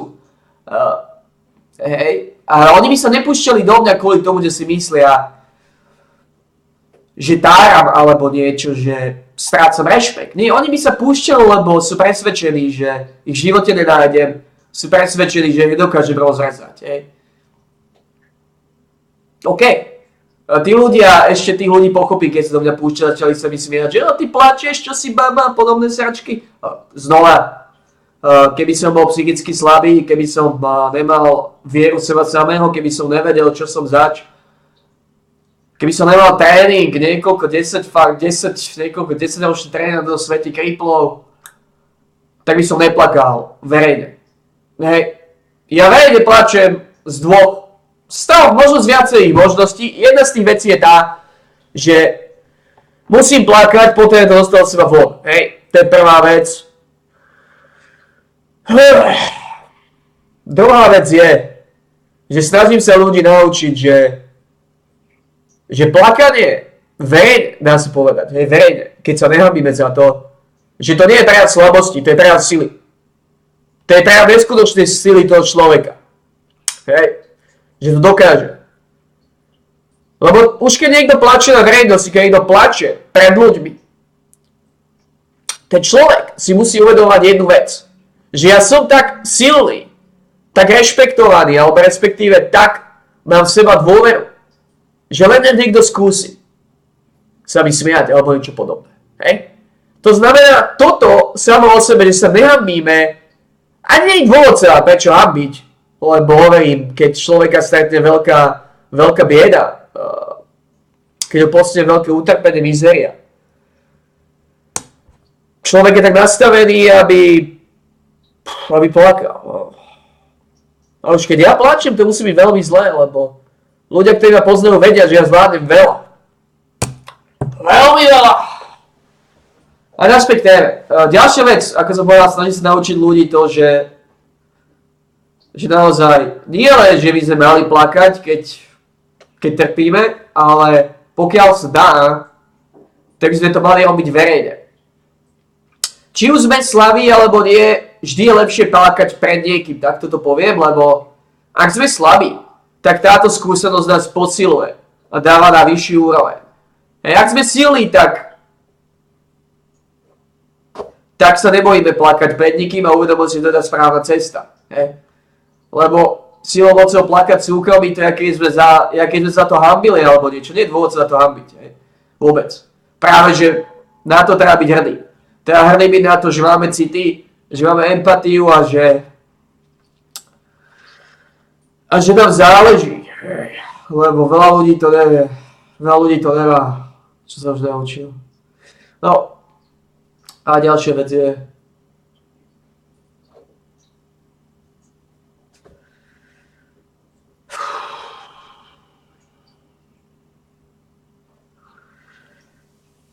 že ho boss nemusel zabiť. Ja ho zabil kvôli mne. Toto je to, čo sa stretávam celý život. Ale mne záleží na veľa bytostiach. Hej.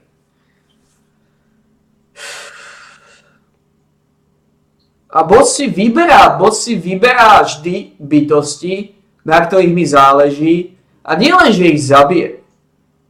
Ale on ich ešte zabije tak, duplovane, ako som povedal, aby som si to ja vyčítal. Aby som si to bral, že to bola moja chyba. Lebo ja si to vyčítam, lebo včera som bol na balkóne. Včera som upratoval balkón, aby som mohol...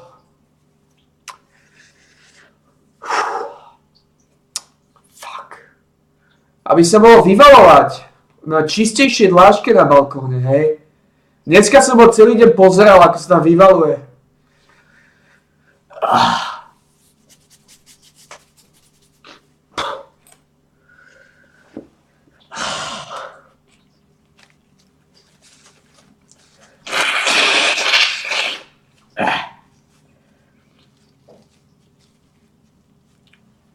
A vďaka tomu, že som neposunul to vedro, tak sa zakračil sa za to vedro a udusil sa tam. Keby som to vedro posunul včera, tak... A toto je ten problém, ktorý ja zase viem. Že ja si to vyčítam. Lenže ja zároveň viem, že keby som to vedro posunul ďalej, tá bezmocnosť, že aj keby som to vedro posunul ďalej, šéf by našiel inú cestu. Ako ho zabiť?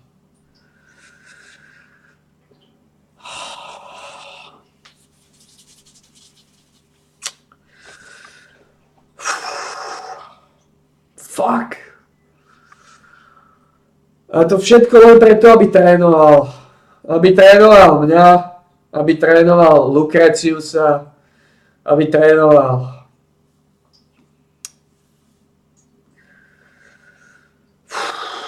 Fuck.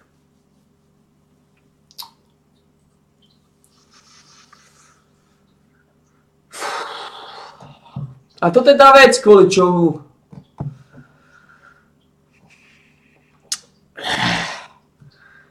by sa mal vyhýbať.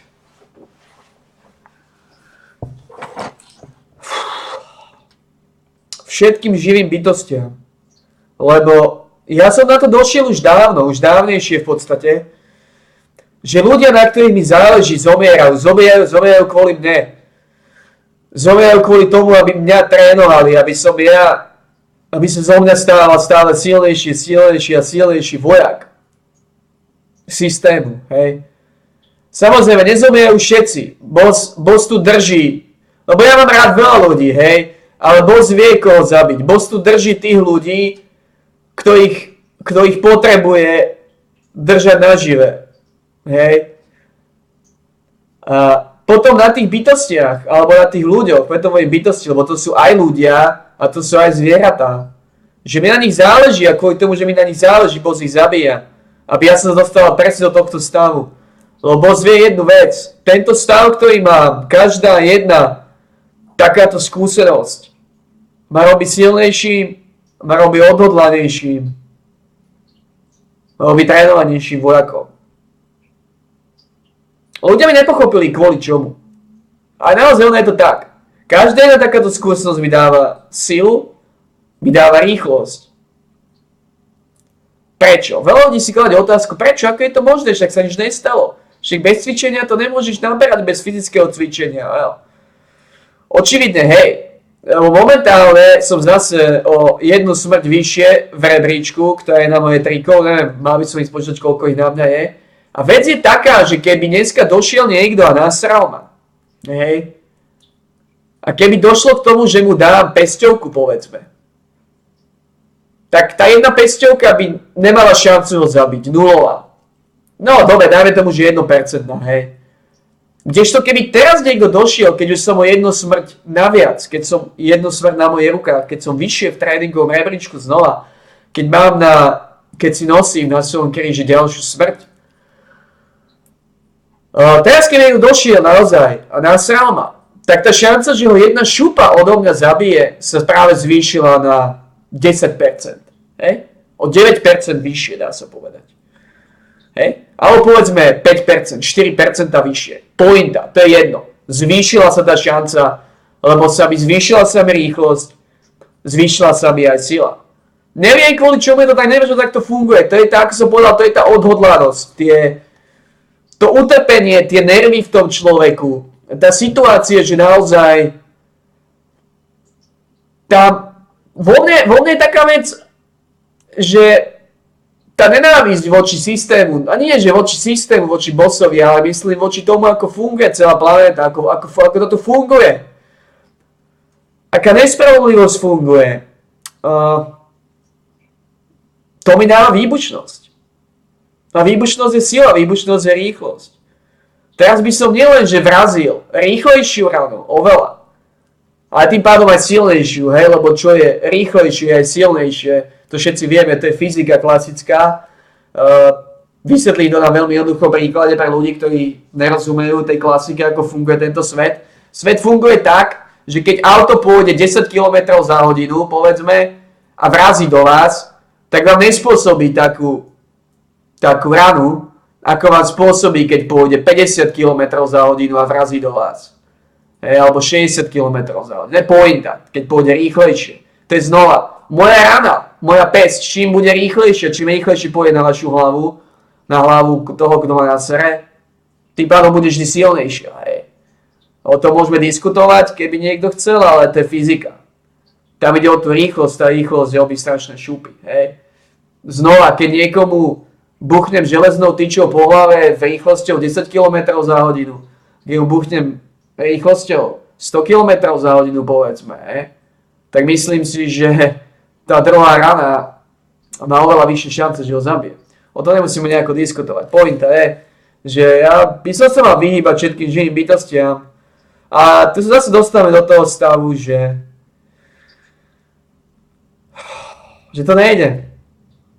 Najhoršie na to celom je, že ten tréning, ktorý dostávam, ja som nechcel byť. Ja som nechcel byť vojakom, ja som nechcel byť bojovníkom za dobro. Ja som nechcem a nikdy chcieť nebudem. Jedné, čo som ja vždy chcel, je zomrieť a odísť z tohto sveta kokotov, z tohto sveta nespravodlivosti, aká to funguje.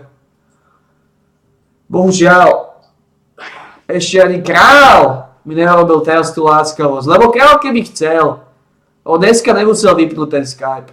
On ten Skype mohol nechať ísť, mohol sa začať smiať na tom, ako plačem. A v tom momente by som zomrel. Lebo v tom momente by som mal otcové peniaze a išiel ho zabiť. Ale ja by som ho nezabil, ja to viem. Ja viem budúcnosť. Nie celú, ale časti budúcnosti. Ja by som ho nezabil. Ale ja by som zomrel v tom procese.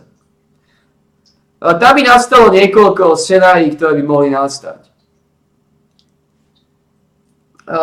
Kráľ by bol nútený zavolať políciu. Kráľ by nemohol riskovať čeliť mi sám alebo iba s otcom. Takže kráľ by zavolal políciu. Problém je ten, že mňa by polícia nezastavila ani nič. To znamená, aby som vyťahol nôž a ja by som išiel proti policajtom. Hej. Buď by som chcel donútiť tých policajtov, ktorí ma zastrelili alebo niečo, alebo už keby som videl, že to nie je možné. Keby som videl, že nestrelajú do mňa, tak by som sa zarezal sám. Hej.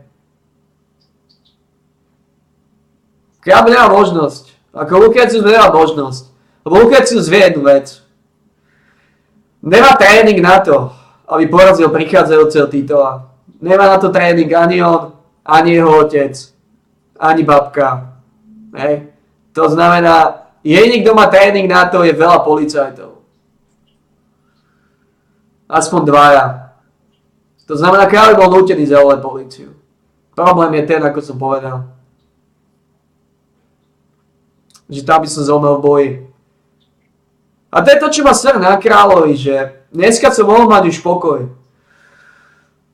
Už mohlo byť potom.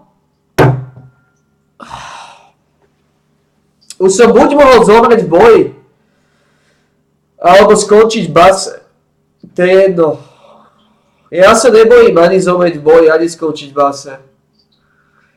Lebo sa na druhej strane, keby som aspoň skončil v base, tak ja dúfam, že tam by som nemal prístup k ľuďom alebo k bytostiam, na ktorých by mi záležalo, hej. Že tam by mi nezáležalo na ničom. Aj neviem, čo by som chcel viac. Či smrť, alebo basu. Keď sa mi teraz tak zamyslím, tak aj basa bola celkom zaujímavá, lebo to je v podstate vojna. Tam by bola kvalitná vojna. Ja by som bol zvedavý, či by sa zo mňa stal rešpektovaný človek v tej base, či by si tí väzni uvedomovali, že tento človek je odhodlaný na všetko. S týmto človekom sa nemá zmysel zasierať. A som zvedavý, keby si to uvedomovali, že čo by bolo ďalej. V podstate ja som zvedavý na každý scénar, hej. Že keby si to neuvedomovali, že čo by bolo ďalej, že ako veľmi by som skončil dotlčený, ako veľmi by som vždy bol v nemocnici, alebo či by som bol non-stop v nemocnici, alebo či by som naozaj dokázal obstáť nejako v tých bojoch, čo by som nedokázal obstáť. Ale proste chcel by som, tú basu by som asi chcel viac, lebo tam by sa ukázalo, že nebojím sa ísť do vojny, tam by sa ukázalo to, čo vždy hovorím, že ja som človek, ktorý nechýba mi inteligencia, nechýba mi hlavne odvaha. Nemyslím si, že ja som v živote nebol posera, nie som posera, v živote nebudem posera. Ono sa niekedy môže zdať, že som posera, ale nie som posera. Nikdy som nebol, nie som, a nikdy nebudem, hej.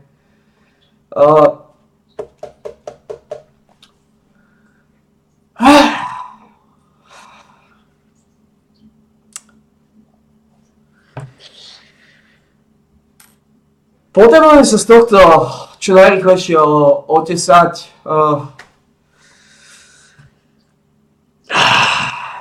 Mám zodpovednosť za 2 malé holuby. Mám zodpovednosť za pána štvorverku. Král Lucretius znova ukázal svoju sebeckosť. Nie je pripravený nastúpiť na trón. Nie je pripravený, lebo nemá v sebe dostatok dobra, nemá v sebe dostatok tréningu. Lebo čo mal spraviť Lucretius, keď bol pripravený nastúpiť na trón, keď bol pripravený prebrať to žezlo a stať sa on tým, ktorý bude zodpovedný za zlých ľudí a ktorý sa bude snažiť priviesť ľudí na lepšiu cestu. Čo mal spraviť, keď bol nesebecký dobrý človek? Lebo on vie, ako trpím. On to vie.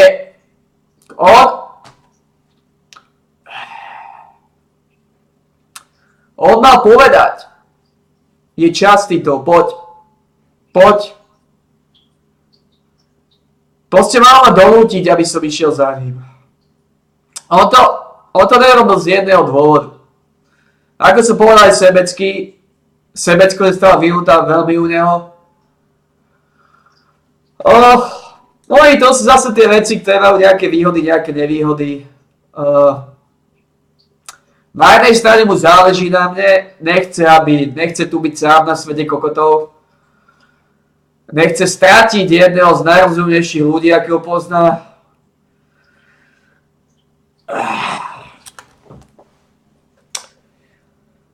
A jedného z najlojálnejších ľudí, akého pozná, hej. To je fajn. Lenže zároveň vie, že by mi pravdepodobne pomohol, hej. Lebo, ako som povedal, ja by som na 60, 60, 70% by som zomrel dneska v tom procese od toho zabiť, v tom procese zabiť policajtov, hej, ja by som zomrel.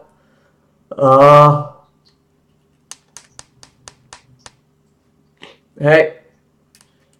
Ja by som si ešte predtým skúsil zohrať nejakú repliku zbrane alebo niečo, aby som namieril na policajtov. Ja by som ich skúsil donútiť toho, aby zastrelili. To bol prvý plán. No, pointa je, že kvôli čomu Lucretius nechce ma odbremeniť. Dneska sa mohol pokúsiť ma odbremeniť, ale ešte nie je ten level. Ešte som ho stále naučil asi dosť. Nenaučil som ho dosť. Lebo on vie, že jemu nič nehrozí, lebo ako som povedal, on by musel zavolať policajtov, on nemá na výber. Lebo ak by nezavolal policajtov, tak by zomierali ľudia. Ja by som zabíjal každého, kto mi stál v ceste. Každého jedného. Išiel by som cez jeho otca, cez jeho babku, išiel by som cez každého, kto mi zabraňoval zabiť Lucretiusa. Ale ja by som nešiel zabiť s tým, že si myslím, že ho zabijem, hej. Ja by som to išiel robiť s tým, že to musím spraviť, že je to moja povinnosť, ale ja by som ho vedel, že ho nezabijem. Hej. To znamená, ja by som to robil z niekoľkých dôvodov. Prvý dôvod by bol ten, aby som posadil Lucretiusa na trón. V podstate, lebo to by znamenalo, že boss chce ho vidieť na tróne. To by znamenalo, že boss mi dal jednoznačné znamenie, že je čas. Už som starý na to, už nejaké šedé vlasy mám. Je čas prenechať žezlo inému bojovníkovi, nebojuje za dobro a nech bojuje proti zlu.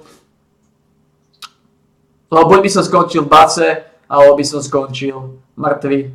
Každopádne, akokoľvek situácia by nastala, Lucretius by musel nastúpiť na trón. Ale očividne ešte nie je ten čas. Čo ma mrzí, samozrejme, sere ma to, lebo teraz sa zase vo mne ukazuje tá sebeckosť, lebo sú celkom slušné šance, hýbu sa okolo 60%, že naozaj keď človek zomrie, tak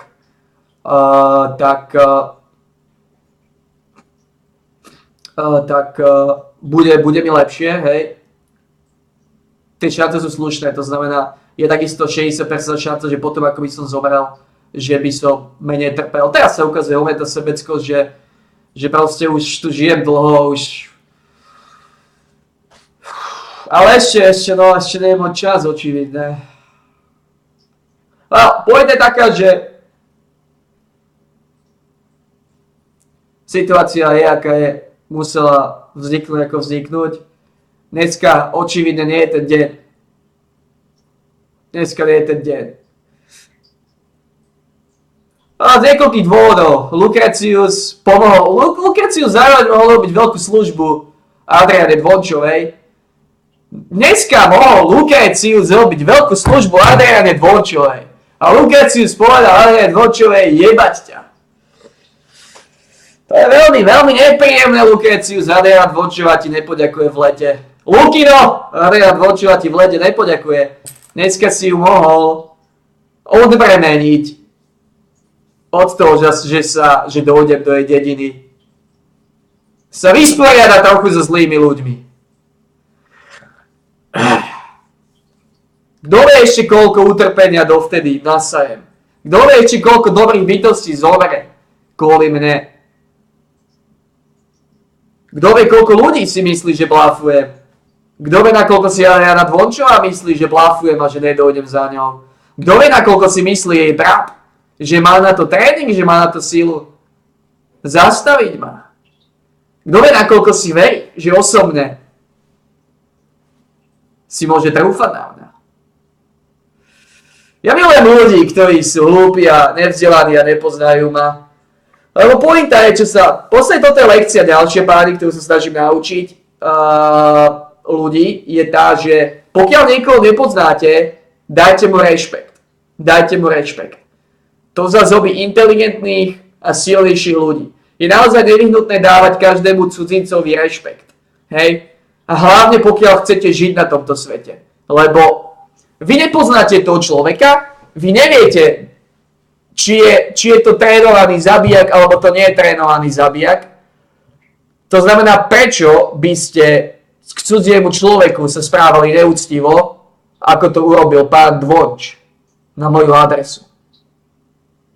Nie je dôvod. Ten človek, vy ho nepoznáte, vy ho nasrete, on dojde, on vás zabije. Koho je to chyba? Je to vaša chyba, že sa správate neúctivo k ľuďom, ktorých nepoznáte. Takže naozaj toto je ďalšia z vecí, ktoré by som rád chcel, aby si ľudia na tým skúsili popremýšľať a naozaj si to zobrať k srdcu. Lebo ja sa tým riadím. Ja hovorím to, čím sa sám riadím. Ja sám dávam ľuďom úctu, pokiaľ nepreukážu opak. Samozrejme, keď ľudia mi od začiatku ukazujú hlúposť, tak úctu im nedám, hej. To je jasné. Niekoľkokrát sme videli, že niekto napíše hlúposť v mojom čete a zdrbem ho. Ale to je o niečom inom. Tu ide o to, že keď niekoho nepoznáme, píše nám úctivo, alebo rozpráva sa s nami úctivo a my sa začneme s ním baviť neúctivo. Nikdy to nerobte, pretože, ako som povedal, vy nemáte svoj život vo svojich rukách, nikto nemá svoj život vo svojich rukách. To je ďalšia lekcia, dneska perlím pravdy. Hej? To je ďalšia vec, ktorú si rozumní ľudia uvedomujú. My nevlastníme svoj život. Hej? Je v podstate jedno, kto ho vlastní, niekto možno vlastní, niekto možno nevlastní, to už nie sú až tak dôležité veci. Sú, ale neviem to momentálne nejako rozlúsknuť. Pointa je taká, že my nemáme svoj život v rukách. Hej. My nerozhodujeme o tom, kedy zomrieme a podobne. Nerozhodujeme ani o tom, čo s nami bude. Po väčšine prípadov to platí. Hej. Takže naozaj nemyslieť si, že ja mám svoj život vo svojich rukách, nikto mi nič nemôže spraviť, lebo tuto na tomto svete fungujú zákony, ktorých sa ľudia boja, zákony, ktoré ľudia rešpektujú, lebo ľudia sa boja skončiť v base, lebo ľudia sa boja čeliť následkom, bla bla bla bla bla bla bla bla bla. Ja nie som. Nado mnou nemajú moc policajti, ani súdy, ani basy a žiadne ľudské zákony. Ja mám zákony dobra. Ja sa riadím zákonmi dobra. A jeden z tých zákonov hovorí to, že pokiaľ niekto preukáže vysokú neúctu, pokiaľ niekto preukáže veľké zlo, že je v ňom, Dávame mu niekoľko šancí. Ale pokiaľ sa s ním nedá nič robiť a pokiaľ naozaj nás tomu donúti, tak potom treba použiť sebeobranu najvyššieho kalibru. Pointa je taká, že ja sa nebojím skončiť v base, ja sa nebojím nikoho rozrezať, ja sa nebojím konať to, na čo som tu na tomto svete. Hej. A preto hovorím, že ja to nie som jediný, aj takých ľudí je viac. Hej. A preto hovorím, že naozaj nespoliehať sa na ľudské zákony. Ľudské zákony sú slabé, ľudské zákony sú plné trhlín, ľudské zákony nefungujú. To, čo ľudia vymysleli, nefunguje to. Všetci vidíme, že to nefunguje, hej. Stále je neprávosť na svete, stále je na svete zlo, hej. To znamená, položme si otázku, fungujú ľudské zákony, funguje polícia, fungujú súdy? Nie, hej. Keby to všetko fungovalo, tak to nie sú ľudia ako ja, hej. Celý systém je nastavený tak, aby...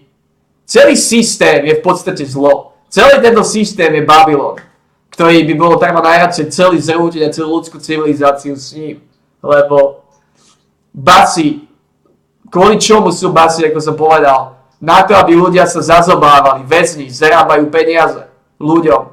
Kvôli tomu väzňov nezabíjajú, kvôli tomu kriminálnikov nezabíjajú, kvôli tomu ich dávajú do basy. To nie je kvôli nejakej morálke alebo niečomu, hej. To je kvôli tomu, aby... Lebo keď niekoho zabijú, z toho očividne nevedia toľko vyťažiť. Očividne vedia viacej vyťažiť z toho, keď budú ľudí väzniť. Hej. Istá sféra, istá vrchnosť, istá mocnosť, ktorá riadi nejaké tie opletačky v tomto systéme, niektorí z tých mocnejších ľudí, ktorí majú ako takú moc nad ľuďmi, drží tieto väzenské systémy nad vodou, lebo mu pomáhajú zarábať peniaze. A už som odišiel od tematiky. Pointa bolo, že Lukino mohol pomôcť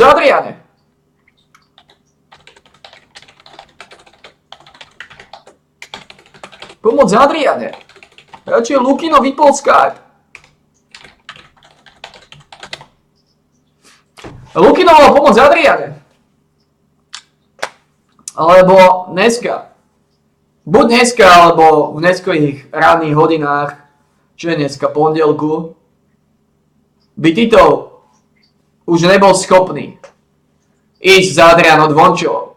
Lebo Tito by buď bol v Márnici,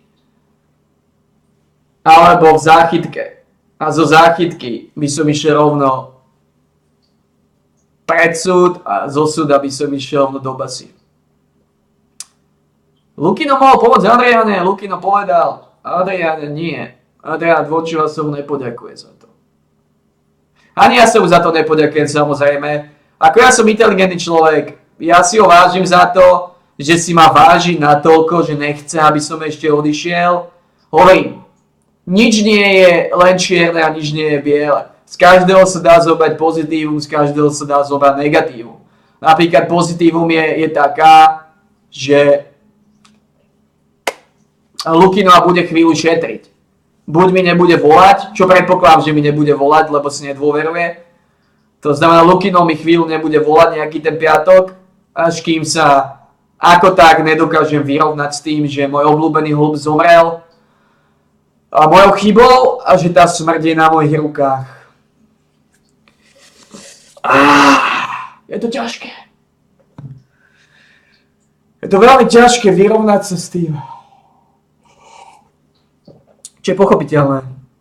Ako pointa je tá, že ja sa s tým nevyrovnám nikdy. Ja to maximálne tieto veci môžem udržať na tej kontrolnej úzde, zamraziť ich v sebe. Tá bolesť tam je. Z každej jednej smrti, ktorá je na mojich rukách. Každú jednu si pamätám. A každú jednu si pripomínam čoraz častejšie, lebo toto je ďalšia lekcia pre ľudí. Nebáť sa pripomínať si svoje chyby. Nebáť sa pripomínať si utrpenie a ostatné veci, ktoré nás stretli v živote. Lebo vďaka tomu, že si to budeme pripomínať, nie len, že to nás robí silnejších ľudí, ak to prežijeme, Ak si to budeme pripomínať, neprežijeme to, lebo to nezvládneme, tak je to fajn, hej, aj tak je to fajn, lebo aspoň nemusíme žiť na svete kokotov. A ak si to budeme pripomínať a prežijeme to, tak nás to posilnilo. A z toho druhého fachu, že budeme sa minimálne snažiť viacej pracovať na svojich chybách, nerobiť ich znova. Problém je ten, že pracovať na svojich chybách. Problém je ten, že chýb je strašne veľa. To znamená, ja tu môžem celý život sledovať, ako nevinné deti, nevinné bytosti zomierajú, lebo som spravil chybu. Lebo zomierajú stále dokola. Ja to môžem pozerať celý život, lebo ľudský mozog je tak proste slabý, tak stratový, tak chybný, aj môj, že jednoducho tie chyby budem robiť. Budem robiť chyby a budú zomierať bytosti. Kvôli tam sú dôvody, kvôli čomu to je. Je to kvôli tomu, aby som bol stále silnejší a silnejší po fyzickej stránke a po odvahovej stránke, aby moja odvaha išla hore a fyzická sila, aby išla hore, respektíve rýchlosť, aby išla. Nebude moja fyzická sila, bude hovoriť rýchlosť. Rýchlosť a čo bolo to druhé? Odvaha. Každá jedna smrť zo mňa robia rýchlejšieho a odvážnejšieho človeka. Napríklad teraz už je aj taká situácia, že o niečo menšie šance má znova, že Lukinovi mi ušiel. Aj keď nie som trénovaný bežec, ako som povedal, boss ma trénuje v rýchlosti týmto, čo mi robí. Proste tá odvaha, proste bežať za každú cenu čo najrýchlejšie. Je tak veľká, že to prekrie strašne veľa nedostatkov. Samozrejme, časom mi odídu svaly a časom zgegnem. Nie, že zgegnem, ale nedokážem ho dobehnúť. Ale pointa je taká, že sa mi zvýšila šanca, že by mi Lukino ušiel. Sa mi zvýšila, povedzme, z 2% na 5%. Teraz veľa ľudí povie, že však to je hovno. Áno, je to hovno, ale robíme si matematiku. Budú zomierať bytosti ešte viacej. Budem pochovávať ešte viacej. 1, 2, 3, 4. Každá jedna bytosť zvyšuje moje šance povedzme o 1%, povedzme o 0,5%, hej, možno viac. Čo sa stane, keď pochovám 100 nevinných bytostí? Čo to zo mňa spraví? Čo sa zo mňa stane? Čo sa zo mňa stane? Čo zo mňa bude, keď nasajem toľko tréningu? Keď sa na tým zamyslím, tak sa bojím aj samého seba. Ale v podstate nemusím.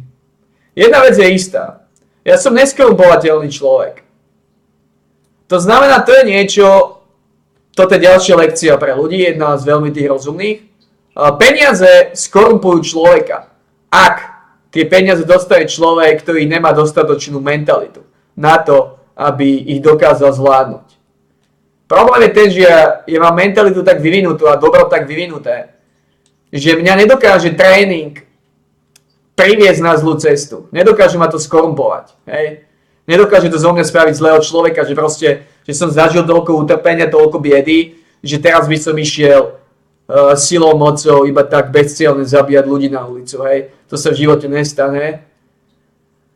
A možno kvôli tomu, aký mám mozog.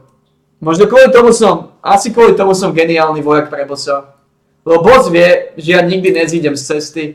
Boss vie, že zo mňa je schopný, že mne proste môže dať povedať to obrazne strašne veľa peňazí, že zo mňa môže spraviť strašného miliardára a vie, že ma v živote neskorumpujú. A poviem to teraz doslova. Boss vie, že mi môže naložiť strašne veľa biedy, utrpenia, že zo mňa môže spraviť masívne rýchleho, masívne odvážneho a masívne nebezpečného človeka, lebo vie, že ja to v živote nezneužijem proti ľuďom, ktorí si to nezaslúžia. Respektíve proti ľuďom, ktorí si to nezaslúžia dostatočne.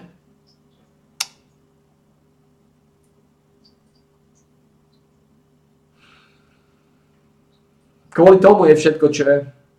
Kvôli tomu dostávam tréning. Bo som ideálny vojak. Vojak, ktorý je neskorumpovateľný, vojak, ktorý je nepodplatiteľný, vojak, ktorý má lojalitu. Vojak, ktorého v živote neovládne zlo a vždy bude konať dobro. Až do dňa svojej smrti. A teraz by veľa ľudí opletalo, že Že však si povedal, že práve by si zabil Lucreciovho otca, Lucreciovho babku. Pointa je, že by sa to nestalo. Pointa je, že Lucrecius vytával políciu. Pointa je, že zase budeme filozoficky o niečo baviť. Aj keby sa to stalo, tak to nie je moja chyba. Hej? Lebo ja som urobil všetko vo svojich silách, aby som tomu predišiel. Ja som Lucreciovi jednoznačne povedal, že idem za ním. Že idem za ním a beriem otcové peniaze. Že z otcových peniazí zaplatím cestu. Vysvetlím pre ľudí, ktorí ma nepoznajú. Ja sa ničoho, čo je otcové, nedotýkam. Ak sa niečoho, čo je otcové, dotknem, jeho peniaze napríklad, a použijem ich na niečo, to znamená, že je to koniec. Hej? To znamená, ak niekomu poviem, berem otcové peniaze, idem za tebou, znamená to, idem za tebou ťa rozrezať na čo najviac kúskov. A kdokoľvek bude stať v ceste, bude rozrezaný tiež. Hej. To znamená, ja by som mu to povedal s tým cieľom, aby si uvedomil, že ma nezastaví ani on, ani jeho otec, že bude nútený zavolať políciu na mňa, lebo tá jediná ma zastaví. Áno, polícia ma zastaví. To znamená v podstate znova, som dobrý človek, som. Ja by som Lucreciusa varoval, aby pomohol, aby urobil to, čo je správne. Aby zavolal políciu a postavil pred svoj barák. Alebo aby povedal otcovi, babke alebo komukoľvek, že musia na chvíľu odísť niekde preč z domu. Tam je viacero možností. Preč z domu by nebolo riešenie, lebo možno bolo, kto vie. Možno im to prešlo o nejaký čas, ťažko povedať. Ale asi nie. No pointa je taká, že som dobrý človek, som. Dopredu som ho varoval. Zlý človek by to nespravil. Hej. A znova, aj keby teda Lukino bol silou mocou zlý, že není vytrenovaný, že povie, však ja nikoho nezavolám, budem testovať Titova alebo čokoľvek, čo by sa samozrejme v živote nestalo. Lukino je inteligentnejší človek, Lukino ma poznal. Lukino by mi v živote nečelil bez polície, nie je šanca. Lebo tam nejde o to, že ma zabije. Tam nejde o to, že by sa bál, že ma nedokáže poraziť. Tam ide o to, že on nemôže vyhrať. Jeho rozum si uvedomuje jednu vec, on nemôže vyhrať vojnu so mnou. Hej. Ak ma zabije, prehral. Ak ma nezabije, prehral. V podstate nie, ak ma nezabije, nie, aj tak prehral, lebo on nezomre.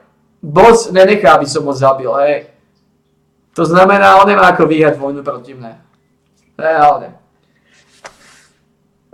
Nikto, kto je so mnou vo vojne, nemá šancu vyhrať vojnu proti mne. Ja čakám, kedy Adriana Dvočio pochopí. Kedy Adriana Dvočio pochopí, že sa chystám za ňou do dediny.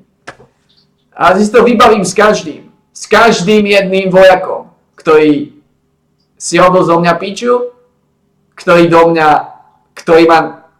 ma trápil, vedome, ktorý ma trápil. Sú tu ľudia, ktorí ma vedome trápili. Sú tu ľudia, ktorí sa do mňa vedome púšťali. Veľa ľudí si kladie otázku, prečo? Prečo trápiš človeka, ako je on? Prečo trápiš človeka, ako je on? Však to nedáva zmysel. Je to nebezpečný človek, ktorý nemá čo stratiť. Prečo ho trápiš? Prečo sa do neho púšťaš? Mňa by zaujímala odpoveď na túto otázku. Ja by som sa najradšej chcel porozprávať s ľuďmi, ktorí ma poznajú nejaký ten piatok a s ľuďmi, ktorí sa do mňa púšťajú. Hej. Ale on má byť v čete. Lebo Lucrecius je tu od toho, aby sa učil. To je to, čo robím. To je to, čo budem robiť až do dňa mojej smrti. Však kvôli tomu to hovorím, lebo som rátal, že je v čete. Hej. Som rátal, že tu je. Hlavne aj kvôli nemu to hovorím, lebo vám ostatným neverím, že sa niečo naučíte. Vás ostatným neverím, že sa niečo naučíte. Hej, ale Lucrecius verím, že nehovorím, že teraz, ale u neho to není až na takú biednú pôdu hovoriť tieto veci ako vám ostatným. Ale teraz si v týchto ťažkých časoch zašpasovať. Znova Lucrecius mohol si pomôcť Adriane Dvončovej, keby si ukázal trochu viacej nesebeckosti. Čisto teoreticky mohol si sa stať rytierom Adriany Dvončovej, rytierom zla, mohol si presedlať na inú stranu. To je bol geniálny twist. To je bol geniálny zvrat v tomto celom. To by bol geniálny zvrat v tomto celom filme, ktorý žijeme. Je taký twist, že z Lucretiusa, čo mal byť nástupca dobra, sa stal jeden z najväčších generálov zla. Že zachránil by Adrianu Dvončovu, pomohol by jej, aby ďalej páchala zlo a ona by ho za to odmenila nejakou svojou, že by sa stal jej pravou rukou alebo niečo. To bol geniálny twist. Ale mne by sa taký twist páčil. To bol geniálny twist.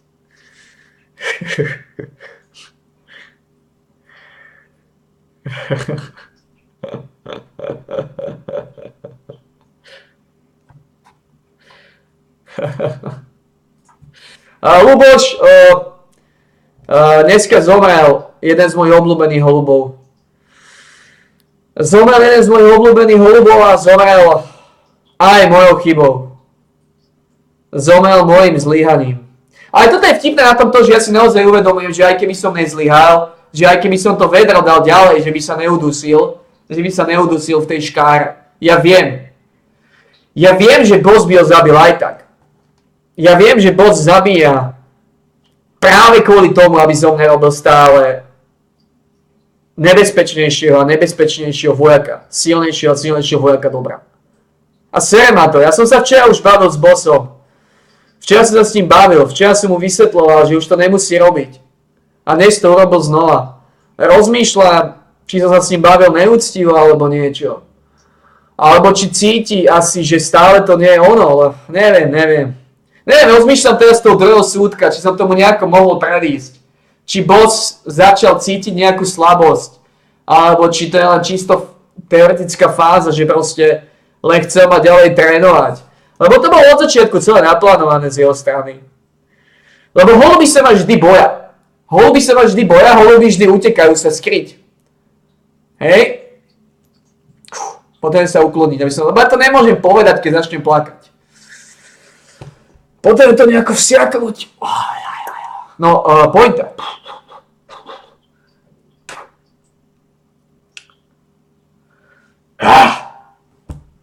Holuby sa ma všetci boja, oni vždy utekajú predo mnou a toto bol jediný, ktorý sa ma nebal. Jediný, ktorý vždy, keď som bol na balkóne a jediný, ktorý keď som krmil malých holubov, keď som im dával jedlo, on jediný v kľude sedel. V strede balkóna a pozeral na mňa.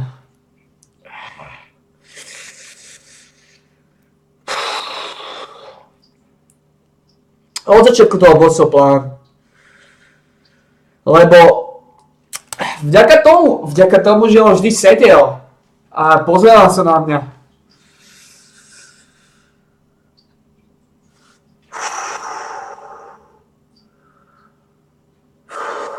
Zavolal by políciu, čo by spravil? To je zbytočná otázka. Reálne mal len jednu možnosť. Poprvé by sa to v živote nestalo. Hej. Je to barčenie, kvôli tomu vypol Skype, lebo vždy by vypol Skype. Vždy. Ale dajme tomu, zabajčíme si úplne fantasmagória. Zavolal by policajtov. Nič by mu neostávalo. Lebo on vie jednu vec. Ja by som ho nakoniec nezabil. Ani keby som mohol. On to vie. Ja by som zabil tých ľudí, čo ho bránili. Dajme tomu, jeho otec by bol mŕtvý, jeho matka by bola mŕtvá. Ale jeho by som nezabil nakoniec, ja to viem. Ja by som sa nakoniec zabil pred ním a povedal ešte predtým, že Lucretius, je čas. Nastupuješ na trón. Uži si to. Hej. Ako reálne si myslím, že Lucretius vie, že keby k tomu došlo, aby som ho nezabil, lebo ako som povedal, tu je istá zodpovednosť, ja by som neposlal celý môj tréning, celú moju tvrdú prácu do piče. Hej. Že proste človeka, ktorého trénujem už nejaký ten piatok, teraz zabijem nakoniec. A čo som dosiahol? Zabil som v podstate jediného reálneho potomka, ktorý po mne prebral žezlo. Ja by som mu dal ten najťažší tréning z najťažších tréningov. Pravdepodobne by som vyzabíjal celú jeho rodinu. Hej.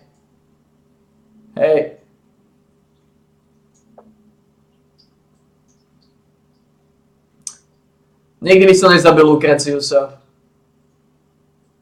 Neexistuje. Ale to mi nepomohlo k ničomu. Ja potrebujem vojakov dobrá, potrebujem, to mám zakorenené v DNA. Ja by som im dal iba tréning, ja by som vyzabíjal čo najviac ľudí, na ktorých mu záleží. A to by mu pomohlo. To by ho posunulo na ešte vyššiu úroveň. Sú dve cesty. Buď by ho to zabilo, buď by to nezvládol, alebo by to posunulo by to na väčšiu úroveň. Stal by sa z neho nástupca. Problém je ten, že ak by ho to zabilo, ak by to nezvládol, tak potom nebol pripravený. Hej, nebol to on. Nebol to on. Nebol to on. Hej.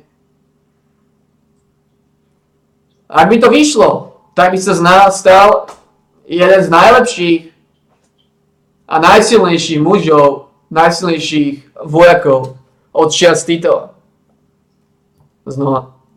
A hovorím, to sú bajčenia. Lucrecius zrobil to, čo musel spraviť, a to je vypol Skype. Lebo on vedel, že by sa mohol začať smiať. A v tom momente, ako by sa začal smiať, tak by bol koniec. Ináč, keď som tak zoberiem, tak ono to bolo ochlb. Ono naozaj, tam, keby zaváhal čo je na sekundu, aby som počul smiech. Keď si cenáš, toto je vtipné na celom živote, že to si ľudia neuvedomujú, ale my si to uvedomujeme. My rozumní ľudia si uvedomujeme.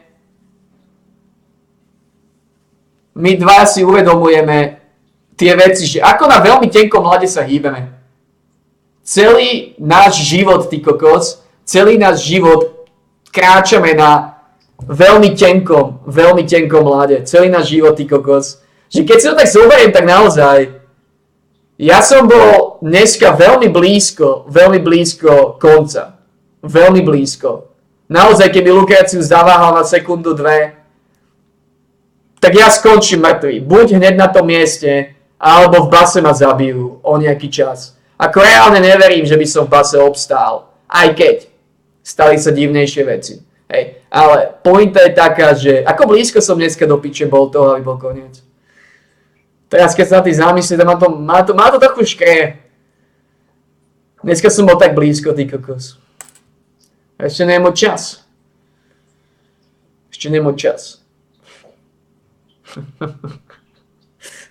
Najvtipnejšie bolo jednu vec, že naozaj, že dajme tomu, že ideme za Adrianou Dvončovou, vysvetliť jej, že zlo nie je tá cesta. Plán cesty, pointa cesty. Vysvetliť zlej Adriane Dvončovej, aby nebola zlá. Vysvetliť jej bratovi, aby nebol zlý. Vysvetliť celej jej rodine, aby neboli zlí. To je dôvod, kvôli čomu tam idem. Snažím sa zastaviť zlo a priviesť ho na lepšiu cestu, ak sa dá.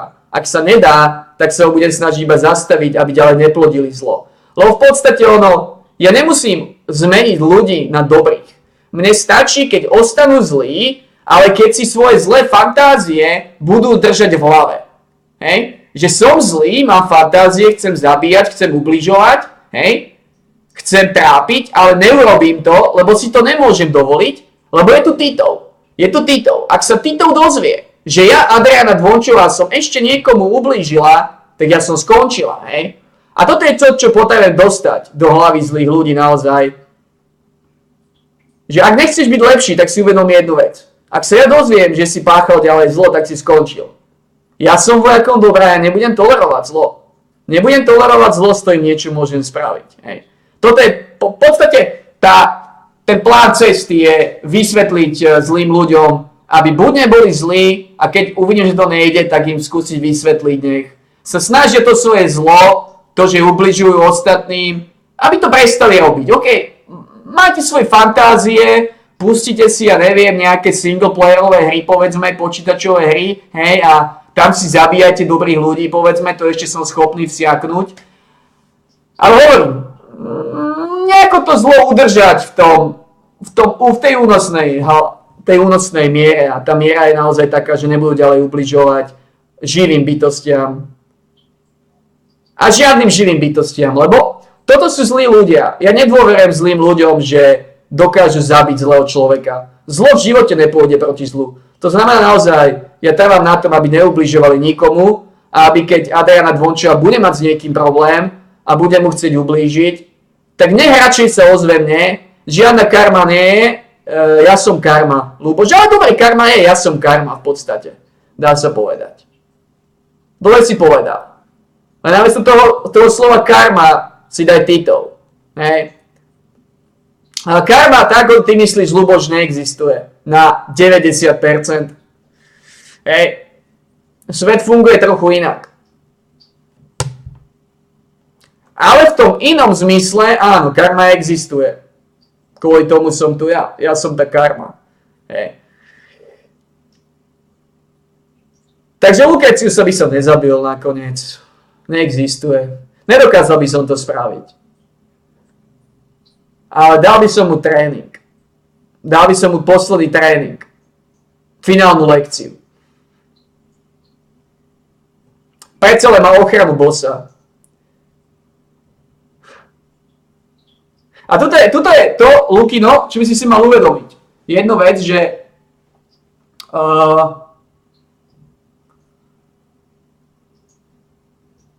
ty nepotrebuješ finálny tréning, aby si bol stále masnejším. Lebo finálny tréning, to znamená, že zlyhali všetky ostatné cesty. Nemôžu zlyhať všetky ostatné cesty. Nie je možné. Nie je možné, aby si bol taký čučo. Nie je možné, aby si sa raz nenaučil kontrolovať svoje nevytrénované emócie, svoju nevytrénovanú empatiu. Nie je možné, je vysoko neprípustné, aby si mal chuť sa smiať na niekom, kto plače. To je vysoký deficit, ktorý nejakým spôsobom túto empatiu potrebujeme oveľa viac viditeľniť. To znamená, podľa mňa, keď sa na tým zamyslím, u teba to spôsobuje to, že to bremeno podľa mňa je takéto. Ty v sebe máš obranný štít, lebo nechceš trpieť. Lenže ten obranný štít, ktorý si dávaš, aby si ty netrpel, ten obranný štít ti tlmí aj empatiu. On ti empatiu tlmí. A vďaka tomu, že ti tlmí empatiu, tak ti príde smiešné vec, ktorá by ti neprišla smiešná, keby si obranný štít nemal. A to je tá otázka, ktorú si musíme my rozumní ľudia uvedomiť. Je dobrý obranný štít, ktorý ti v podstate nefunguje správne? Lebo ťa robí strašne zraniteľným na jednej strane. Strašne zraniteľným a môže ti spôsobiť strašne veľa bolesti. Je taký štít dobrý? Nie je. To znamená, časovo budeš musieť dať preč skôr, lebo to je v podstate taký, by som povedal, zhnitý štít. Ty používaš štít, ktorý sa kazí a vieš, ako to myslím. A on nefunguje správe. To je niečo, ako keď máš meč, ktorý je nasiaknutý nejakým jedom a ten jed po ňom steká. A raz sa poraníš proste aj ty a budeš držať ten meč a ten jed ti vôjde do tej rany a zabije aj teba. Spôsobí ti, alebo ťa nezabije, spôsobí ti veľké utrpenie. Tento obranný štít nie je dobrý, ktorý máš. To znamená, máš niekoľko možností. Buď sa ho zbavíš, že dáš si taký, ktorý ti nebude tlmiť empatiu, ale povítaj, že to sa nedá. Lebo zmysel obranného štítu je ten, že ti bude tlmiť empatiu. Lenže ak ti bude tlmiť empatiu, potom sa dostávaš do ošemetných situácií. Do situácií, v ktorých sa dostávaš, lebo ten obranný mechanizmus ti tlmí empatiu. Bude sa musieť zbaviť, no. Raz budeš musieť čeliť tomu utrpeniu, tvár v tvár a povedať si, že nebudem utekať. Utekanie ma aj tak nikam nedovedie. Raz to bude musieť prísť. No a pointa je, že môj obľúbený holub, ktorý sa válal v strede balkóna, včera som mu balkón čistil, je mŕtvý mojou chybou. Aj keď mi je jasné, že aj keby som tú chybu nespravil, boss by ho aj tak zabil. Boss by našiel cestu, ako ho zabiť a zvaliť to na mňa. Ale tá pointa je rovnaká. On zomrel kvôli mne.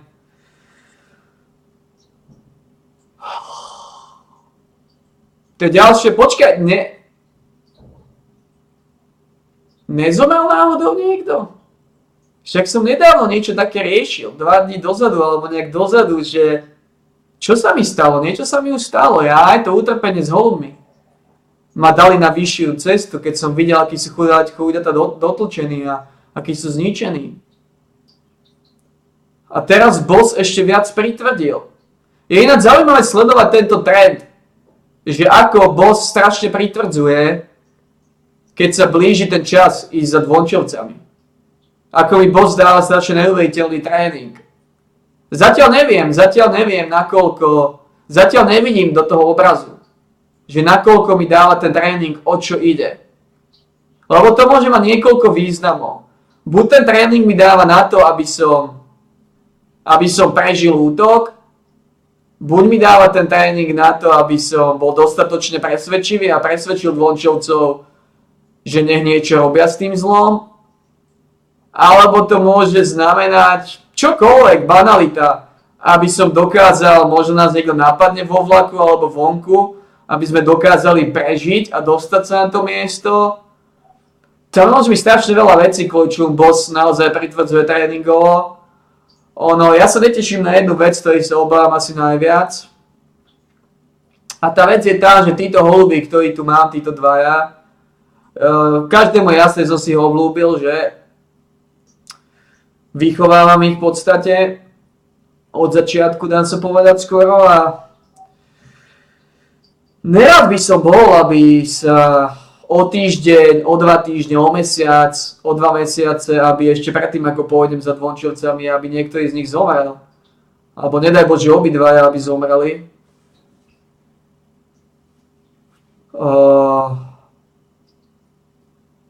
Dúfam, že k tomu nepríde, ale obávam sa, že k tomu príde.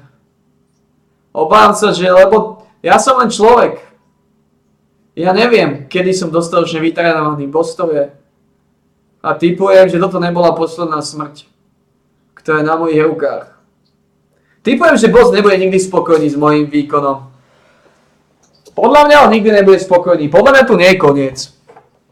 Tieto smrte, ktoré ma posúvajú stále vyššie a vyššie, tieto smrte podľa mňa budem zažívať až do svojej smrti. Toto utrpenie, túto biedu. Napríklad ja som tak zdevastovaný z toho, že ja by som mal ísť pozrieť malých holubov, čo tam robia. Mal som im dať ešte aj nejaké to jedlo, možno napiť sa a teď. Pána Štôverku som mal pozrieť a teď. A nemám na to ani sily ísť za nimi, nemám na to ani sily za pánom Štôverkom. Nemám síl, som strašne zdevastovaný. Môj obľúbený holub zomrel. A toto je najťažšie, čo... Preto hovorím, že je to ťažšie ako s mojím otcom, lebo keď zomrel môj otec, ja som nemal zodpovednosť za žiadnu živú bytosť. Hej? Ja som sa nemusel o nič starať. Žiadny život nezávisel na mne, hej? Takto to poviem. Životy nezáviseli na mne, čo ja spravím.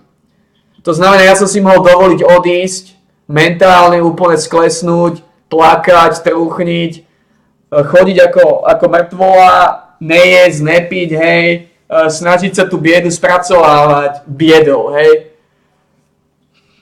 Aký je ten problém teraz?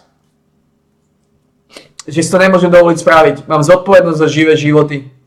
Mám zodpovednosť za to, akúkoľvek biedu mám. Ísť ďalej.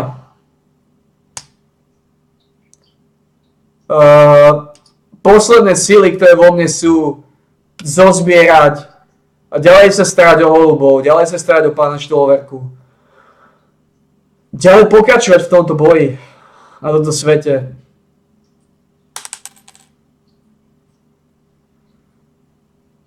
Lebo dneska je špeciálny deň naozaj. Už druhýkrát sa mi snívalo s otcom, asi v jednom týždni, a znova ten sen sa týkal jeho očí. Toto niečo musí znamenať, lebo v prvom sne sa mi snívalo s otcom, že otec úplne oslepol, dá sa povedať. Že úplne oslepol, mojou chybou znova. Mojou chybou otec úplne oslepol. Všetko je moja chyba. Ja si vyčítam všetko, ty kokos. No, pointa je, že druhý sen dneska bol, že už deň začal zle.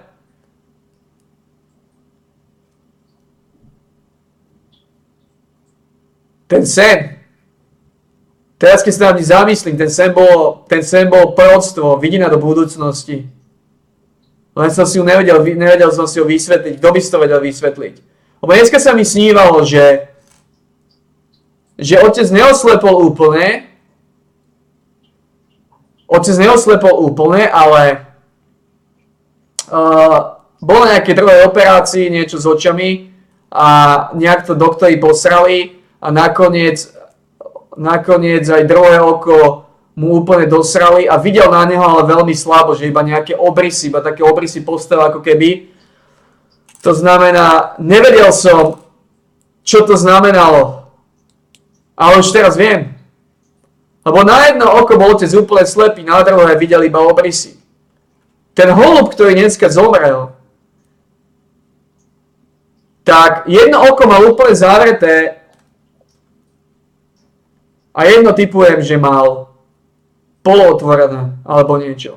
Ale mal polootvorený zobák. Mal polootvorený zobák a jedno oko mal zavreté. Ten sen bolo proroctvo. Boss sa ma snažil pripraviť. On už dopredu mi ukazoval, čo sa stane. Problém je, že mi to ukazoval. Veľmi zložito na pochopenie môjho mozgu. On mi ukázal, že zomrie holub. Ale ako som to mal vedieť? Ako som si mal z toho sna vysvetliť, že jedno oko zavreté znamená smrť holuba?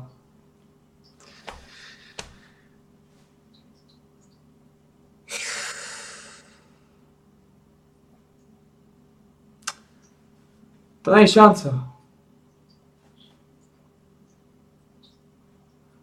Minimálne budem musieť dávať väčší význam svojim snom. Budem sa musieť viac na ne sústrediť.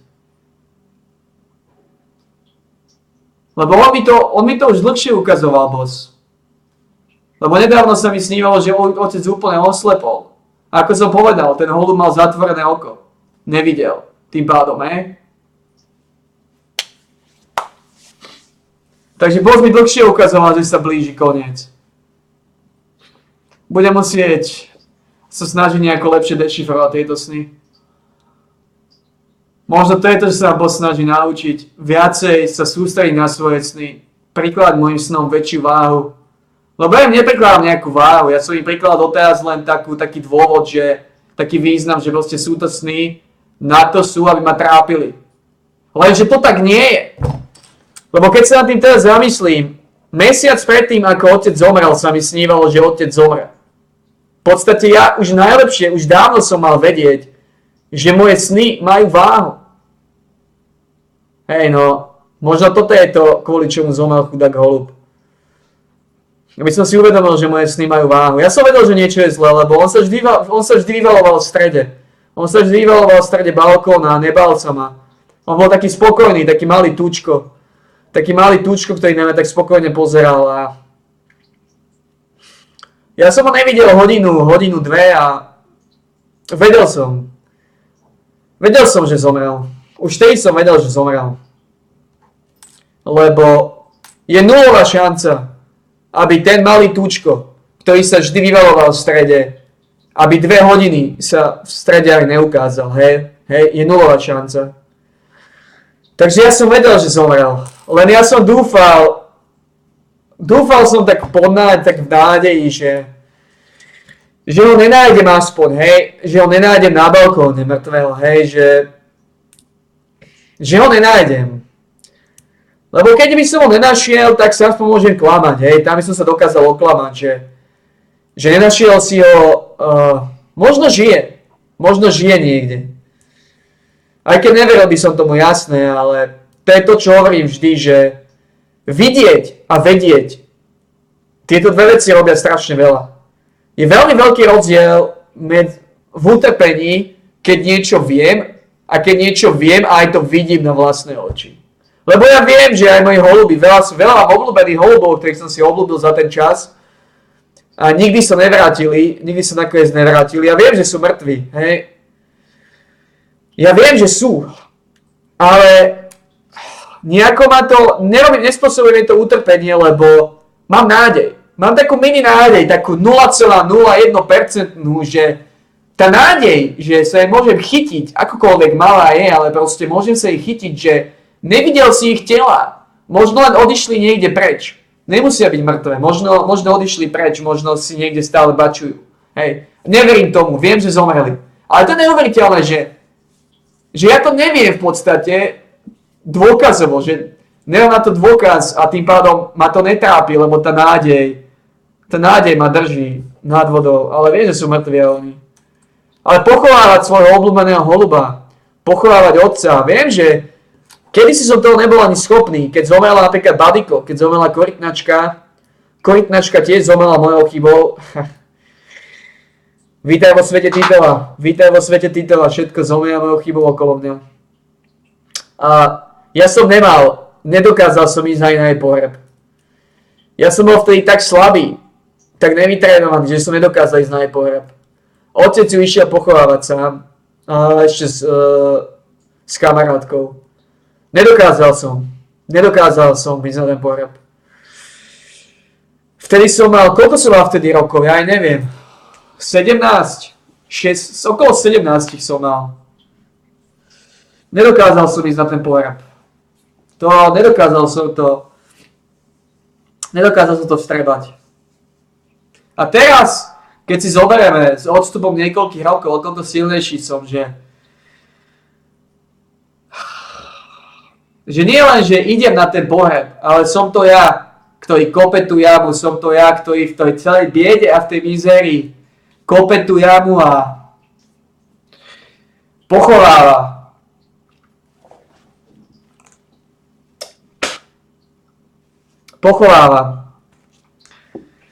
Mojich obľúbencov. Ešte je tam jeden holub. Jeden z malých, lebo vždy sú dvaja. Jeden malý ešte prežil. Jeden tam ešte je, ten sa ma bojí ako svinia. Toho som chcel chytiť, ale ten začal tak behať, že som ho radšej nechal tak, aby som ho nezabil ešte.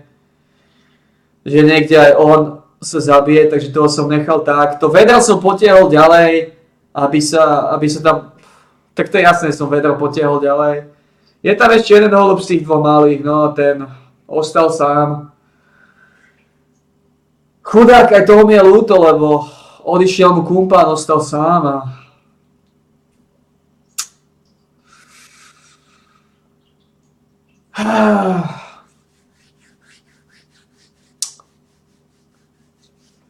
Tak dúfam, že to dobačuje, no dúfam, že to tam prežijem. Neviem, čo mám robiť v týchto situáciách. Asi budem musieť, ja neviem, čo mám spraviť, aké najlepšie riešenie. Mal by som tie hniezda kontrolovať, mal by som tie hniezda spančovať. Mal by som na tie hniezda dať kvetináče, mal by som zabrániť holubom, aby sa rodili malí holuby. Mal by som to asi zastaviť. Otázka je, či boss dovolí, aby som to zastavil.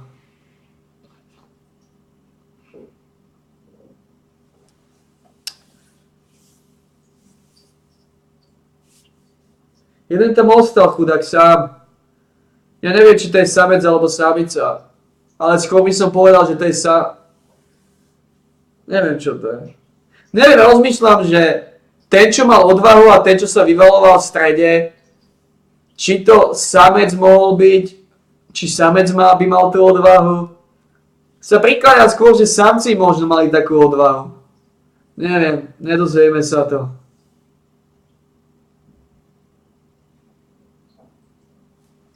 A ja to neuveriteľné, že ako to strašne je útrapné. Aj keď viem, že som s tým nemohol nič robiť. Nemohol som s tým nič robiť proste. Každý je predurčený k tomu, kedy zomrie, ako zomrie, no.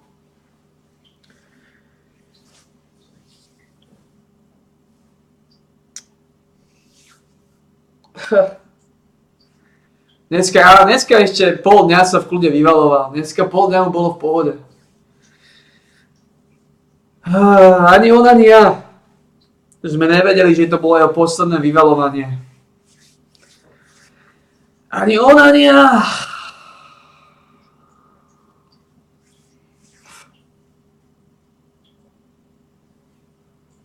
Ani on, ani ja sme to nevedeli.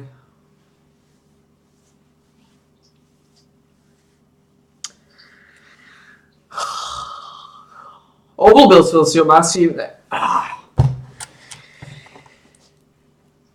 OK, ako sa utešiť, ako tú bolesť strebať.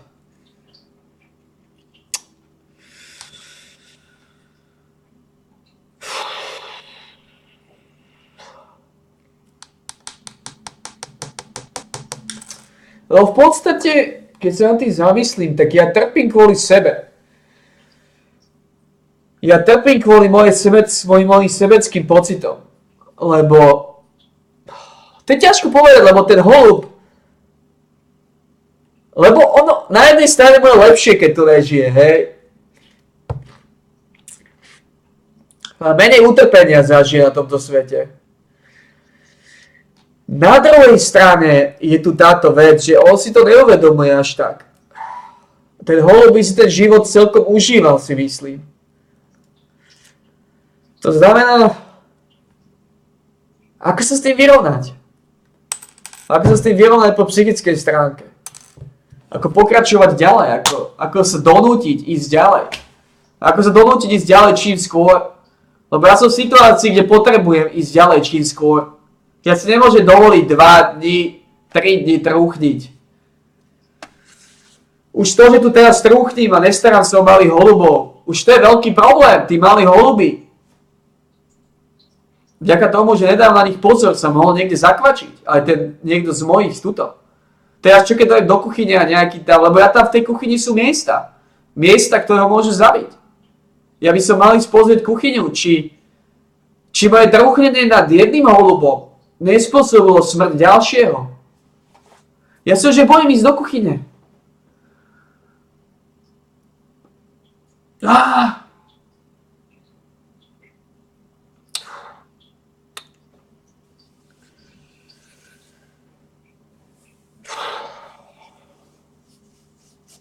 Treba to akceptovať.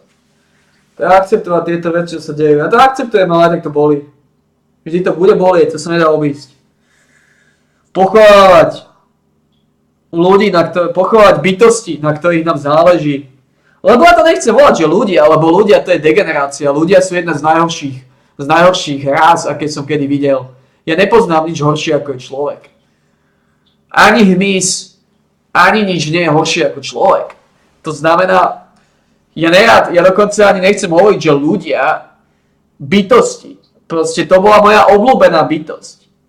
Bytosť, ktorá sa nezaslúžila zomrieť takým spôsobom. Udusiť sa. Aj keď na druhej strane mohla zomrieť horšími spôsobmi. Mohol zomrieť roztrhaním na drávého vtáka, mohol chytiť mačka. Ale zomrieť tak, že udusíš sa pri stene o vedro. Pred kým mohol utekať? Piče s nimi. Tam sa niečo zomrelo, tam sa naháňali holuby, on chudák utekal. A v panike utekal na zlú stranu.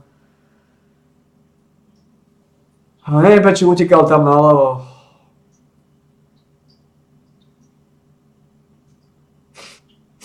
Vedel som, že je mŕtvy. Systém ma predtým varoval.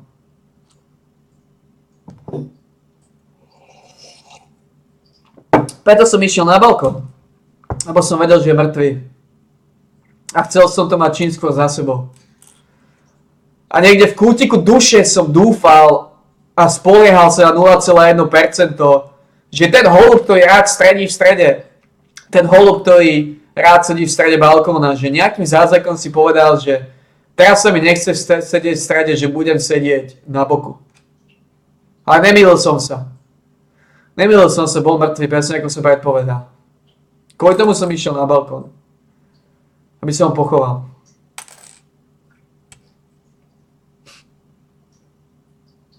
A toto je to. Toto je ďalšia vec, ktorá zo mňa aj z ľudí urobí inteligentnejších ľudí. To sme sa dostali k ďalšej lekcii a tá lekcia je vnímavosť, vnímať. Vnímať, čo sa deje okolo teba. Kalkulovať to. Lebo ja som vnímal, že ten holub rád sedí v strede chodníka. Pozeral som okolie, hej, ktoré sledujem. Som vnímavý človek, ktorý vníma okolie, lebo vie, že je to dôležité. Tým pádom moje vnímanie zabezpečilo to, že som hneď vedel, že je mŕtvy. Iný človek by si to nevšimol. Iný človek by si to všimol možno na zajtra. Môj obľúbený holub. Už sa na ňom nebudem pozerať zajtra. Tá prázdnota je najhoršia na tom celom. Že proste, keď bytosť, na ktorú sme zvyknutí, keď zrazu je to také prázdno, že dojdeš do tej izby alebo dojdeš niekde, kde zvykol byť, kde zvykla tá bytosť byť, hej? A zrazu je tam prázdno, nie je tam. Nesedí tam. Hej. Je to... Ako ten druhý si myslím, že prežije.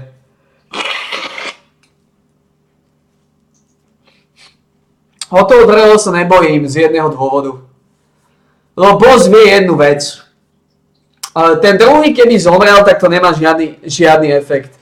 Lebo podľa mňa ten druhý trpí. Bez toho druhého je sám, chudák. Takže keby zomrel aj ten druhý, tak by som si povedal, je ti lepšie, hej, oveľa. Takže kvôli tomu je v bezpečí, lebo ten druhý mi nespôsobí nejaké veľké utrpenie. Spôsobí mi utrpenie, hej, ten druhý keby zomrel tiež, ale to utrpenie bude na... To utrpenie ma nevytrénuje na vyšší level, hej, tak to poviem. Takže to sa bossovi sa ho neoplatí zabíjať. Lebo aj keď ho zabije boss, tak nič tým nedosiahne, hej. Pochovám ho, nevytrénuje ma na ďalší level. Poviem si, že je ti lepšie, nie si sám. A kvôli tomu viem, že je v bezpečí. Kvôli tomu viem, že sa mu nič nestane. A ak sa mu stane, je mu lepšie. Lebo zase najvtipnejšie na tom celom je ten, že on bol ten väčší bojko. On je ten bojko, ktorý vždy uteká, ktorý sa bojí. Že on je ten, ktorý uteká, bojí sa. A tentokrát bol to druhý nebojacný holub. Holub, ktorý neuteká, nebojí sa zakliesnil. Zakliesnil sa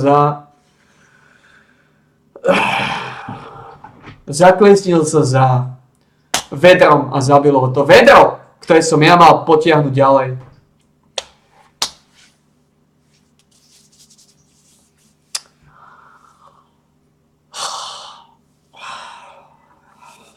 Je mu lepšie.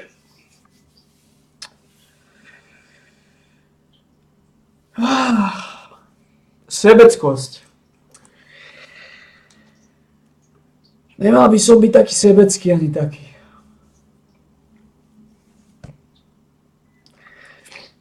Lebo kvôli čomu trpím? Kvôli tomu trpím. Kvôli sebe trpím, lebo som sebecký, na tom malom leveli som sebecký a je mi ľúto, že ho neuvidím tam. Proste mne bude chýbať. Mne. A potrebujem sa zbaviť sebeckosti. OK. A možno to berieme zo zlého uhlu. Možno nezomierajú kvôli tomu, aby som bol silnejší. Lebo oni to spôsobujú. Možno to, čo spôsobujú, že zo mňa robia silnejšieho, je len plus, je len bonus. Možno to skutočné, čo boss chce, je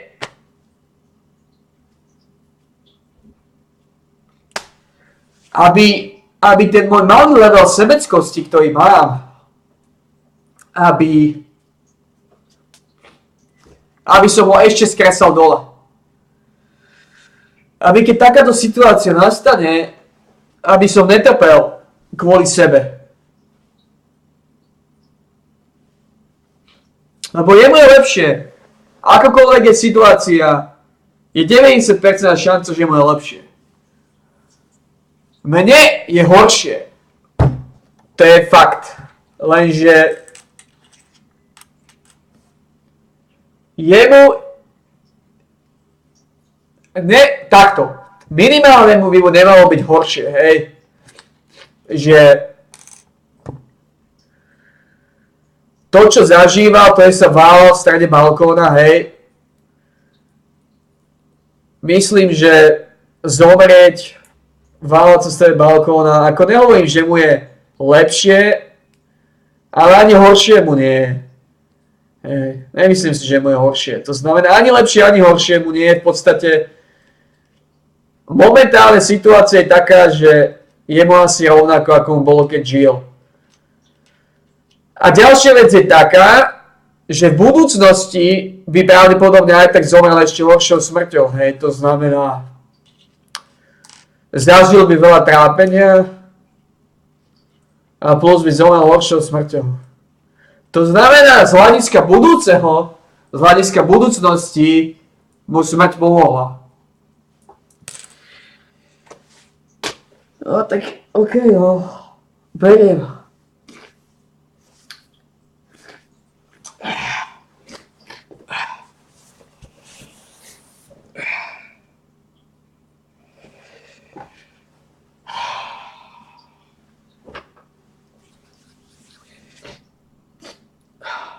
Potrebujem to vsiaknúť, no. Potrebujem si uvedomiť, že tá smrť mu neuškodila, hej. Povedzme si to takto. Nepomohla mu, povedzme, že mu nepomohla, hej, zase nebudeme si naivne klamať, ako to robia hlúpi ľudia, že je v raji a že okolo neho poletú anieli a že... Hej, nebudeme si klamať. Povedzme, že mu nepomohla, lebo to nevieme, či mu pomohla, ale minimálne, čo je určite isté, že mu neuškodila, hej. Tá smrť mu neuškodila.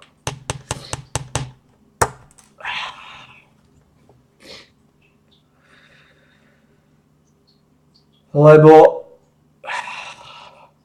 on by trpel. To je 100% vec. Zažíval by situácie, ktoré mu spôsobili utrpenie. He? To znamená, horšie to pre neho nie je.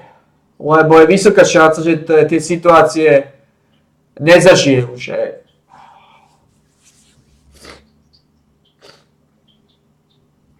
Okay.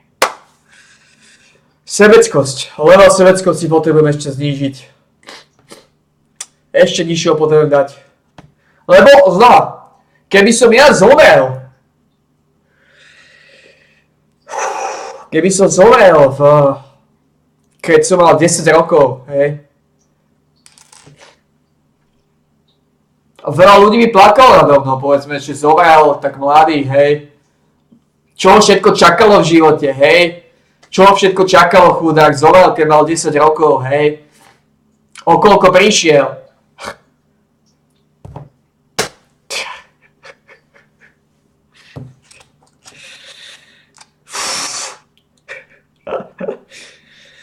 No, keby som zomrel v 10.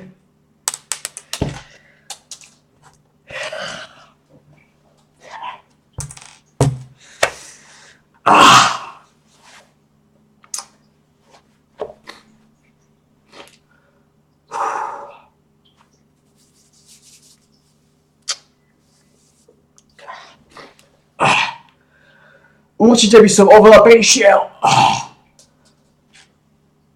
O toľko dobrých zážitkov by som prišiel, ty kado.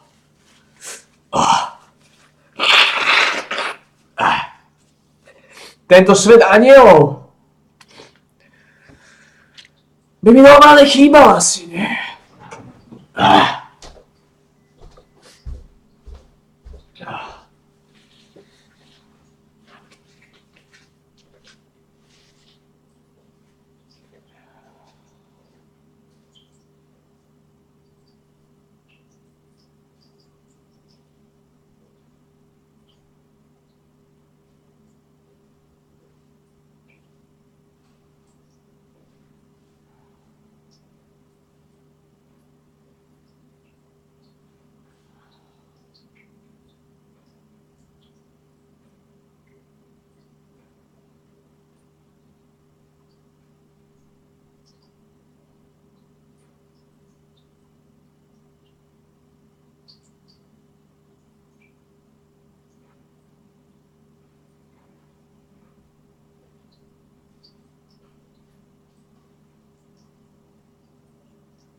holuby pili, holuby pojedali. Toto je na jednej strane.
Stop!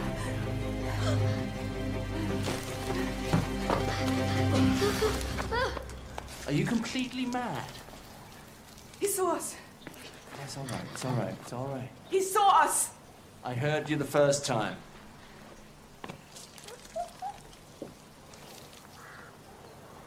Quite the little climber, aren't you? How old are you, boy? 10. 10.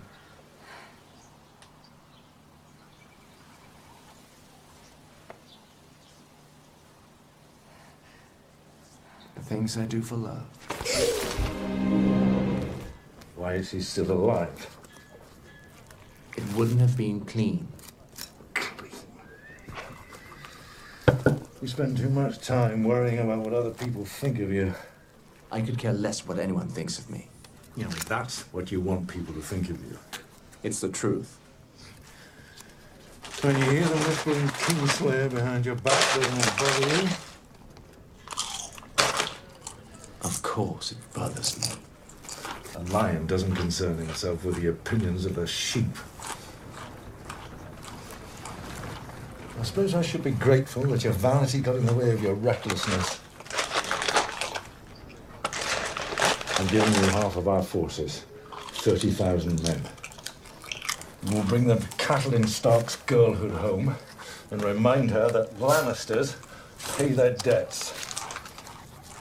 I didn't realize you placed such a high value on my brother's life. He's a Lannister. He might be the lowest of the Lannisters, but he's one of us. And every day that he remains a prisoner, the less our name commands respect. So the Lion does concern himself with the opinions No, that's not an opinion, it's a fact. If another house can seize one of our own and hold him captive with impunity, we are no longer a house to be feared.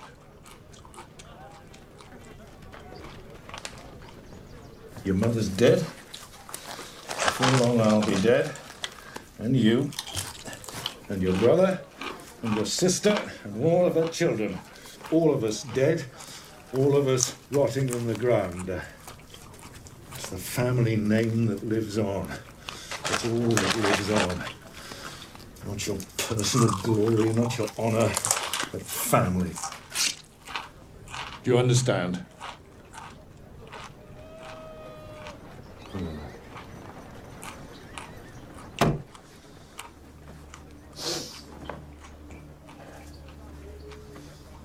You're blessed with abilities that few men possess. You're blessed to belong to the most powerful family in the kingdoms. And you're still blessed with youth. And what have you done with these blessings? Huh? You've served as a glorified bodyguard for 2 kings. One a madman, the other a drunk.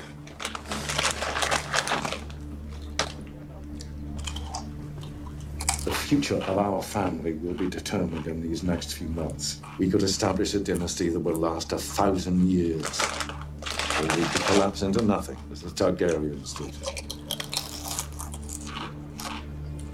I need you to become the man you were always meant to be. Not next year, not tomorrow.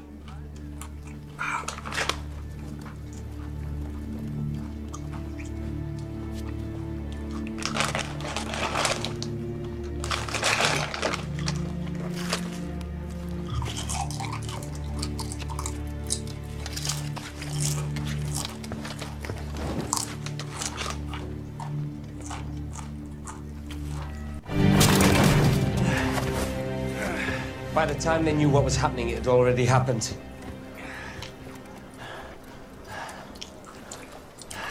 Lady Stark, I'd offer you my sword, but I seem to have lost it. It is not your sword I want. Give me my daughters back. Give me my husband. I've lost them too, I'm afraid. Kill him, Rob. Send his head to his father.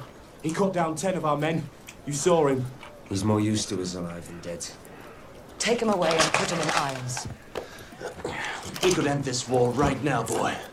Save thousands of lives. You fight for the Starks, I fight for the Lannisters.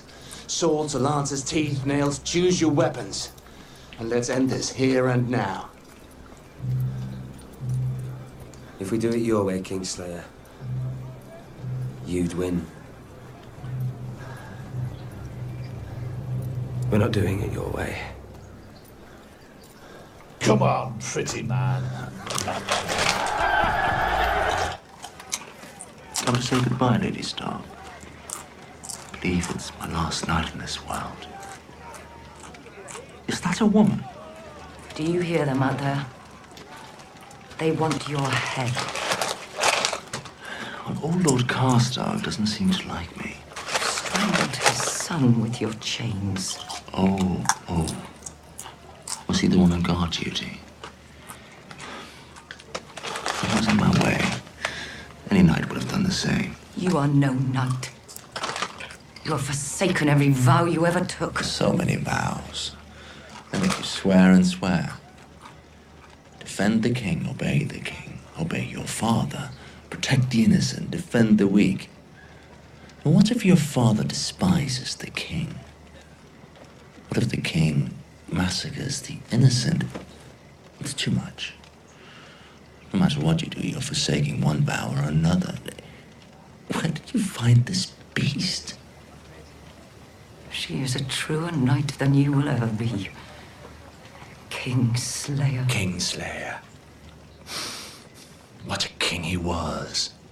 Here's to Aerys Targaryen, the second of his name, Lord of the 7 Kingdoms, protector of the realm, and to the sword I shoved in his back.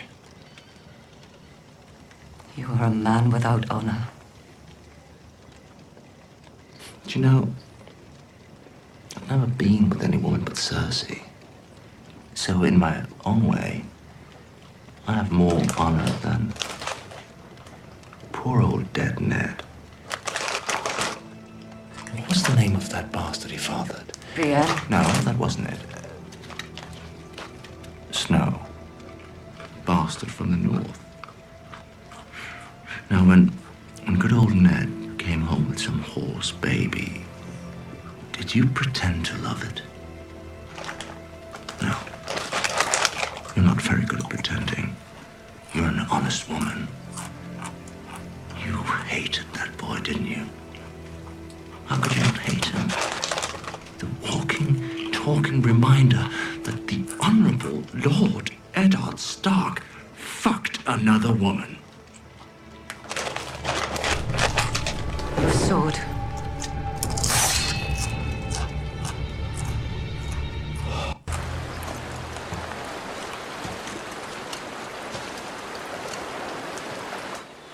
Tough decision.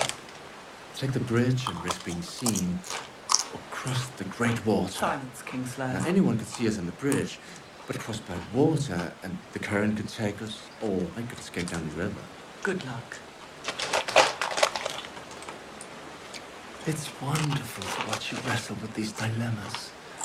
Which will she choose?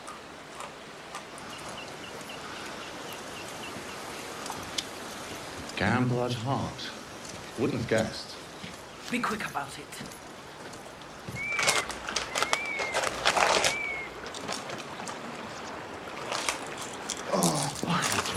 Get up. Now these, on your feet when you walk too hard. What do you call Get that? up now. Corns. I never used to get corns. Of course, I used to ride everywhere. But march around like a common foot soldier, wearing the same shit boots for over a year. This heel's ruined. There's no way.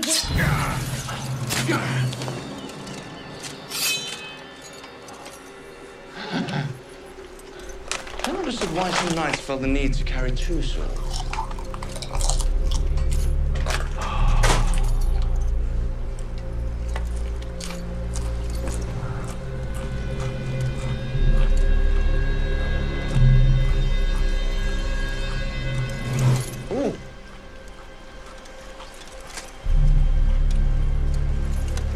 Move well. A great beast of a woman. You shouldn't grimace before you lunch. It gives away the game.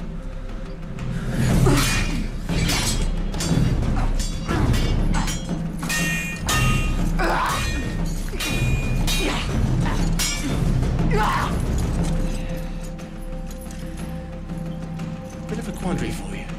If you kill me, you fail Lady Stark. But if you don't kill me, I'm going to kill you. You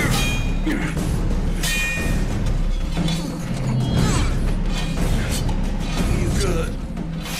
Graceless, but good.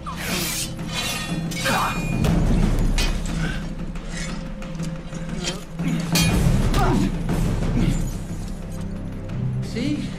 If you were willing to hurt me, you might have had me there.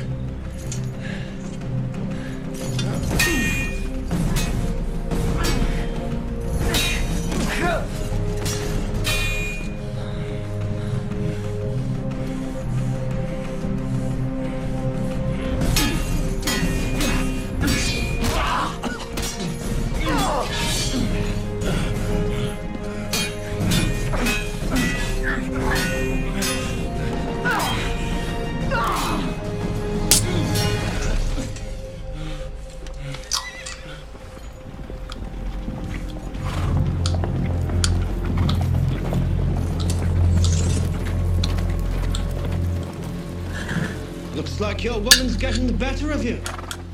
If you can call that a woman. Oh, we enjoy a good fight. Gets our juices flowing. Flayed man of House Bolton. A bit gruesome for my taste. You sure he's the one? That's him, all right. I saw him fight at the tourney for Sir Willem Frey's wedding. Give the man his silver. Let us go. My father will pay you whatever you want. Enough to buy me a new head? If the king in the north hears I had the Kingslayer and let him go, he'll be taking it right off. I'd rather he takes yours.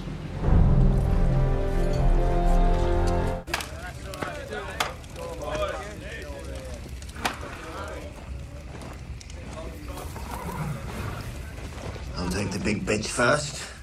When she's good and wet, you lot can finish her off. My lord, I am Brienne of Tarth. Lady Catelyn Stark commanded me to deliver Sir Jaime to King's Landing. Catelyn Stark's a treasonous cunt. Orders were to take the Kingslayer alive. Nobody said shit about you.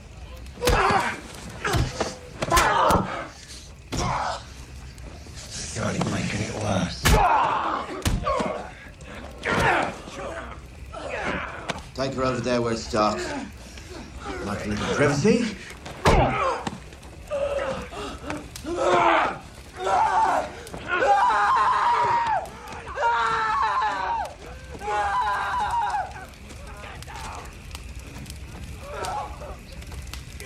You know who she is, don't you? Some big dumb bitch from who cares where. Never been with a woman that big. She's Brienne of Tarth. Her father's Lord Selwyn Tarth. Heard of Tarth? They call it Sapphire Isle. You know why? Every sapphire in Westeros was mined on Tarth. Sapphires are gemstones, the blue ones. I know what they are. Lord Selwyn would pay his daughter's weight in sapphires if she's returned to him. But only if she's alive. Her honor unbesmirched.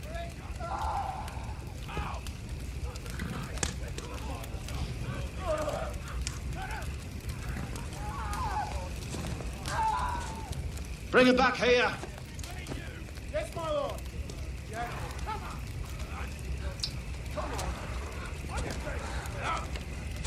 Unbesmirched. Not defiled. Fancy word for a fancy man. I hated to read as a child, but my father forced me to study the books every morning before I could practice with sword or horse. 4 hours every day, holed up in the mace's chambers. I learned a lot of fancy words. I bet you did.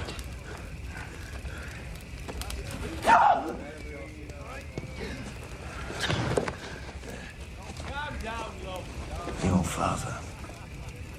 He'd pay your weight in gold to get you back. You'll be a rich man till the end of your days. Your sons will be rich men and their sons after them. Lands, titles, you'll have them all. The North can't win this war. You're a smart man, you understand that.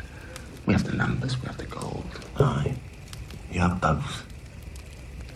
Fighting bravely for a losing cause is admirable.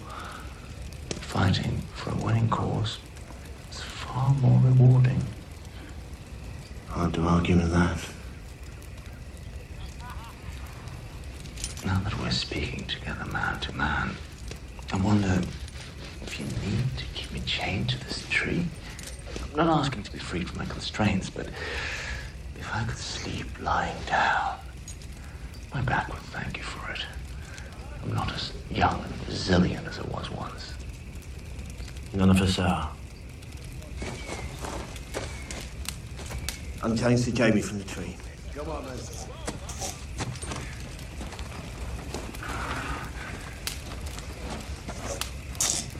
Suppose you'll be wanting something to eat.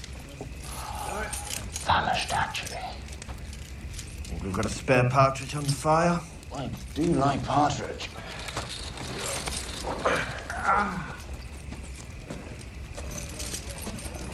Bring the bird over here. The carving knife. Will this work as a table, my lord? Oh, yes, yes, this will do nice. I must stop.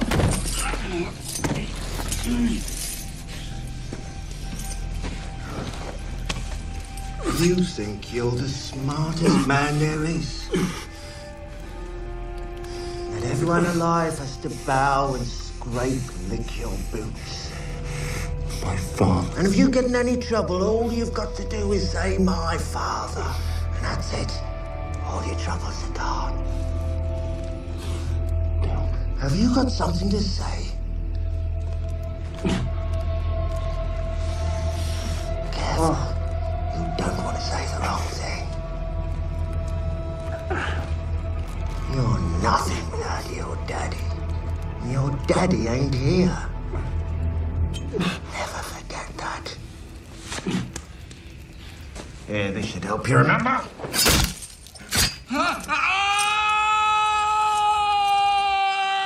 There it is. That's the look. Seen for 17 years and face after face. You all despise me.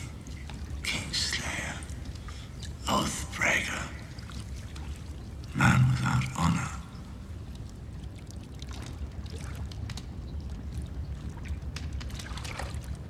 You heard of wildfire? Of course. The Mad King was obsessed with it. He loved to watch people burn. The way their skin blackened, blistered, and melted off their bones. He burned lords he didn't like. He burned hands who disobeyed him. He burned anyone who was against him. Before long, half the country was against him. Arrows saw traitors everywhere. So he had his pyromancer place caches of wildfire all over the city. Beneath the sept of Baylor and the slums of Flea Bottom, under houses, stables, taverns, even beneath the Red King himself. Finally, the day of reckoning came. Robert Baratheon marched from the council after his victory at the Trident. But my father arrived first. The whole Lannister army at his back, promising to defend the city against the rebels. I knew my father better than that. He's never been one to pick the losing side. I told the Mad King as much. I urged him to surrender peacefully. But the king didn't listen to me. Didn't listen to Varys, who tried to warn him. But he did listen to Grand Maester Pycelle, that grey sunken cunt. You can trust the Lannisters, he said. The Lannisters have always been true friends of the crown. So, we opened the gates and my father sacked the city. Once again, I came to the king, begging him to surrender. He told me to bring him my father's head. Then he turned to his pyromancer. Burn them all, he said. Burn them in their homes, burn them in their beds. Tell me if your precious Renly commanded you to kill your own father and stand by while thousands of men, women, and children burned alive, would you have done it? Would you have kept your oath then? First, I killed the pyromancer, and then, when the king turned to flee, I drove my sword into his back. Burn them all, he kept saying. Burn them all. I don't think he expected to die. He meant to burn with the rest of us and rise again. Reborn as a dragon, turn his enemies to ash. I slit his throat to make sure that didn't happen. That's where Ned Stark found me. If this is true, why didn't you tell anyone? Why didn't you tell Lord Stark? Stark? You think the Honorable Ned Stark wanted to hear my side? He judged me guilty the moment he set eyes on me. By what right does the wolf judge the lion? By what right? The Kingslayer! Jamie. My name's Jamie.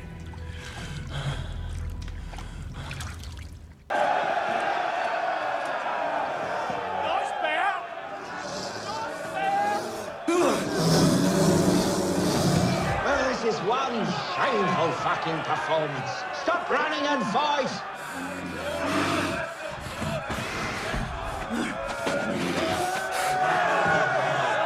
A wooden sword. Thought you'd gone. You gave her a wooden sword. You only got one bear. I'll pay her bloody ransom. Gold, sapphires, whatever you want. Just get her out of there. Oh, you lords and ladies. Still think that the only thing that matters is gold. Now, this makes me happier than all your gold ever could. And that makes me happier than all her sapphires. So go buy yourself a golden hand and fuck yourself with it.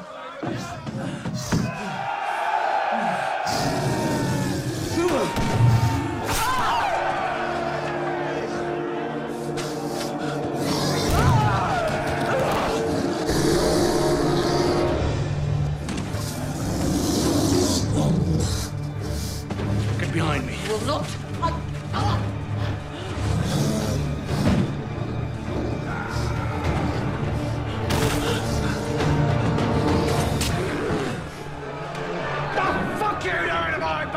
Lord Bolton charged me with bringing him back to King's Landing, alive, and that's what I aim to do.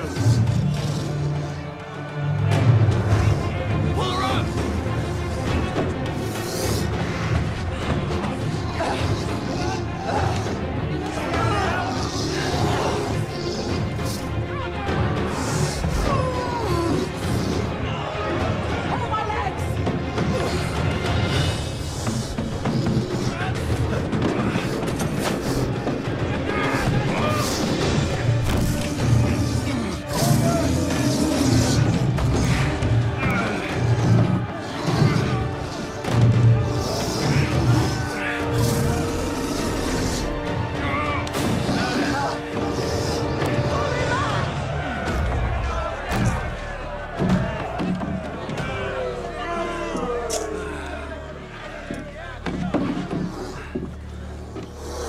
The bitch stays. Taking her to King's Landing, unless you kill me. She belongs to me. Lord Bolton's orders. What do you think is more important to Lord Bolton? Getting his pet rat a reward or ensuring Tywin Lannister gets his son back alive?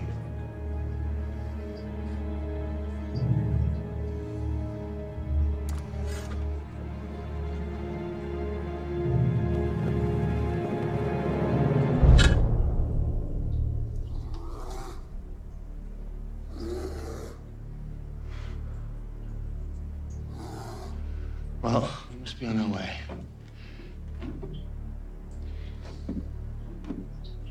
Sorry about the sapphires.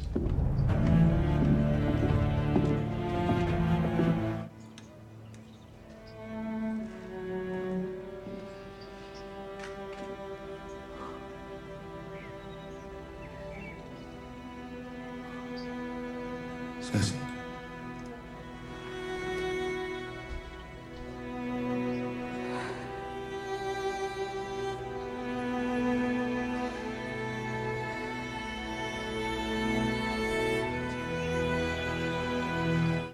You know what they call me?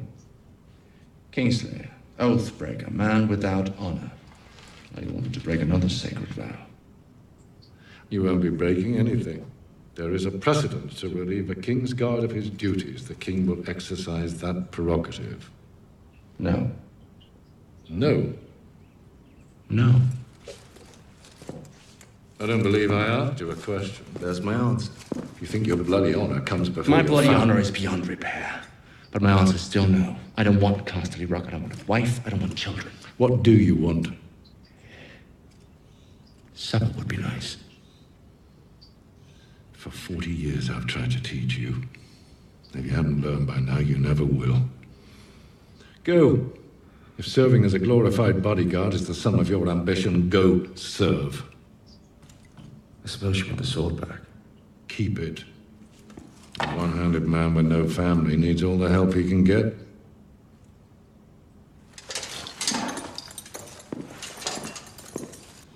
You don't really plan on staying in the King's Guard, do you? Staying in the King's Guard means I live right here, in the Red Keep, with you. Not now. I want. Not now? When? I've been back for weeks.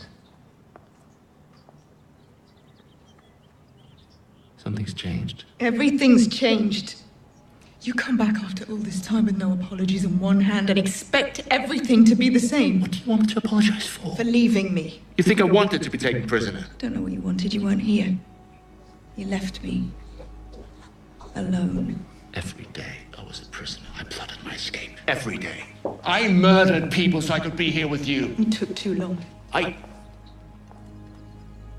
What are you saying? I'm saying you took too long. You made a promise. To return the Stark-Elves to their mother, who is now dead. To keep them safe. Well, Arya Stark hasn't been seen since her father was killed. What do you think she is? My money's undead. There's a certain safety in death, wouldn't you say? And Sansa Stark is now Sansa Lannister. It's a complication. Complication? That's not release you from her vow. What do you want me to do? Kidnap my sister-in-law and take her where? Where will she be safer than here? Look me in the eye and tell me that you think she'll be safe in King's Landing.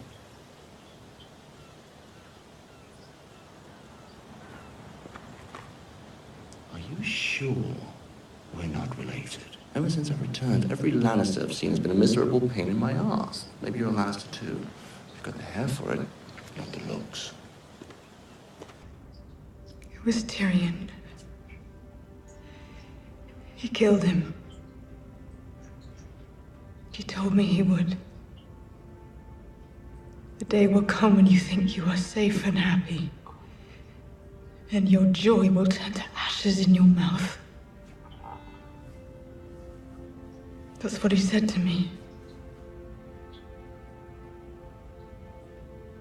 You saw it.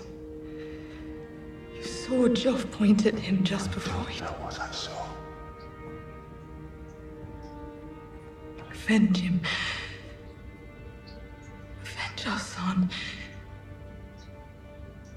Kill Tyrion. Tyrion's my brother. Our brother. There'll be a trial. We'll get to the truth of what happened. I don't want a trial. He'll squirm his way to freedom given the chance. I want him dead. Please, you have to.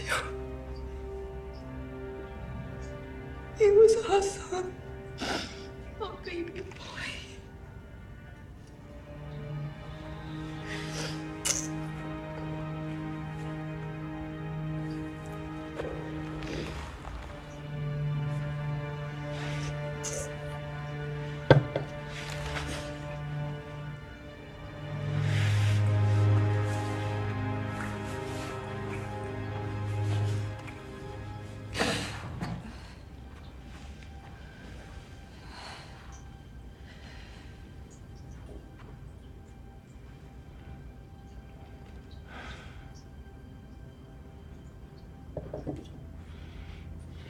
You're a hateful woman. Why have the gods made me love a hateful woman?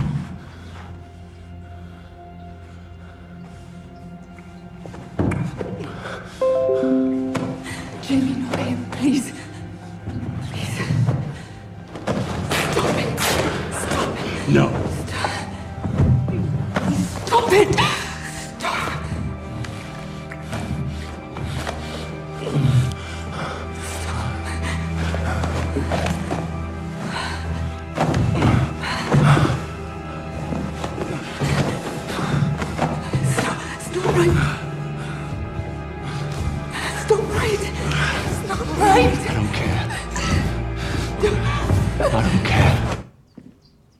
Thereafter known as the Kingslayer.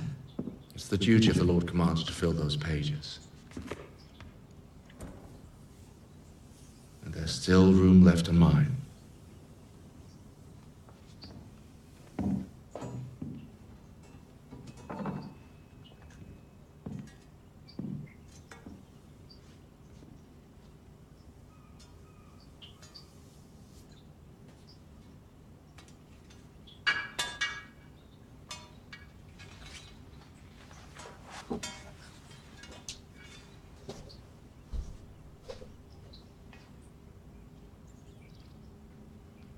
Valyrian steel. It's yours. I can't It accept. was reforged from Ned Stark's sword. You'll use it to defend Ned Stark's daughter. You swore an oath. To return the Stark ghosts to their mother. Lady Stark's dead. Arya's probably dead too, but there's still a chance to find Sansa and get her somewhere safe. I've got something else for you.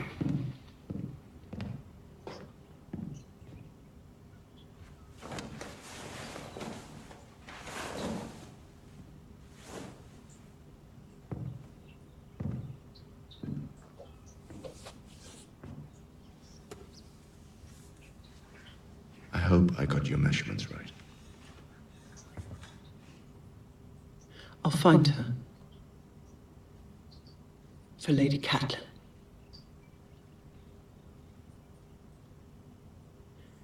And for you.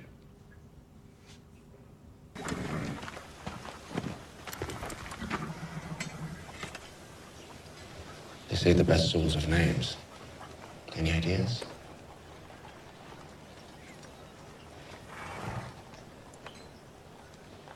Oathkeeper.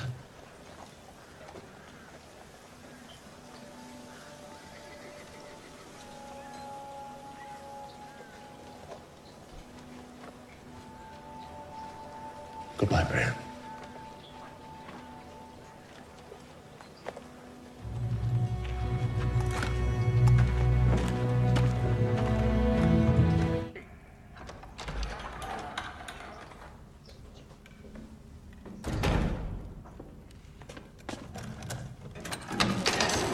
Oh, get on with it, you son of a whore. Is that any way to speak about our mother?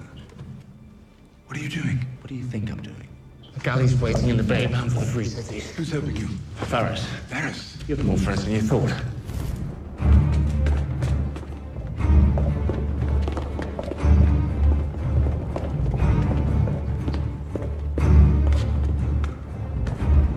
There's a locked door at the top of the stairs.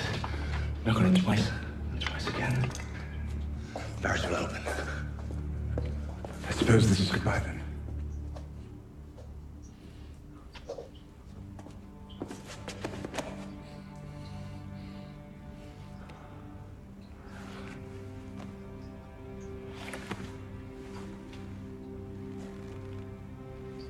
Farewell, little brother. Jamie. Thank you. For my life. Quickly now.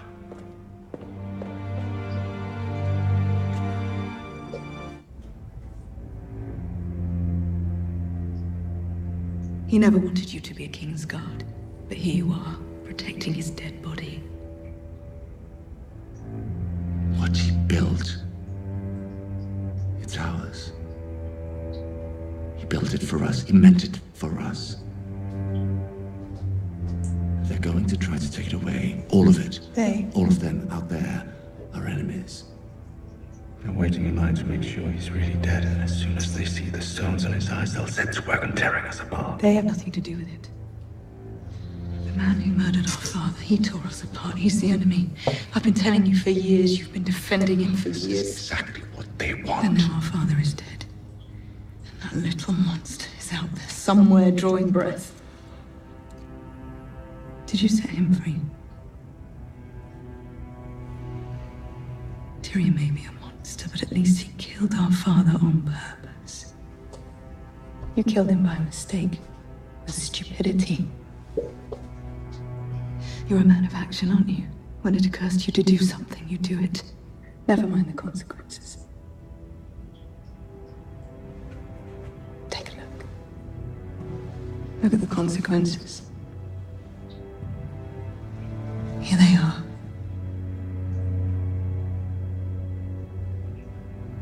He loved you more than anyone in this world.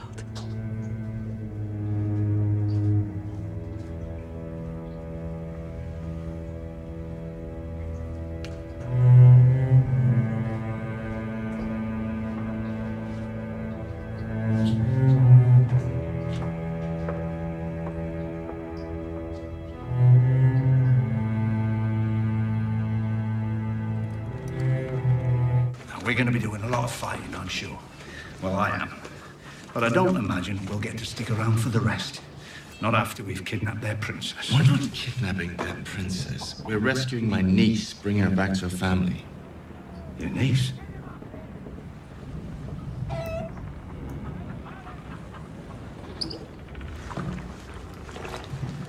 I've been doing this sort of thing a long time. I'm good at it. That's why you're here. I know. Why are you here? Why not send 40 of me? Or an army? Unlike most folks, you've actually got one. Because I don't want to start a war. That still doesn't explain what you're doing here. It has to be me. If I'm putting something like this together, a one-handed man who happens to be one of the most recognizable faces in Westeros is not... It has to be me.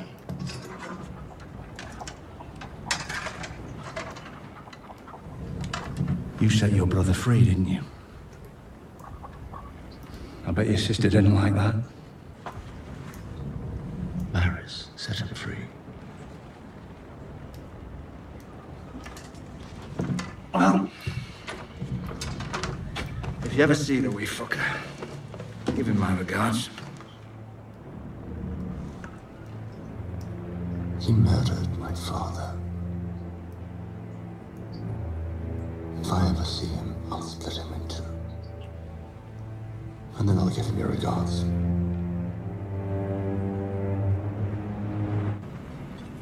There's something I wanted to tell you. Something I should have told you long ago. So,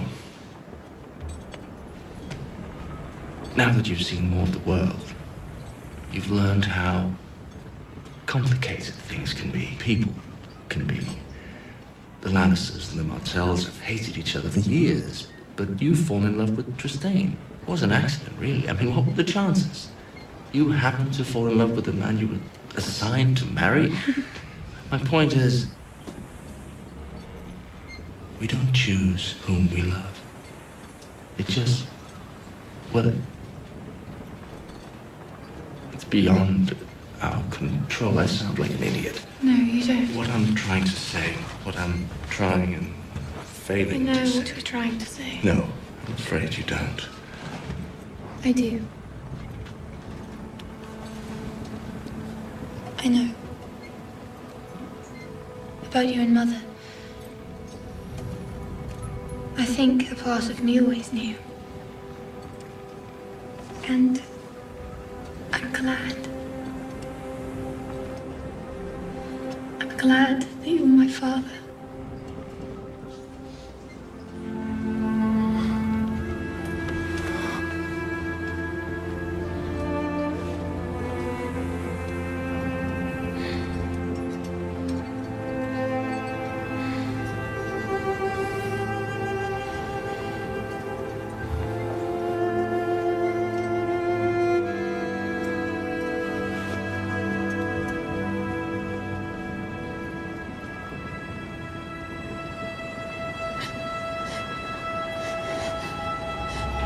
Marcella?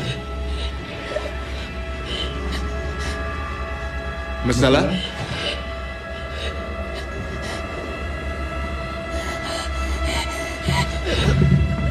Marcella?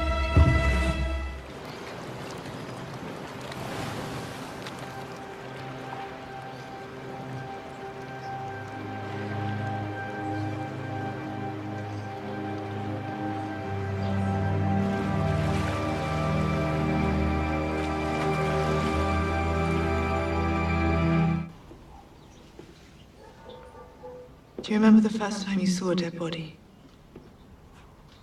Mother. All I could think about when she died was what would happen to her now. Every day, every night. What does Mama look like now? Has she started to bloat? Has her skin turned black? Have her lips peeled back from her teeth?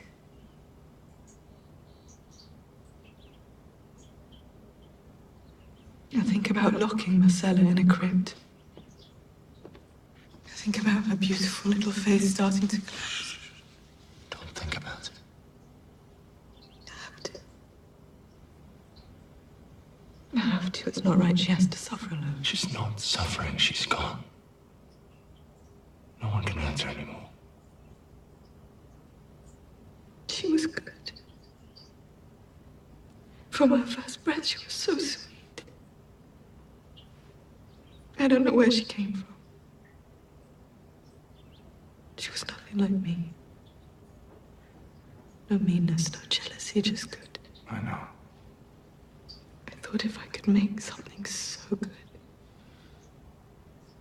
so pure,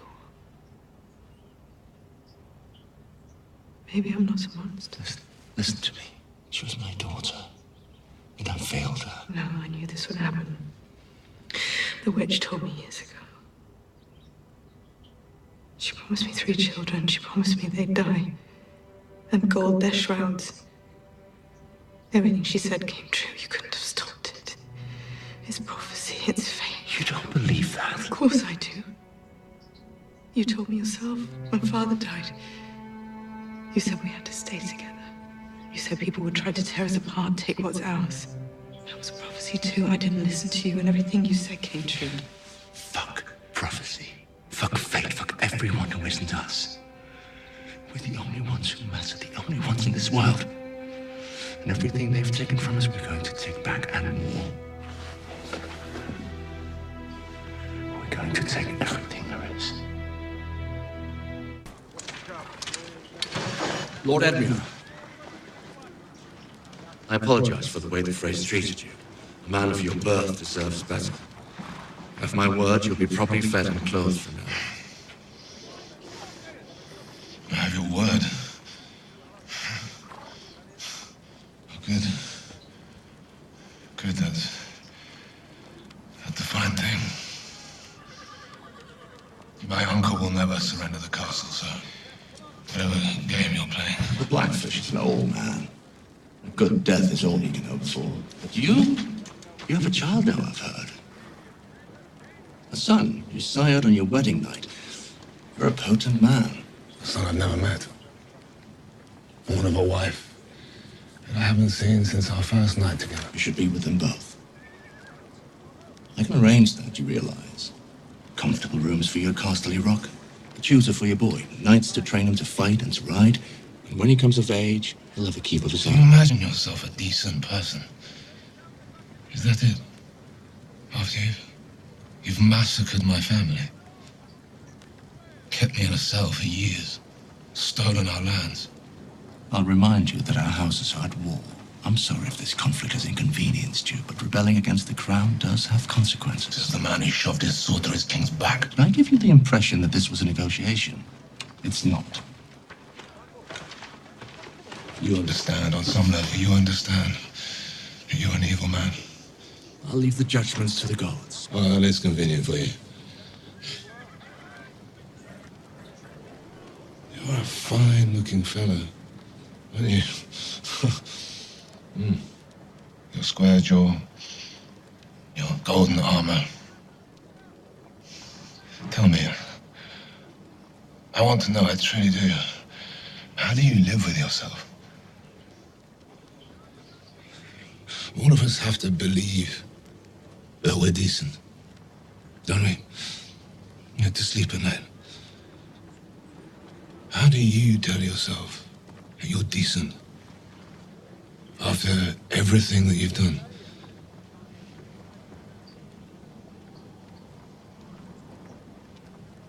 I was your sister's prisoner once. She hit me on the head with a rock, if I remember correctly.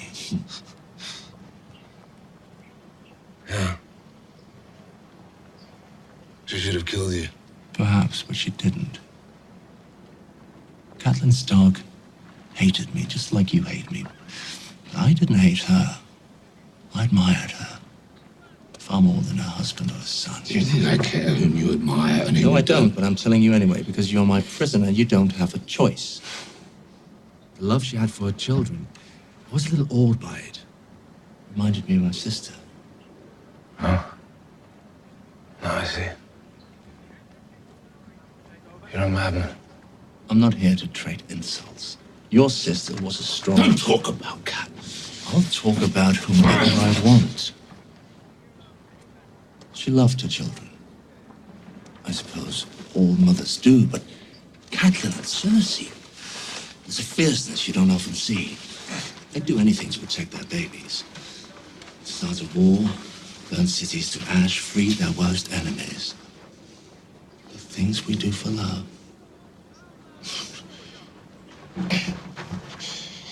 You didn't come here to talk about our sisters.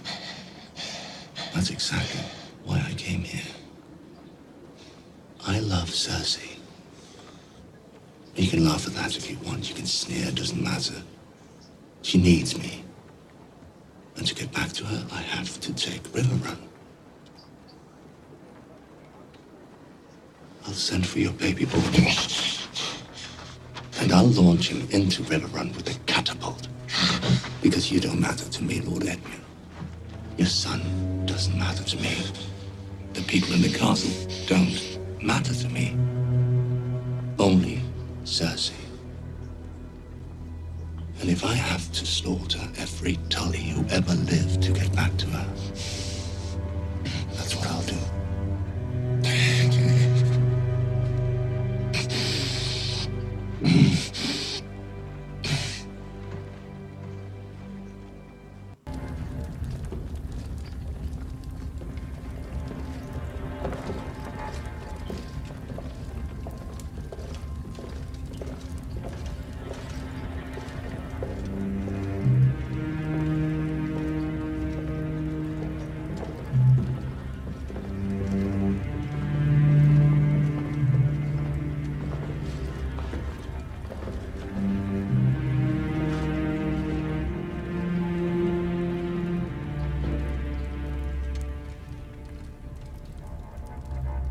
I now proclaim Cersei of the House Lannister, first of her name, Queen of the Andals and the First Men, Protector of the Seven Kingdoms.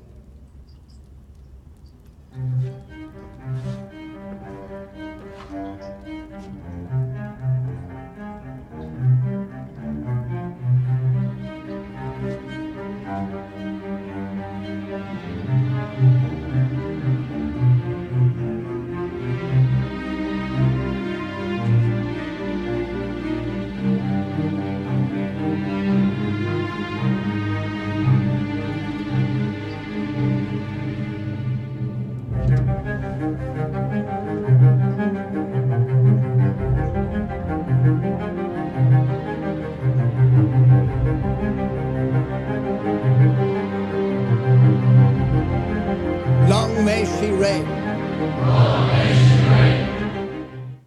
Enemies everywhere. We're surrounded by traitors.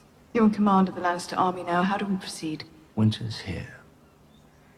We can't win a war if we can't feed our men and our horses.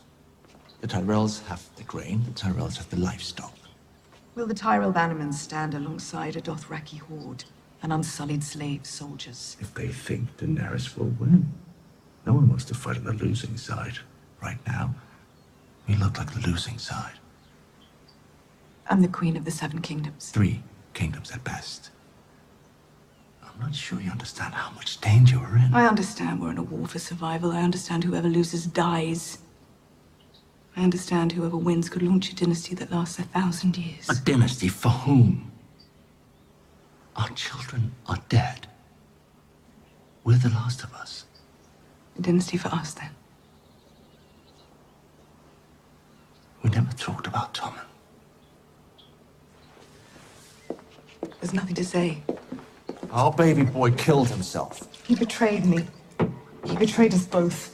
Should we spend our days mourning the dead, mother, father, and all our children? Cersei. I loved them, I did. But they're ashes now, and we're still flesh and blood. We're the last Lannisters, the last ones who count.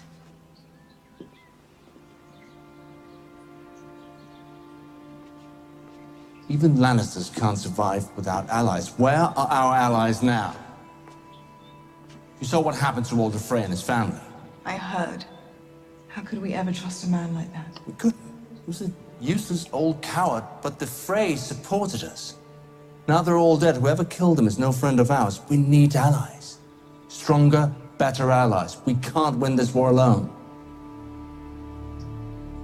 I think I listened to Father for 40 years and learned nothing.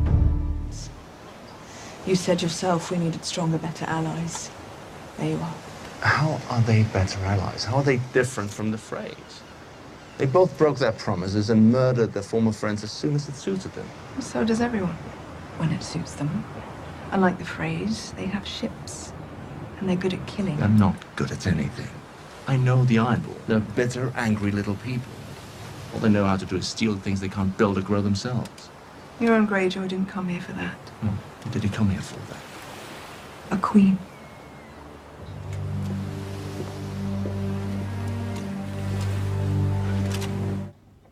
And you took your army, your real army, and went where they weren't. As Robb Stark did to me at Whispering Wood.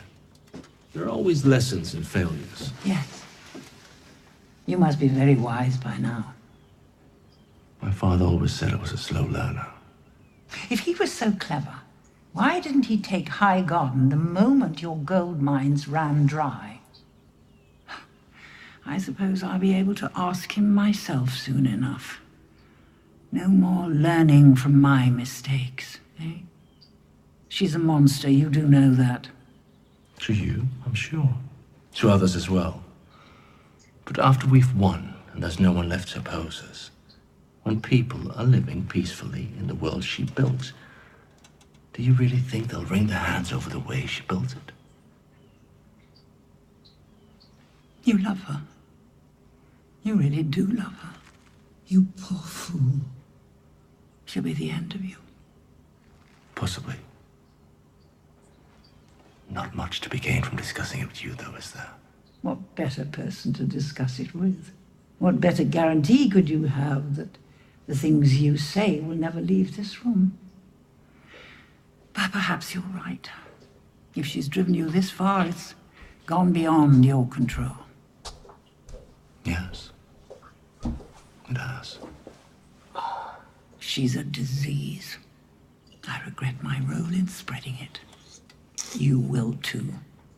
I think we're done here. How will it happen? Cersei had several ideas.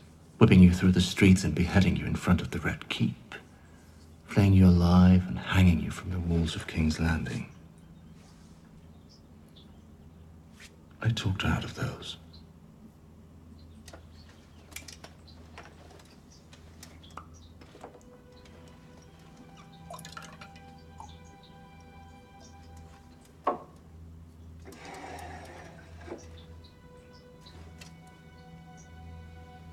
Will there be pain? No, I made sure of that. That's good.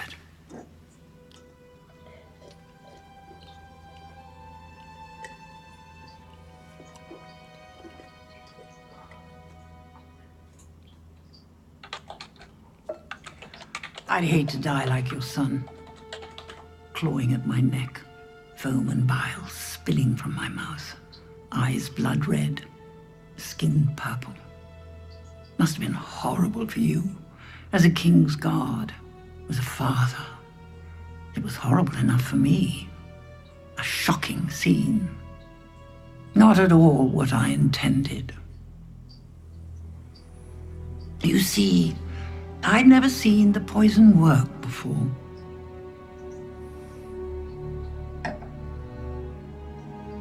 Tell Cersei. I wanted to know it was me.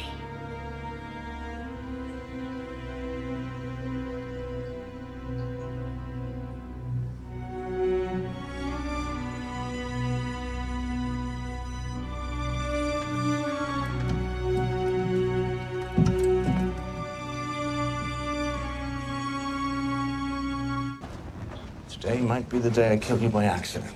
Oh, you won't be swinging it at me.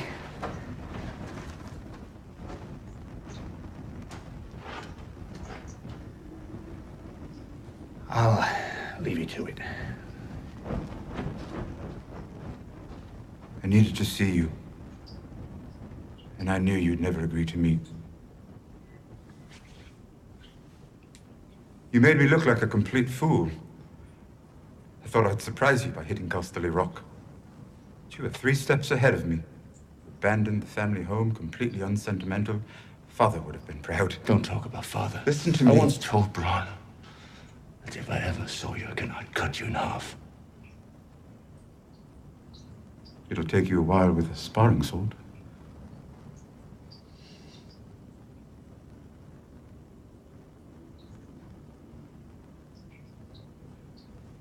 He was going to execute me. He knew I was innocent. He didn't hate me because of anything I did. He hated me because of what I am. A little monster sent to punish him.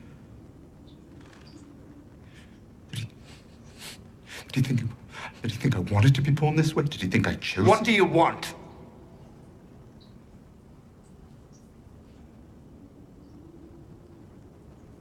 Daenerys will win this war. You're a military man. You must know there's no way around that. Daenerys is not her father. She's even willing to suspend the hostilities if Cersei agrees to certain terms. You want Cersei to bend the knee, you can ask her yourself. I don't. And Daenerys doesn't. Not right now, anyway. She has a more important request. I met with Tyrion.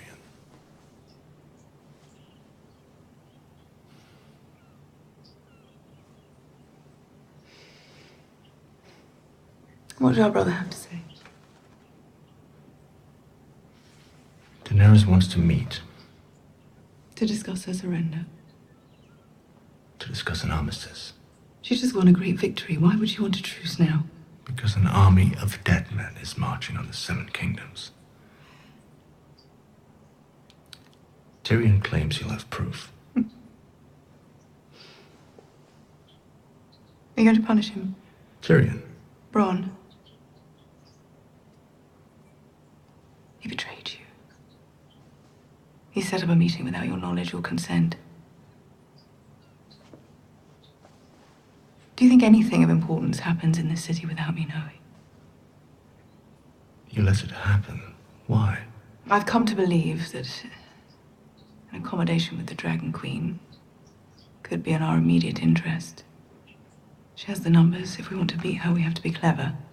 We have to fight her like Father would have. Dead men, dragons, and dragon queens. Whatever stands in our way, we will defeat it. For ourselves, for our house. For this.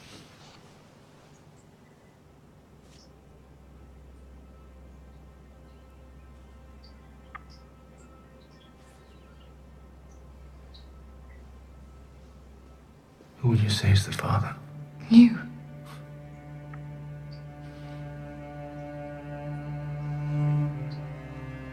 People won't like that. Do you remember what Father used to say about people? The lion does not concern himself with the opinions of the sheep.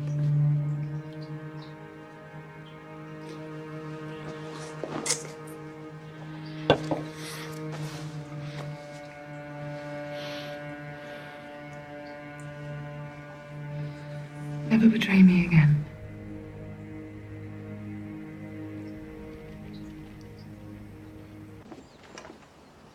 What are you doing?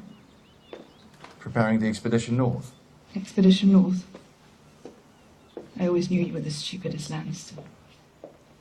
The Starks and Targaryens have united against us, and you want to fight alongside them. Are you a traitor or an idiot? You pledged our forces to fight our common I'll enemy. say whatever I need to say to ensure the survival of our house. You expect me to trust the man who murdered our father? You expect me to command our troops to fight beside foreign scum? To fight for the Dragon Queen? You saw it with your own eyes. You saw a dead man trying to kill us. And I saw it burn. If dragons can't stop them, if Dothraki and Unsullied and Northmen can't stop them, how will our armies make a difference? This isn't about noble houses. This is about the living and the dead. And I intend to stay amongst the living. Let the Stark boy and his new queen defend the North. We stay here where we've always been. I made a promise. Our child will rule Westeros. Our child will never be born if the dead come south. The monsters are real. The White Walkers, the dragons, the Dothraki screamers, all the frightening stories we heard when we were young, they're all real, so be it. Let the monsters kill each other. And while they battle in the north, we take back the lands that belong to us. And then what? And then we rule. When the fighting in the north is over, someone wins. You understand that, don't you? If the dead win, they march south and kill us all. If the living win, and we've betrayed them, they march south and kill us all. The Targaryens and the Starks already want to kill us all. Most of them will die in the north. I faced them in the field. We can't beat them. We can't beat their dragons. How many dragons did you see at the pit? 2. What happened to the third? For all we know, it's guarding her fleet. She came here with her dragons and her Dothraki and her Unsullied. She came here to show us all her power. No, something happened. The dragons are vulnerable. We can't beat the Dothraki. We don't have the numbers. We don't have the support of the other houses. No, we have something better. We have the Iron Bank.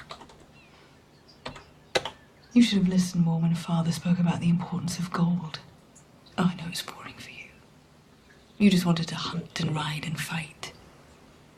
But I listened, I learned. Highgarden brought us the most powerful army in Essos. The Golden Company. 20,000 men, horses, elephants, I believe. The Golden Company is not here. They're in Essos. How is a mercenary company in Essos going to help us? Do you really think Euron Greyjoy turned tail and sailed back to the Iron Islands? Do you think he abandoned the chance to marry the Queen? No one walks away from me. He's sailing with his fleet to Essos. He's going to ferry the Golden Company back here to help us win the war for Westeros. You plotted with Euron Greyjoy without telling me the command of your armies. And you conspired with Tyrion, the man who murdered our father without telling me, your queen. I didn't conspire You met with him in secret without my consent. You planned to promote my enemy's interests. That is the definition of conspiracy. I pledged to ride north. I intend to honor that pledge. And that would be treason. Treason? Disobeying your queen's command, fighting with her enemies. What would you call it? Doesn't matter what I'd call it.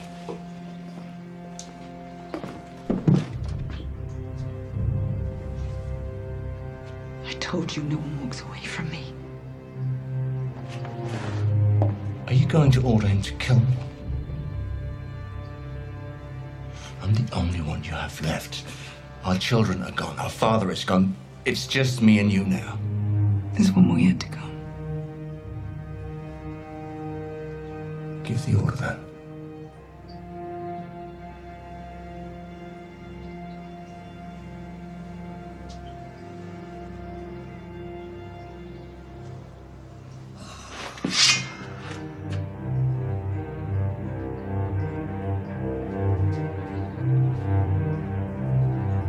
I don't believe you.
These calls.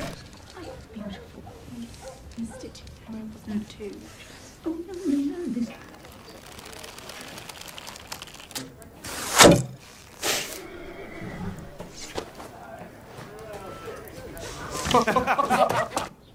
I have something for you. And it has to be packed very carefully.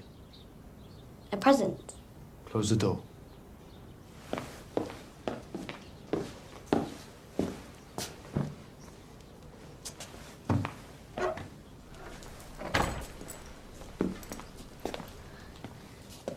This is no toy. Be careful you don't cut yourself. You're so skinny. So are you.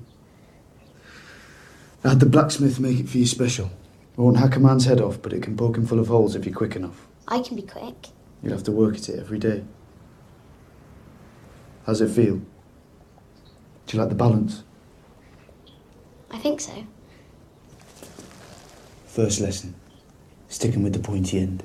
I know which end to use. That was my lady's sister you were hitting. Do you know that? Stop it! Arya, stay out of this. I won't hurt him. Much.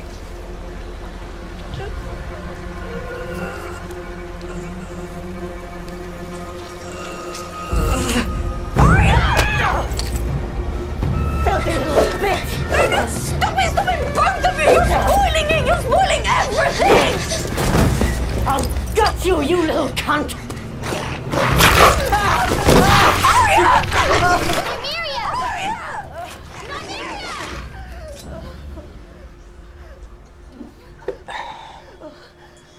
No. No. Please don't. Arya, leave him alone!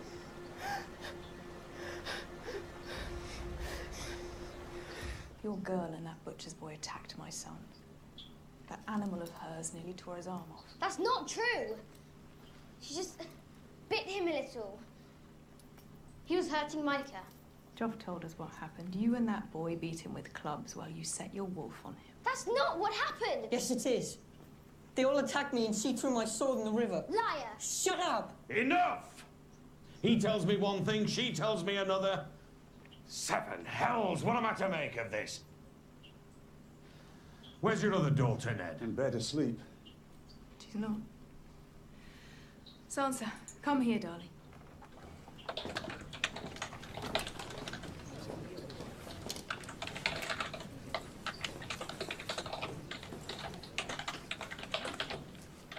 Now, child, tell me what happened.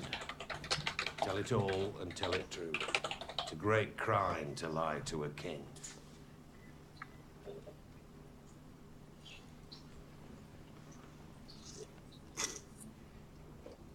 I don't know. I don't remember. Everything happened so fast. I didn't see. Liar! Liar! Hey! Stop it!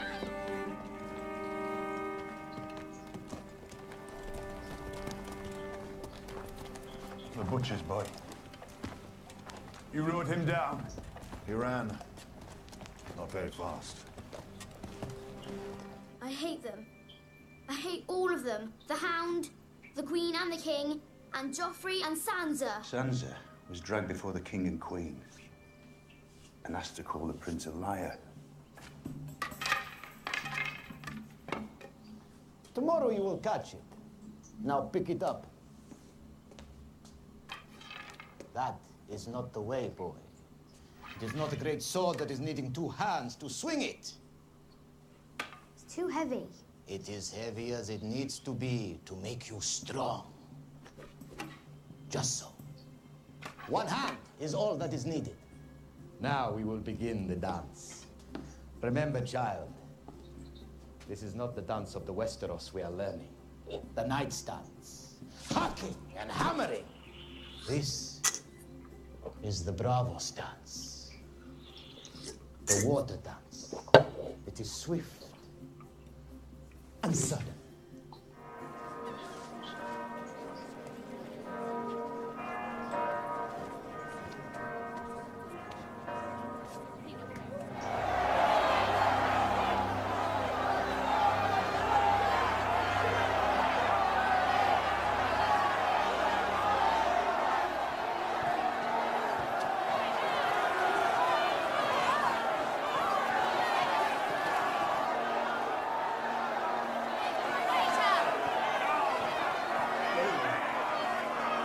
Baelor!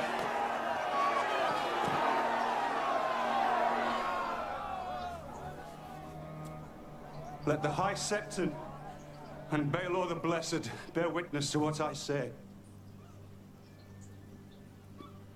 Joffrey Baratheon is the one true heir to the Iron Throne. So long as I am your king, treason shall never go unpunished. Sir Ilyn, bring me his head.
Look at me!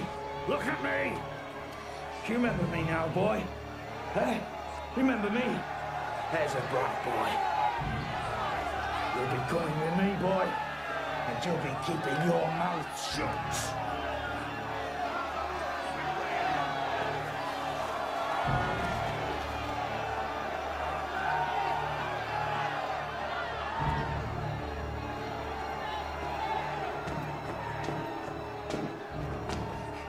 Keep your mouth shut, boy. I'm not a boy! You're not a smart boy, is that what you're trying to say?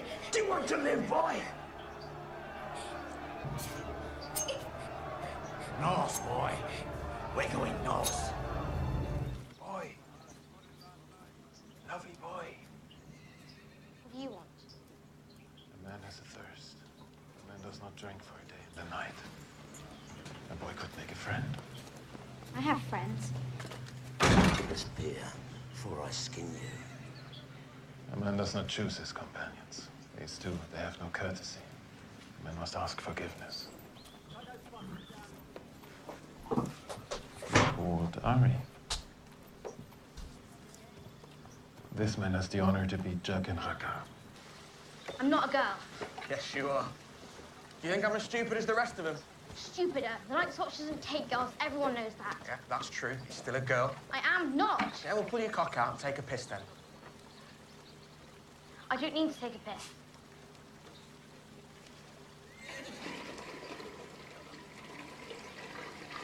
Mommy and Hot Pie can't know. No one can know. They won't. Not from me. My name's not Ari. It's Arya of House Stark. Yoren is taking me home to Winterfell. Who's your father? The Hand, the traitor. He was never a traitor. Joffrey is a liar.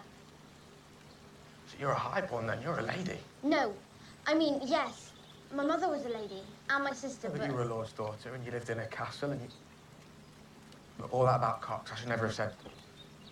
And I've been pissing in front of you and everything. I should be calling you Milady. Do not call me Milady. As Milady commands. Well, that was unladylike. Come here! Sweet boy! Help us! Come here! Help us, boy!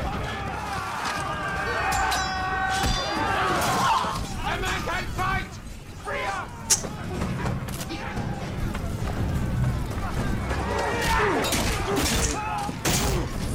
Wait, give it to me! Give me that!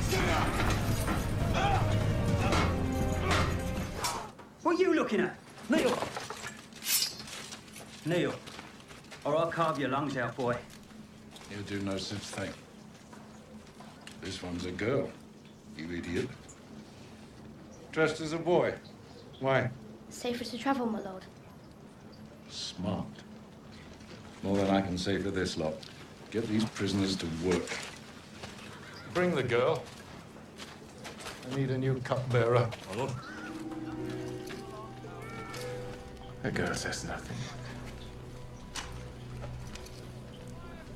The girl keeps her mouth closed. No one hears. And friends may talk in secret, yes? A boy becomes a girl, I was always a girl. and I was always aware. But the girl keeps secrets. It is not for a man to spoil them. You're one of them now. I should have let you burn. And you fetch water for one of them now. Why is this right for you and wrong for me? I didn't have a choice. You did. I did.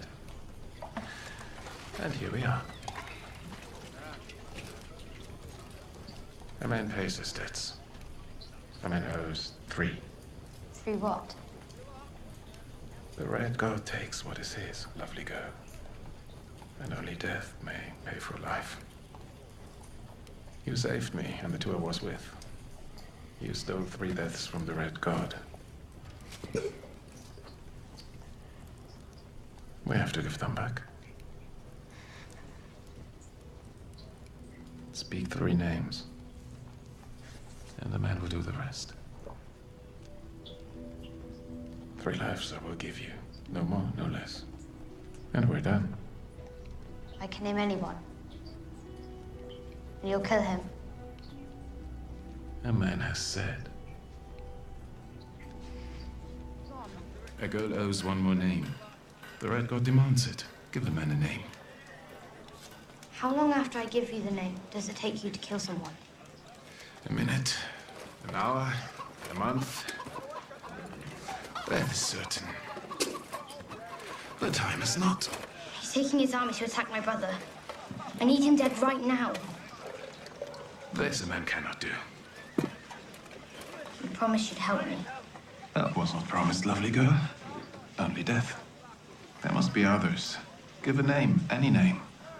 And you'll kill them. Anybody. By the 7 new gods and the old gods beyond counting, I swear it. All right.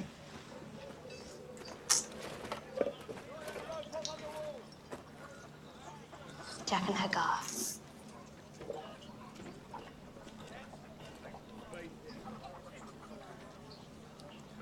A girl gives a man his own name.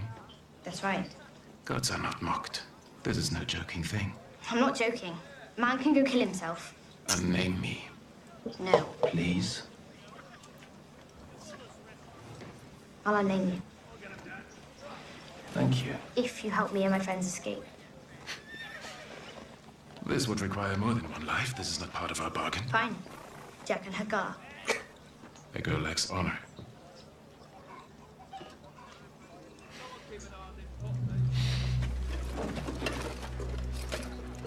If I do this thing, a girl must obey. A girl will obey. A girl and her friends will walk through the gate at midnight.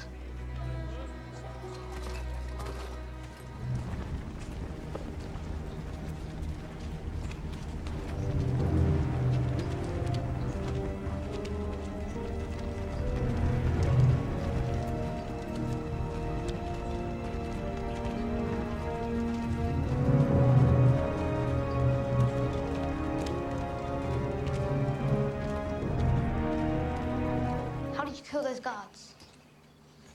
Was it hard? No other than taking a new name, if you know the way. Show me how.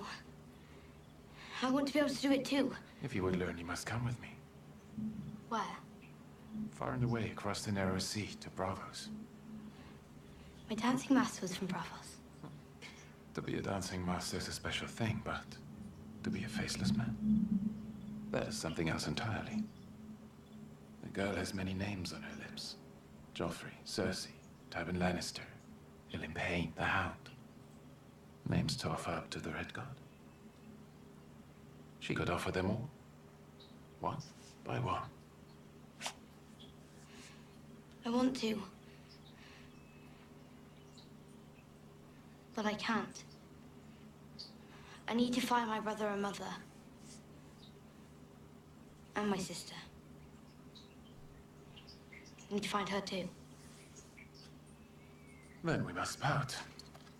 A man has duties as well. Here, What is it? a coin of great value. Could it buy a horse? It is not meant for the buying of horses. Then what good is it? If the day comes when you must find me again, just give that coin to any man from Bravos and say these words to him. Vala Morgulis. Vala Morgulis.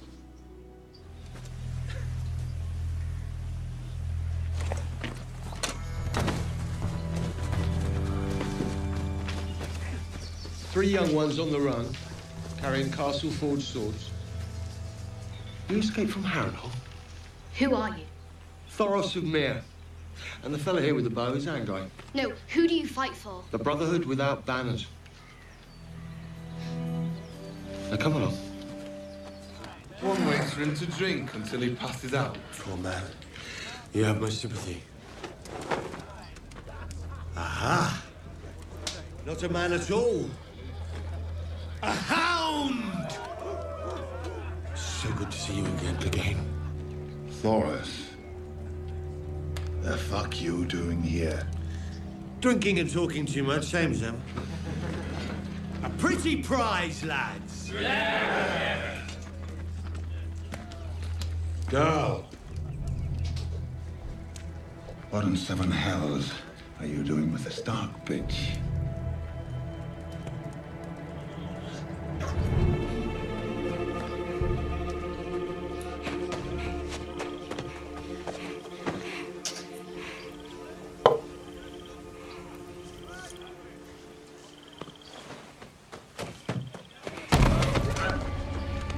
Kick all you like, wolf girl. Won't do you no good. There's plenty worse than me. There's men who like to beat little girls. Men who like to rape them. Saved your sister from some of them. You're lying. Ask her if you ever see her again. Ask her who came back for her when the mob had her on her back. They would have taken her every which way and left her there with her throat cut open.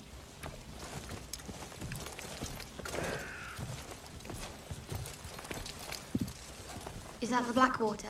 The Blackwater? Where do you think I'm taking you? Back to King's Landing? To Joffrey and the Queen? Fuck Joffrey. Fuck the Queen. That's the Red Fork. I'm taking you to the twins. But why? Because your mother and brother will be there. And they'll pay me for you. Why would they be at the Twins? Those outlaws you love so much never told you. The whole countryside's yapping about it. Your uncle's marrying one of the Frey girls. So quit trying to bash my skull in. We might just make it there in time for the wedding.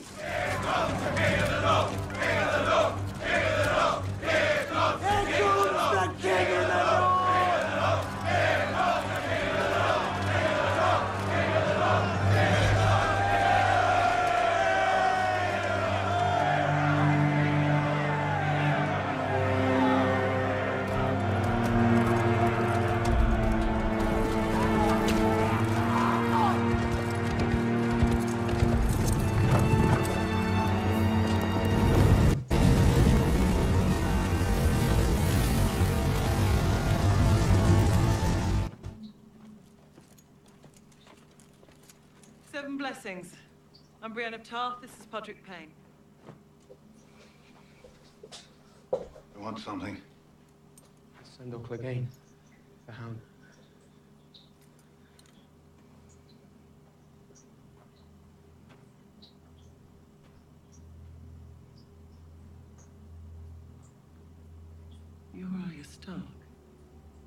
asked if you wanted something.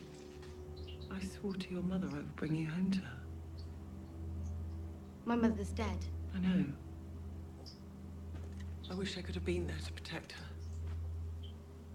You're not a northerner.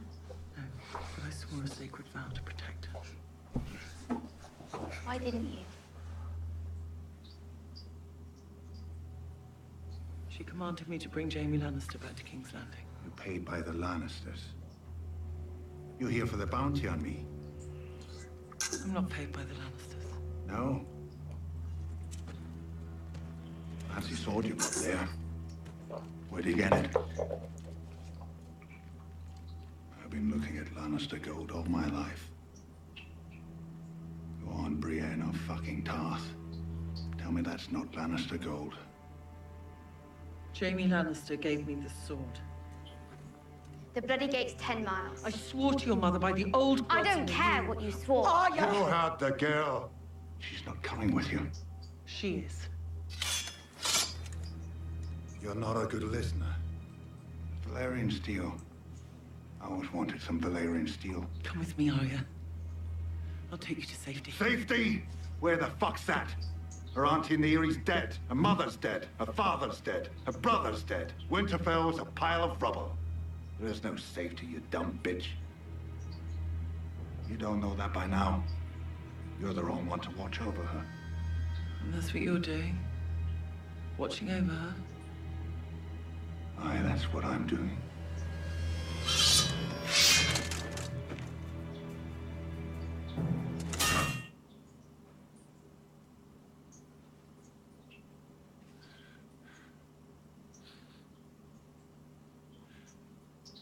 Do I have to beg you?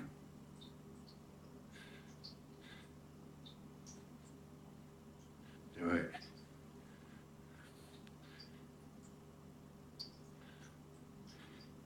Do it. Do it.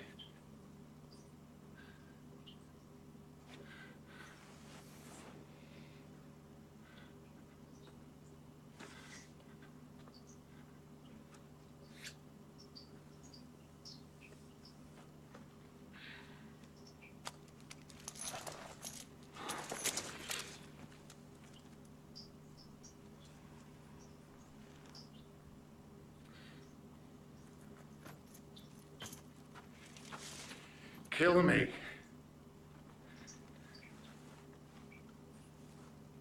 Kill me!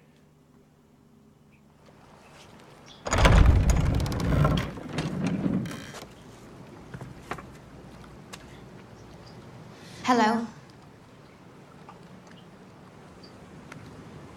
Valar Morghulis.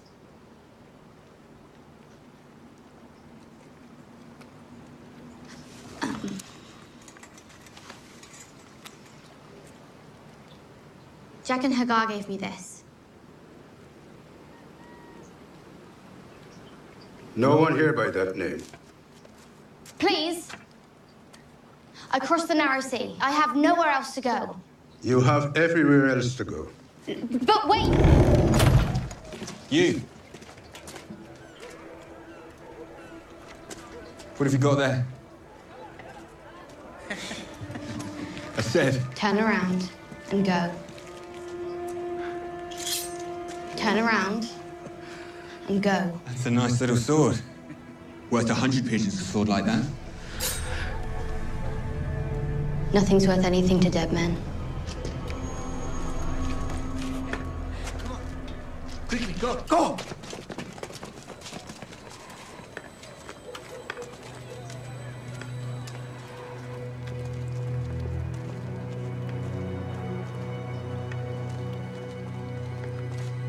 Who are you? Why were they scared of you? You lost this.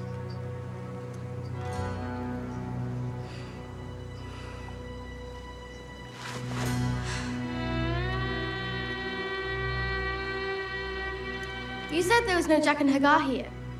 There isn't. A man is not Jack and Hagar. Well, who are you then? No one. And that is who Ugo must become.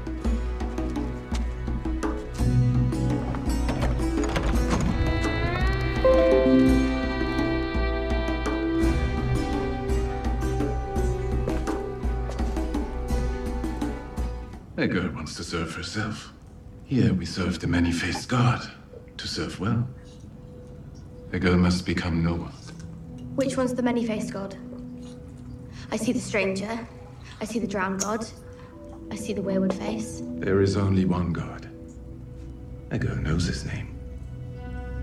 And all men know his gift.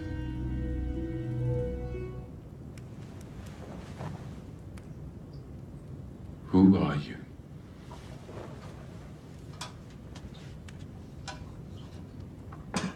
Arya. And where did you come from? Westeros.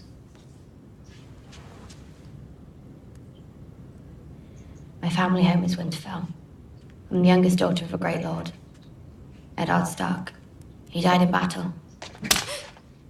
A lie. After he was executed, I fled the capital. Had to kill a sable boy. Drove my sword through his back. A lie. I stabbed him in the gut. I tried to find my mother and brother, but I never did. They were murdered by Walder Frey. An outlaw kidnapped me, a man called Polliver. A man called the Hound, Sandor Clegane. He tried to sell me but was wounded in a fight. He begged me to kill him, but I wouldn't. I left him in the mountains to die. I wanted him to suffer. I hated him. I hated him. That's not a lie. A girl lies. To me. To the many-faced god. To herself. Does she truly want to be no one? Yes. Is the girl ready? To give up her ears, her nose, her tongue? Her hopes and dreams, her loves and hates, all that makes a girl who she is. Forever. No. A girl is not ready to become no one.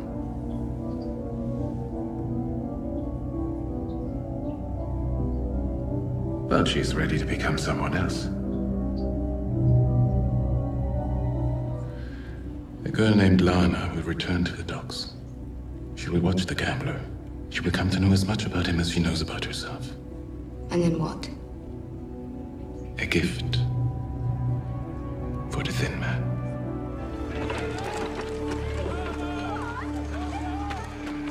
Come on. Some oysters, girl.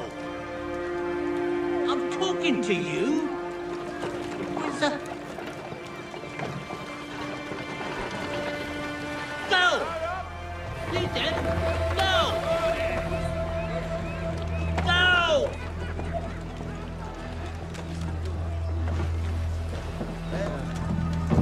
Hello?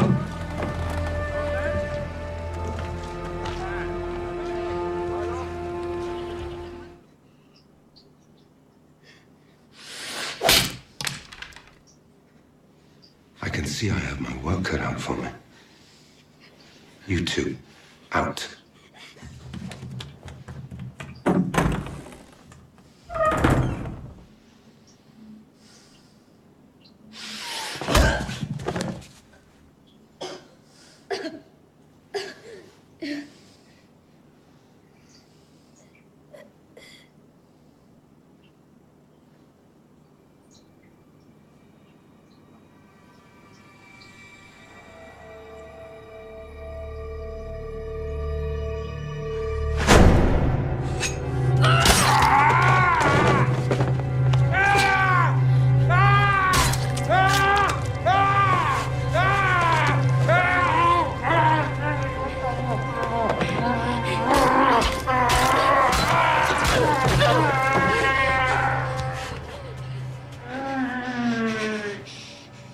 You were the first person on my list, you know. For killing Syrio Farrell, remember him? Probably not. I've gotten a few of the others. The many-faced god stole a few more from me. But I'm glad he left me you. Do you know who I am? I can't hear you.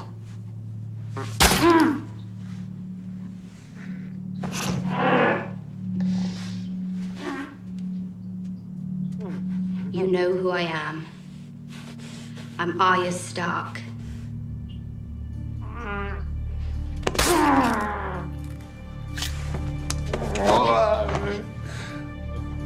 Do you know who you are?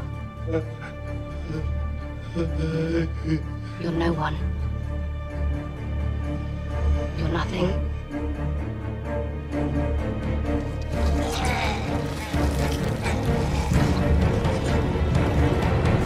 That man's life was not yours to take. The girl stole from the many-faced god. Now a debt is owed.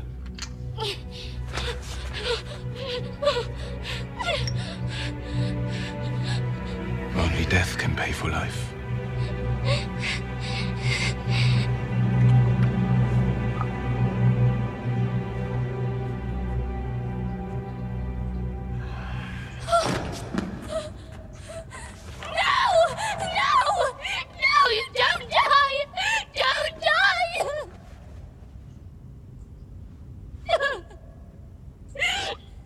Why are you crying? He was my friend. No, he wasn't. Didn't you listen to him? He was no one. But if you're... Who's this? No one at all. Just as a girl should have been before she took a face from the hall.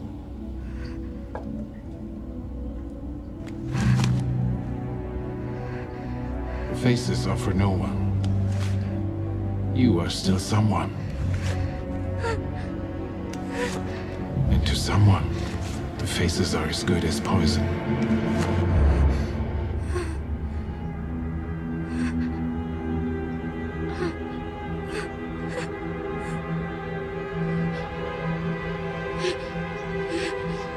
I can't see!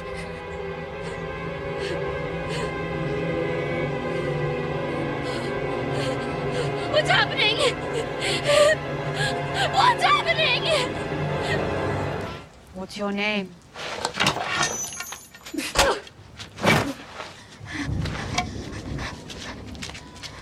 What's your name? No one. I don't believe that. You don't believe that.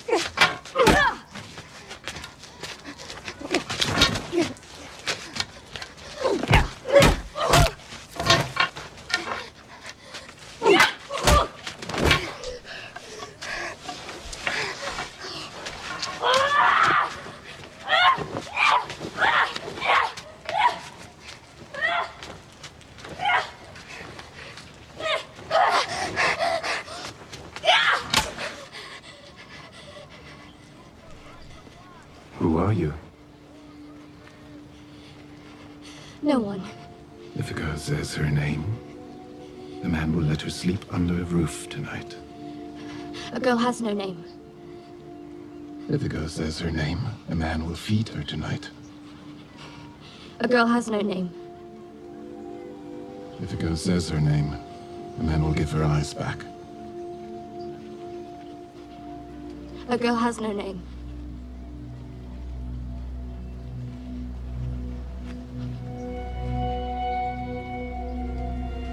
Come.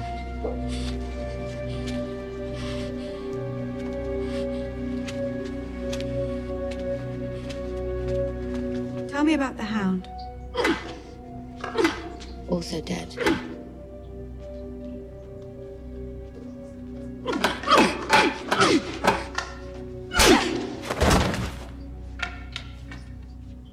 Arya Stark left him to die. He was on her list. He was not on her list anymore. She'd taken him off it. Why? Didn't she want him dead any longer? She did, and she did not. She sounds confused.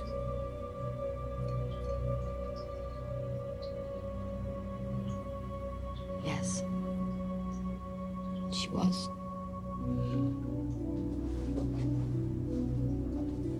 Who else was on Arya Stark's funny little list? Cersei Lannister. Gregor Clegane. Walder Frey. That's a short list.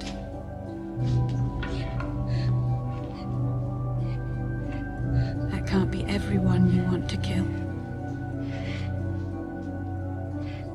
Are you sure you're not forgetting someone? Which name would you like a girl to speak?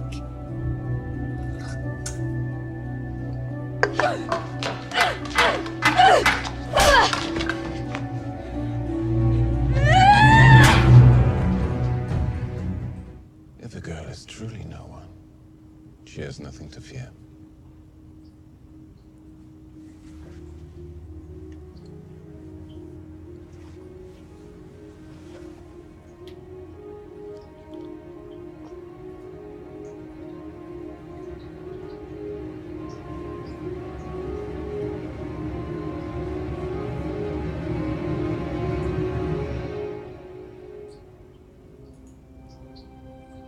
Who are you?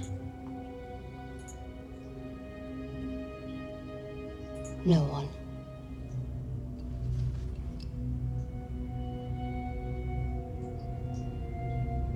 Who?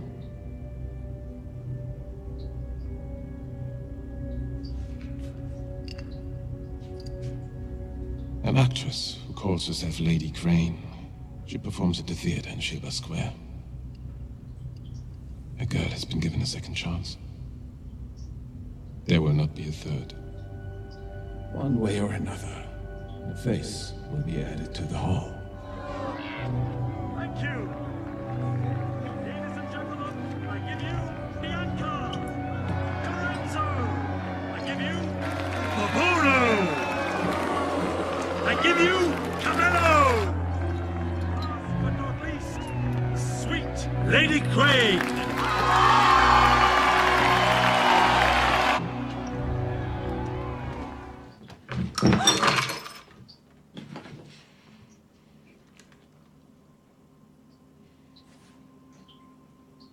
Careful of that one.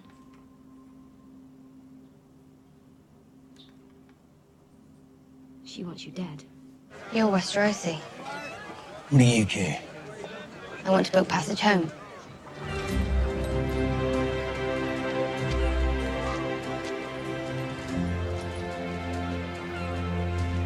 Sweet girl.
If you'd have done your job, she would have died painlessly. Instead, the many-faced god was promised a name. He must always receive what is his. You can't change that. I can't change that. No one can. And now he's been promised another name.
It will all be over soon.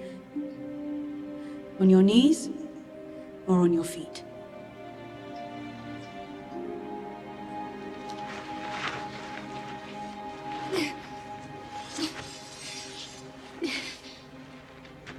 Haven't we been through this already? That won't help you.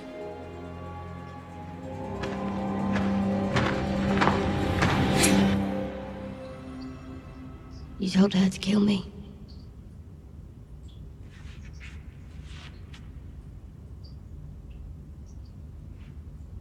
Yes.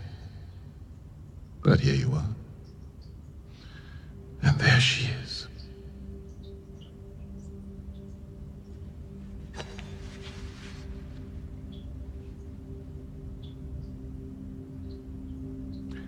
Finally, a girl is no one.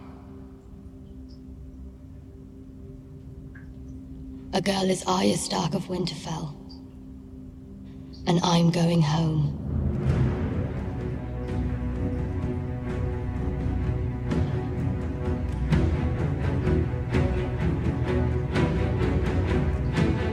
Where are my damn moron sons?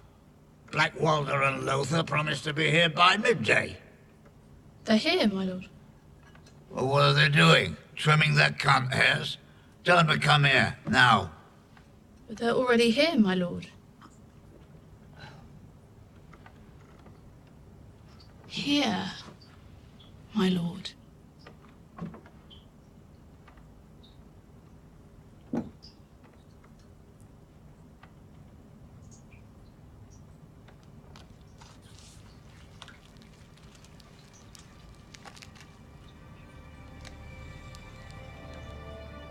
They weren't easy to carve. Especially Blackwalder.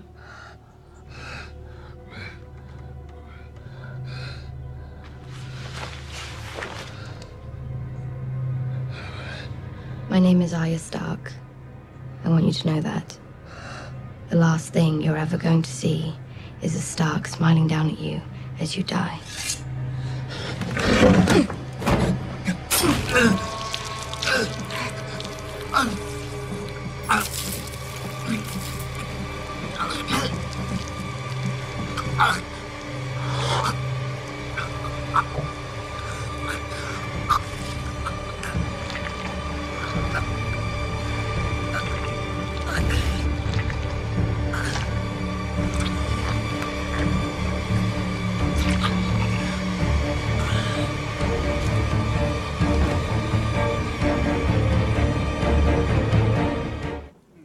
toast.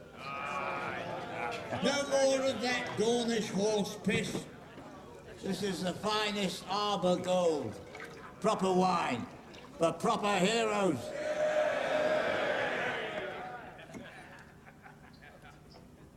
Stand together.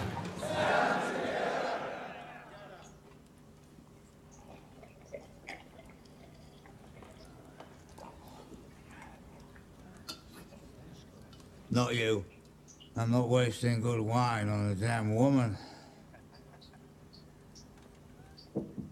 Maybe I'm not the most pleasant man. I'll admit it, but I'm proud of you lot. You're my family. The men who helped me slaughter the Starks at the Red Wedding. Yes. Yes. Cheer. Brave men. All of you. Butchered a woman pregnant with her babe. Cut the throat of a mother of 5. Slaughtered your guests after inviting them into your home. But you didn't slaughter every one of the Starks. No. That was your mistake. You should have ripped them all out, root and stem.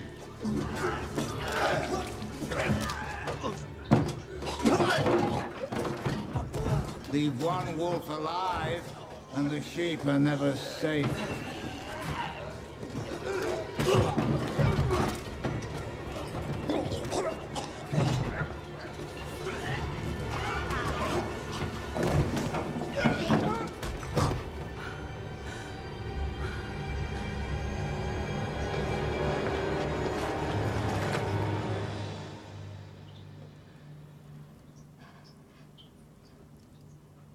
When people ask you what happened here, tell them the North remembers.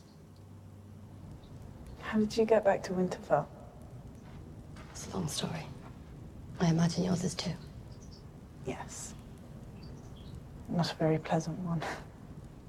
Mine neither.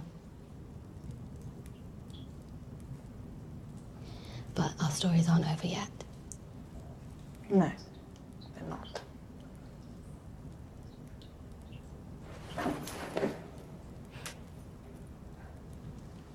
Now he's dead. Killed by the Lannisters. With your help. What?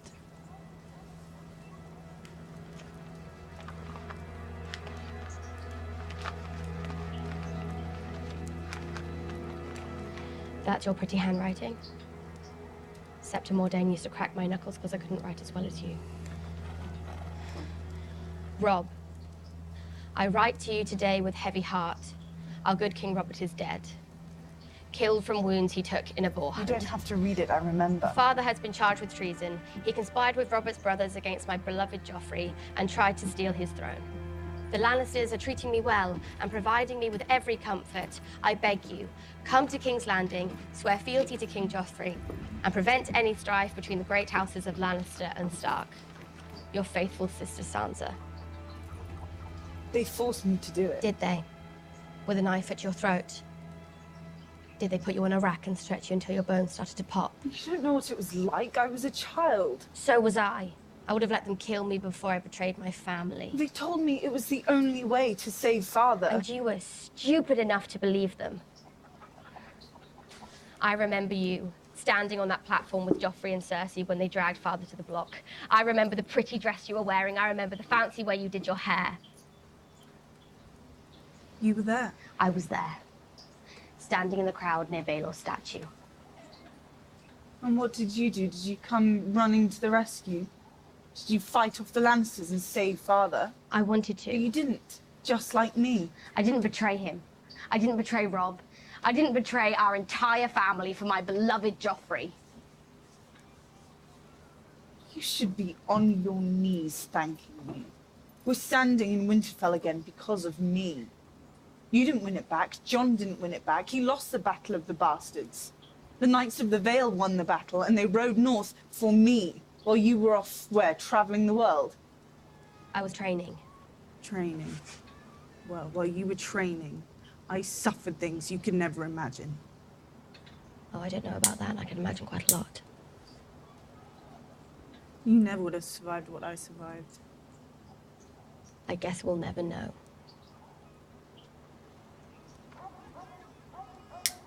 What's she going to do with that letter?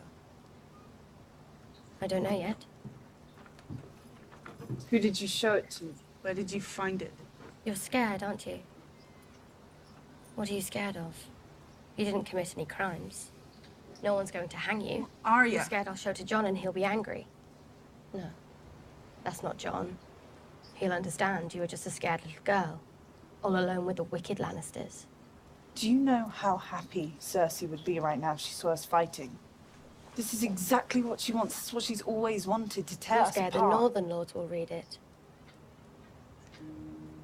They wouldn't think much of Lady Sansa if they knew how she did Cersei's bidding. What would little Lyanna Mormont say? She's younger than you were when you wrote this. Are you going to say, but I was just a child? You're angry. Sometimes anger makes people do unfortunate things. Sometimes fear makes them do unfortunate things. I'll go with anger.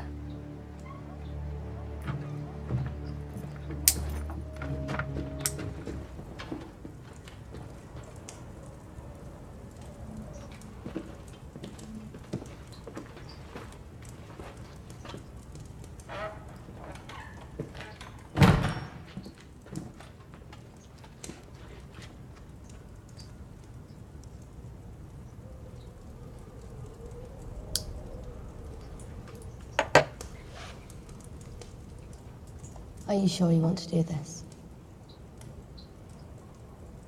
It's not what I want. It's what honor demands. And what does honor demand? That I defend my family from those who would harm us.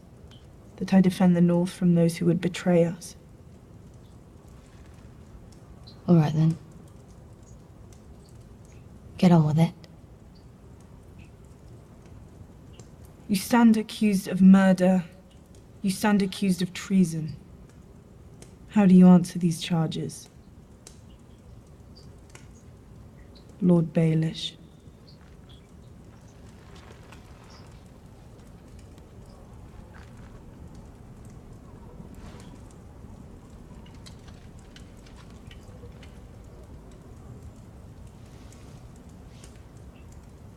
My sister asked you a question.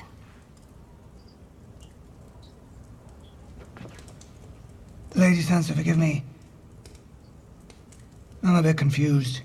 Which charges confuse you? Let's start with the simplest one. You murdered our aunt, Lysa Arryn. You pushed her through the moon door and watched her fall. Do you deny it?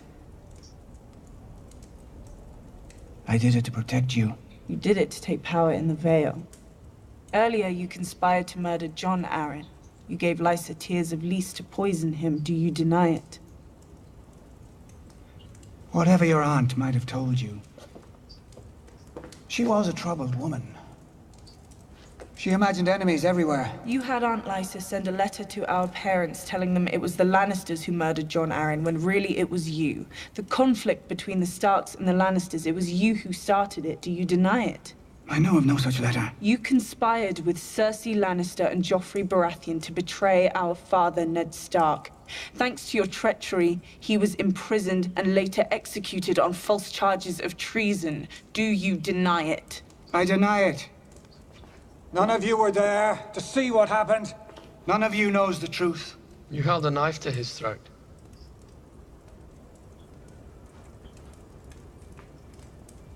You said I did warn you not to trust me. You told our mother this knife belonged to Tyrion Lannister. But that was another one of your lies. It was yours.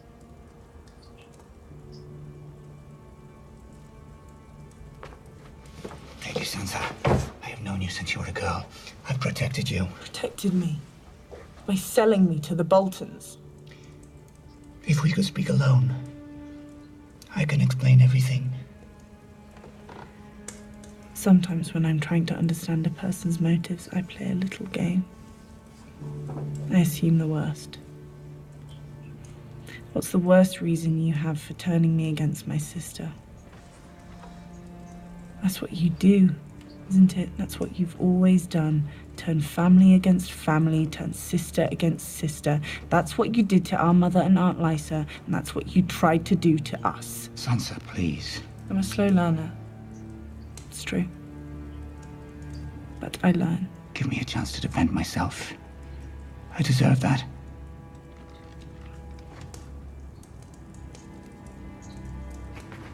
I am Lord Protector of the Vale, and I command you to escort me safely back to the Eyrie. I think not.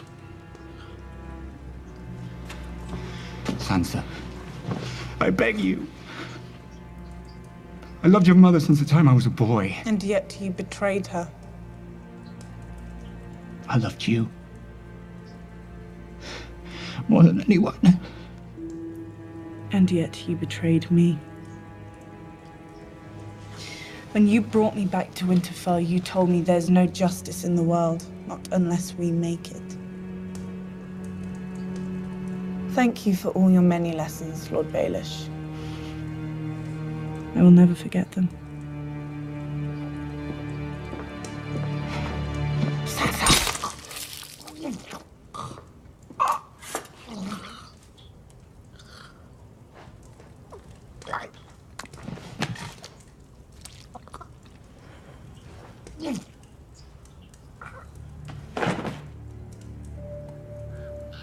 In his own horrible way, I believe he loved me.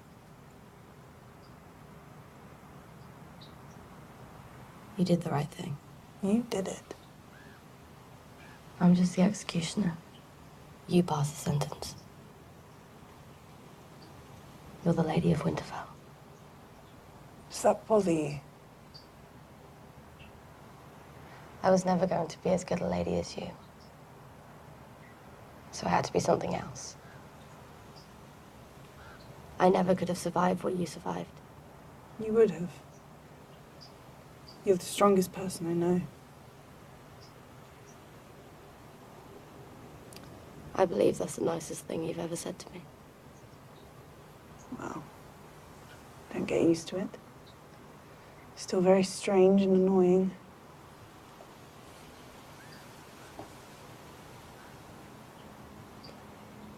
In winter, we must protect ourselves. Look after one another. Father. And the snows fall and the white winds blow. The lone wolf dies, but the pack survives.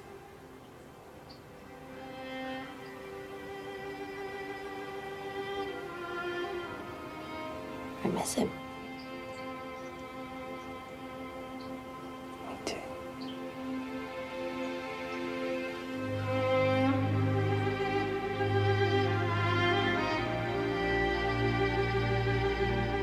It's been a while since I trained. I can go and find the Master of Arms for you, my lady. He didn't beat the Hound. You did. I want to train with you. You swore to serve both my mother's daughters, didn't you?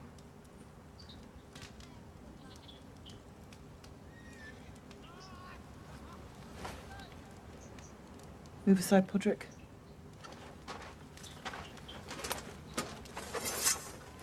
You can't use that, my lady. It's too small. I won't cut you. Don't worry. I'll try not to.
Why did you come here? Didn't mean to come here. Meant to get much further south than this. As far south as south goes. Before the long night comes. Why? What are you afraid of? There's things that sleep in the day and hunt at night. Owls and shadow cats. I'm not talking about owls and shadow cats. The things you speak of. They've been gone for thousands of years. They wasn't gone, old man. They were sleeping. And they ain't sleeping no more. Heard some of the men talking about the comet. Say it's an omen. Say it means Rob will win a great victory in the south. Did they? I heard some other fools say it's Lannister red. Means the Lannisters will rule all 7 kingdoms before long. I heard a stable boy say it's the colour of blood. Mark the death of your father.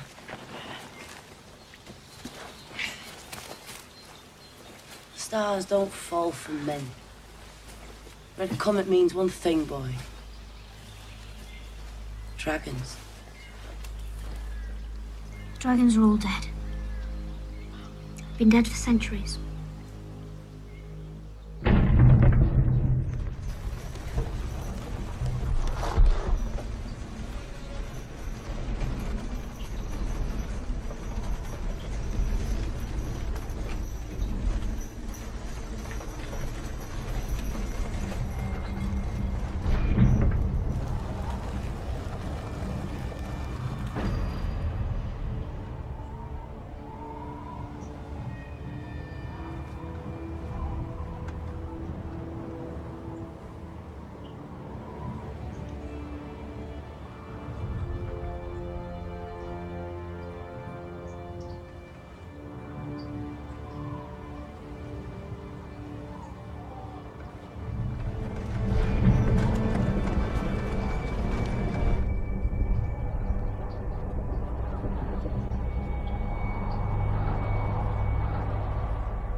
What do you expect? They're savages.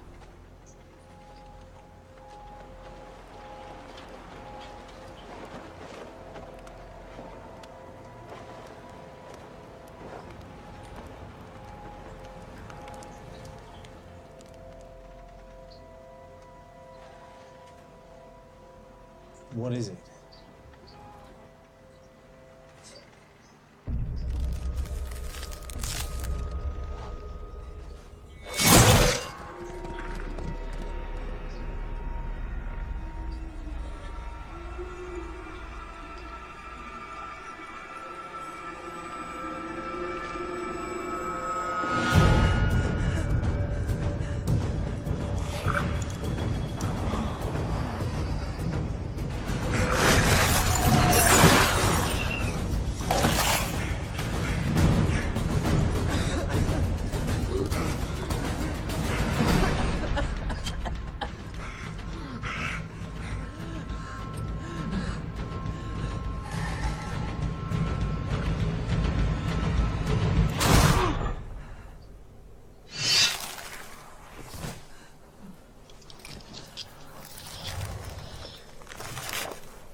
Where are the others? Raven. We need to send a Raven.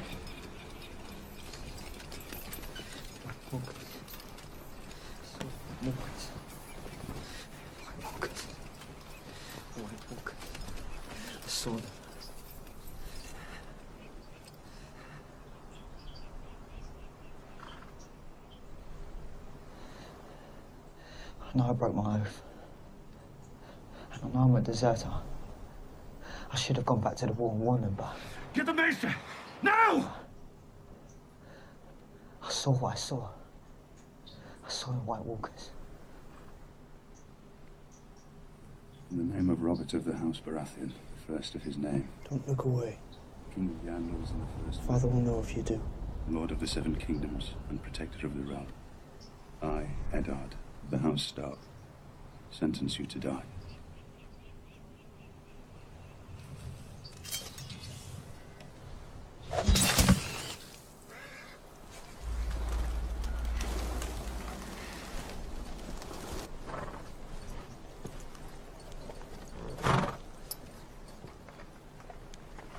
You understand why I did it?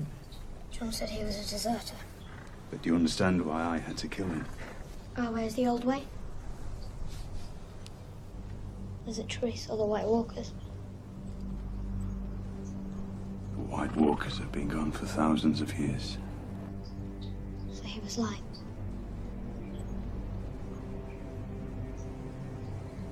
The madman sees what he sees. Look into the fire, my king.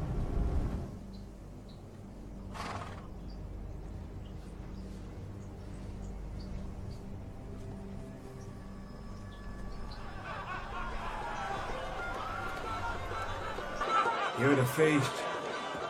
It's like a bear in a trap. The boy I beheaded. Did you know him? Of course I did. Just a lad. But he was tough, Ned. A true ranger. He was talking madness. So the Walker slaughtered his friends. Well, two he's with us still miss him. A wildling ambush. Maybe. Dire wolves, south of the wall. Talk of the Walkers. My brother might be the next hand to the king. Winter is coming. Winter is coming. Revenge him. The Night's Watch is a joke to you, is it? Is that what we are, Lannister? An army of jesters in black. We don't have enough men to be an army, and aside from Yoren here, none of you are particularly funny. I hope we provided you with some good stories to tell when you're back in King's Landing. But something to think about while you're drinking your wine down there. Enjoying your brothels. The ones who flee say they've seen the White Walkers. Yes, and the fishermen of Lannisport say they see mermaids. Half the boys you've seen training will die north of the wall. Might be a wildling's axe that gets them. Might be sickness. Might just be the cold. They die in pain. And they do it so plump little lords like you can enjoy their summer afternoons in peace and comfort. Do you think I'm plump? Listen, Benjen, may I call you Benjen? Call me what you like. I'm not sure what I've done to offend you. I have great admiration for the Night's Watch. I have great admiration for you as First Ranger. You know, my brother once told me that nothing someone says before the word but really counts. But I don't believe that giants and ghouls and White Walkers are lurking beyond the wall. I believe that the only difference... You probably don't believe me. You believe there's a plan for this world? No. The only difference between us and the wildlings is that when that wall went up, our ancestors happened to live on the right side of it. You're right. The wildlings are no different from us. A little rougher, maybe, but they're made of meat and bone. I know how to track them and I know how to kill them. It's not the wildlings giving me sleepless nights. You've never been north of the wall, so don't tell me what's out there. You going below? Keep well, keep warm. Going below? Into the tunnel and out the other side. He'll be north of the wall for a month or two. Don't you, Miss Girls?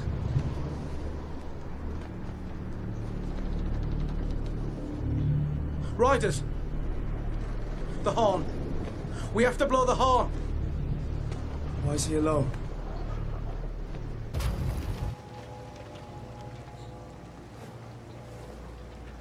Where's the rest of them? If we wait long enough, we'll find out. One blast for a ranger returning, 2 for wildlings, 3... There's no rider.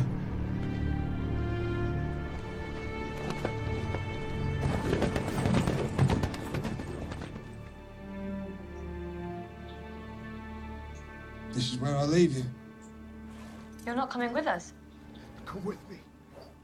The wall's not just ice and stone. Ancient spells were carved into its foundations. Strong magic. To protect men from what lies beyond. And while it stands, the dead cannot pass. I cannot pass.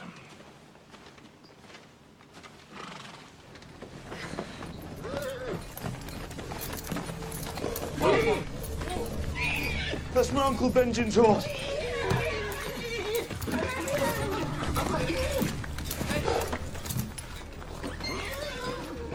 Where's my uncle? Where will you go? The Great War is coming, and I still fight for the living. I'll do what I can. As long as I can. Who's there?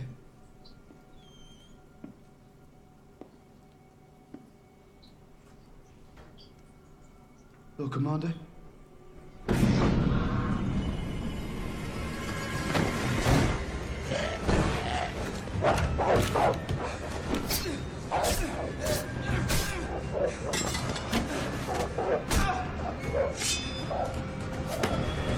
Snow!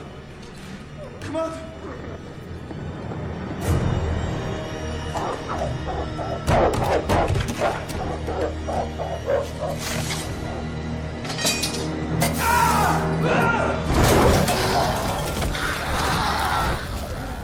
Your sister sits by the side of the king.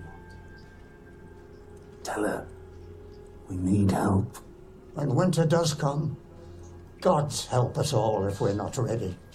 My lord, you honor me, but I can't. Oh, you can. And you will. I wouldn't be standing here if it wasn't for you and your beast. I don't think this means I approve of this nonsense with you and Alcet Thorn. That's a man's sword. Take a man to wield it. I'll apologize to Sir Alistair tonight. No, you won't. I sent him to King's Landing yesterday. The hand that your wolf tore off that thing's wrist, I've ordered Thorn to lay it at the feet of this boy king. That should get young Joffrey's attention. So bring the dead to her. Beyond the wall, the Rangers are reporting whole villages abandoned. At night, they see fires blazing in the mountains from dusk until dawn. A captured wildling swears the tribes are uniting in some secret stronghold. At what ends, the gods only know. Outside Eastwatch, Cotter Pike's men discovered 4 blue-eyed corpses, unlike us. They were wise enough to burn them. Because I want you and your wolf with us when we ride out beyond the wall tomorrow. With the Queen's permission, I'll go north and take one. Beyond the wall? I'll not sit meekly by and wait for the snows. I mean to find out what's happening. The Night's Watch will ride in force against the wildlings, the White Walkers, and whatever else is out there. And we will find Benjen Stark, alive or dead. I will command them myself. Did you send the ravens? Charlie, look at me. Mr. Raymond, I've seen it. It's come in for all of us. Gilly, fetch a quill and inkwell. I hope your penmanship is better than your swordplay. Get the maester! Now! It's from Maester Aemon of the Night's Watch.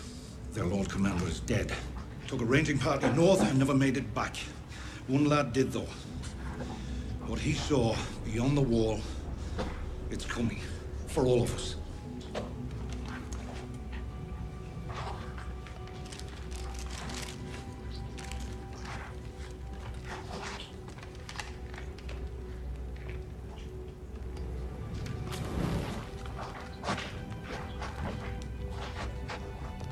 This war of 5 kings means nothing. The true war lies to the north, my king. Death marches on the wall. Only you can stop him. You can't stop him alone. You need someone to rebuild your army for you. Someone to convince this lord and that lord to fight for you, to bring sellswords and pirates to your side. I've made my decision.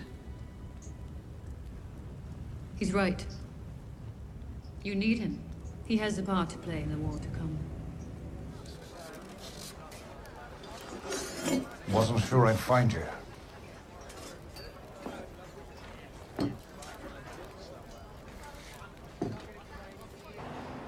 Where are the others? I assume you know why I'm here. I will after you tell me. It's about the Lord Commander. I came here knowing that you could have your men behead me or your dragons burn me alive. Former Lord Commander. I put my trust in you. A stranger. Because I knew it was the best chance for my people, for all our people. Now I'm asking you to trust in a stranger. Does he have to be? What are you asking? Do you know of any magic that could help him? Bring him back. If you want to help him, leave him be. Can it be done? There are some with this power. How? I don't know. Have you seen it done? I met a man who came back from the dead, but the priest who did it... Conir sagun kostusta aur. Aiexio ine iliritan. Kessis honoravisiti libusta aur. Odoremo deor. Aiexio zichon vaurezun japin. Tezik so shortly.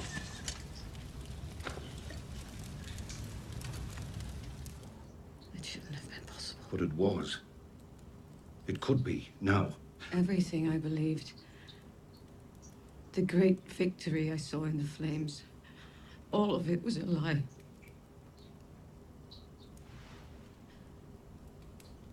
You were right all along. The Lord never spoke to me. Fuck him, then. Fuck all of them. I'm not a devout man, obviously. 7 gods, drowned gods, tree gods, it's all the same.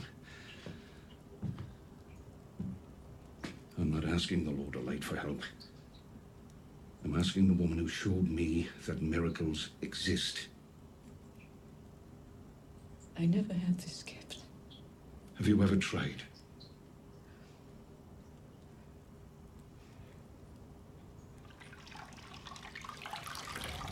The Lord of Light doesn't have many followers in Westeros, does he?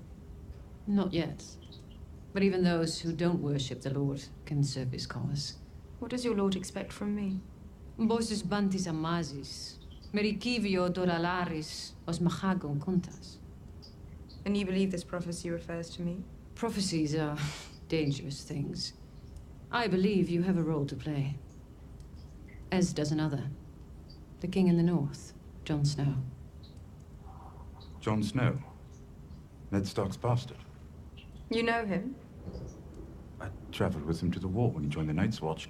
And why do you think the Lord of Light singled out this Jon Snow, aside from the visions you've seen in the flames, that is?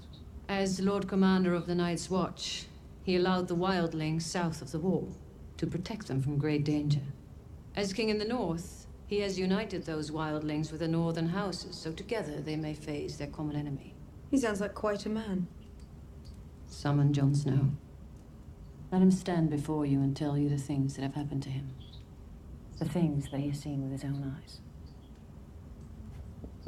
I can't speak to prophecies or visions in the flames, but I like Jon Snow and I trusted him. Very well. Send a raven north. Tell Jon Snow that his queen invites him to come to Dragonstone. Tyrion has invited me to Dragonstone to meet with Daenerys. And I'm going to accept. You probably don't believe me. I do, actually. You didn't before. Grumpkins and Snarks, you called them. Do you remember? You said it was all nonsense. It was nonsense. Everybody knew it. But then Mormont saw them. You believe in anything? I believe in lots of things. Something greater than ourselves, I mean. The gods, destiny. You believe there's a plan for this world? No. Neither did I. I was a cynic, just like you. Then I saw a girl step into a great fire with 3 stone eggs. When the fire burned out, I thought I'd find her blackened bones. Instead, I saw her, Daenerys, alive and unhurt, holding her baby dragons. And you saw them? And I trust the eyes of an honest man more than I trust what everybody knows. How do I convince people who don't know me that an enemy they don't believe in is coming to kill them all? Good question. I know it's a good question. I'm looking for an answer. People's minds aren't made for problems that large. White Walkers, the Night King, Army of the Dead. It's almost a relief to confront a comfortable, familiar monster like my sister. Cersei thinks the Army of the Dead is nothing but a story, made up by wet nurses to frighten children. What if we prove her wrong? I wondered why you weren't there to meet our guests. You begged us to summon the king in the north. Don't you want to see him again? I've done my part. I've brought ice and fire together.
You've seen it?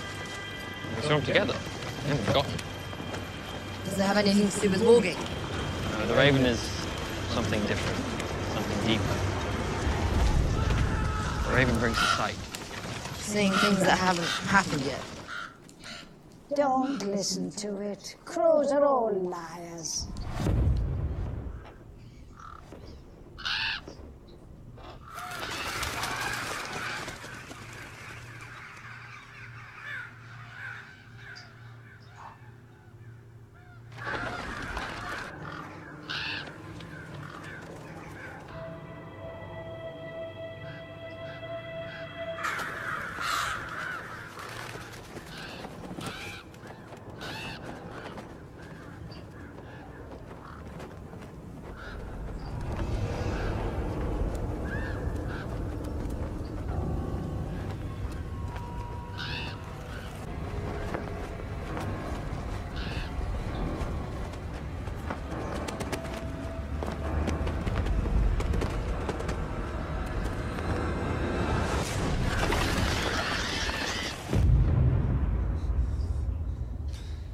Ravens.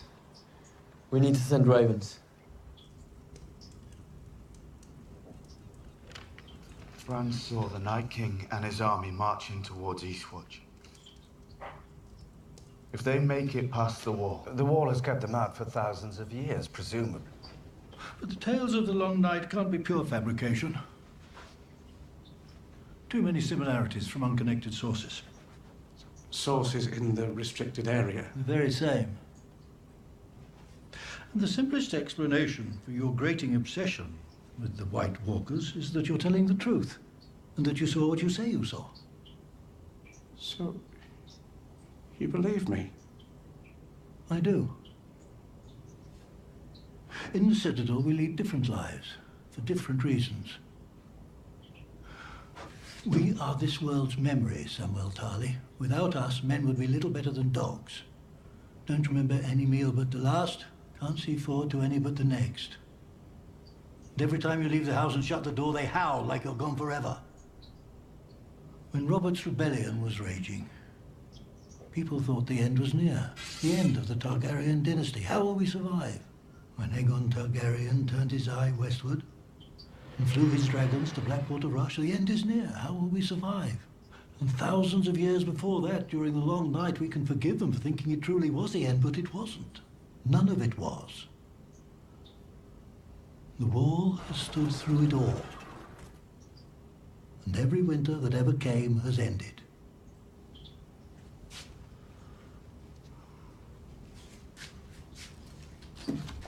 I need to go home. You said you don't have enough men. We'll fight with the men we have. Unless you'll join us. And give the country to Cersei. As soon as I march away, she marches in. Perhaps not. Merely a monster like my sister. Made up by wet nurses to frighten children. What if we prove her wrong? I don't think she'll come see the dead at my invitation. So bring the dead to her. I thought that was what we were trying to avoid. We don't have to bring the whole army. Only one soldier. With the Queen's permission, I'll go north and take one. You asked me to find a cure so I could serve you. Have you ever heard baby dragons singing? No. It's hard to be a cynic after that. The first white I ever saw was brought into Castle Black from beyond the wall. Bring one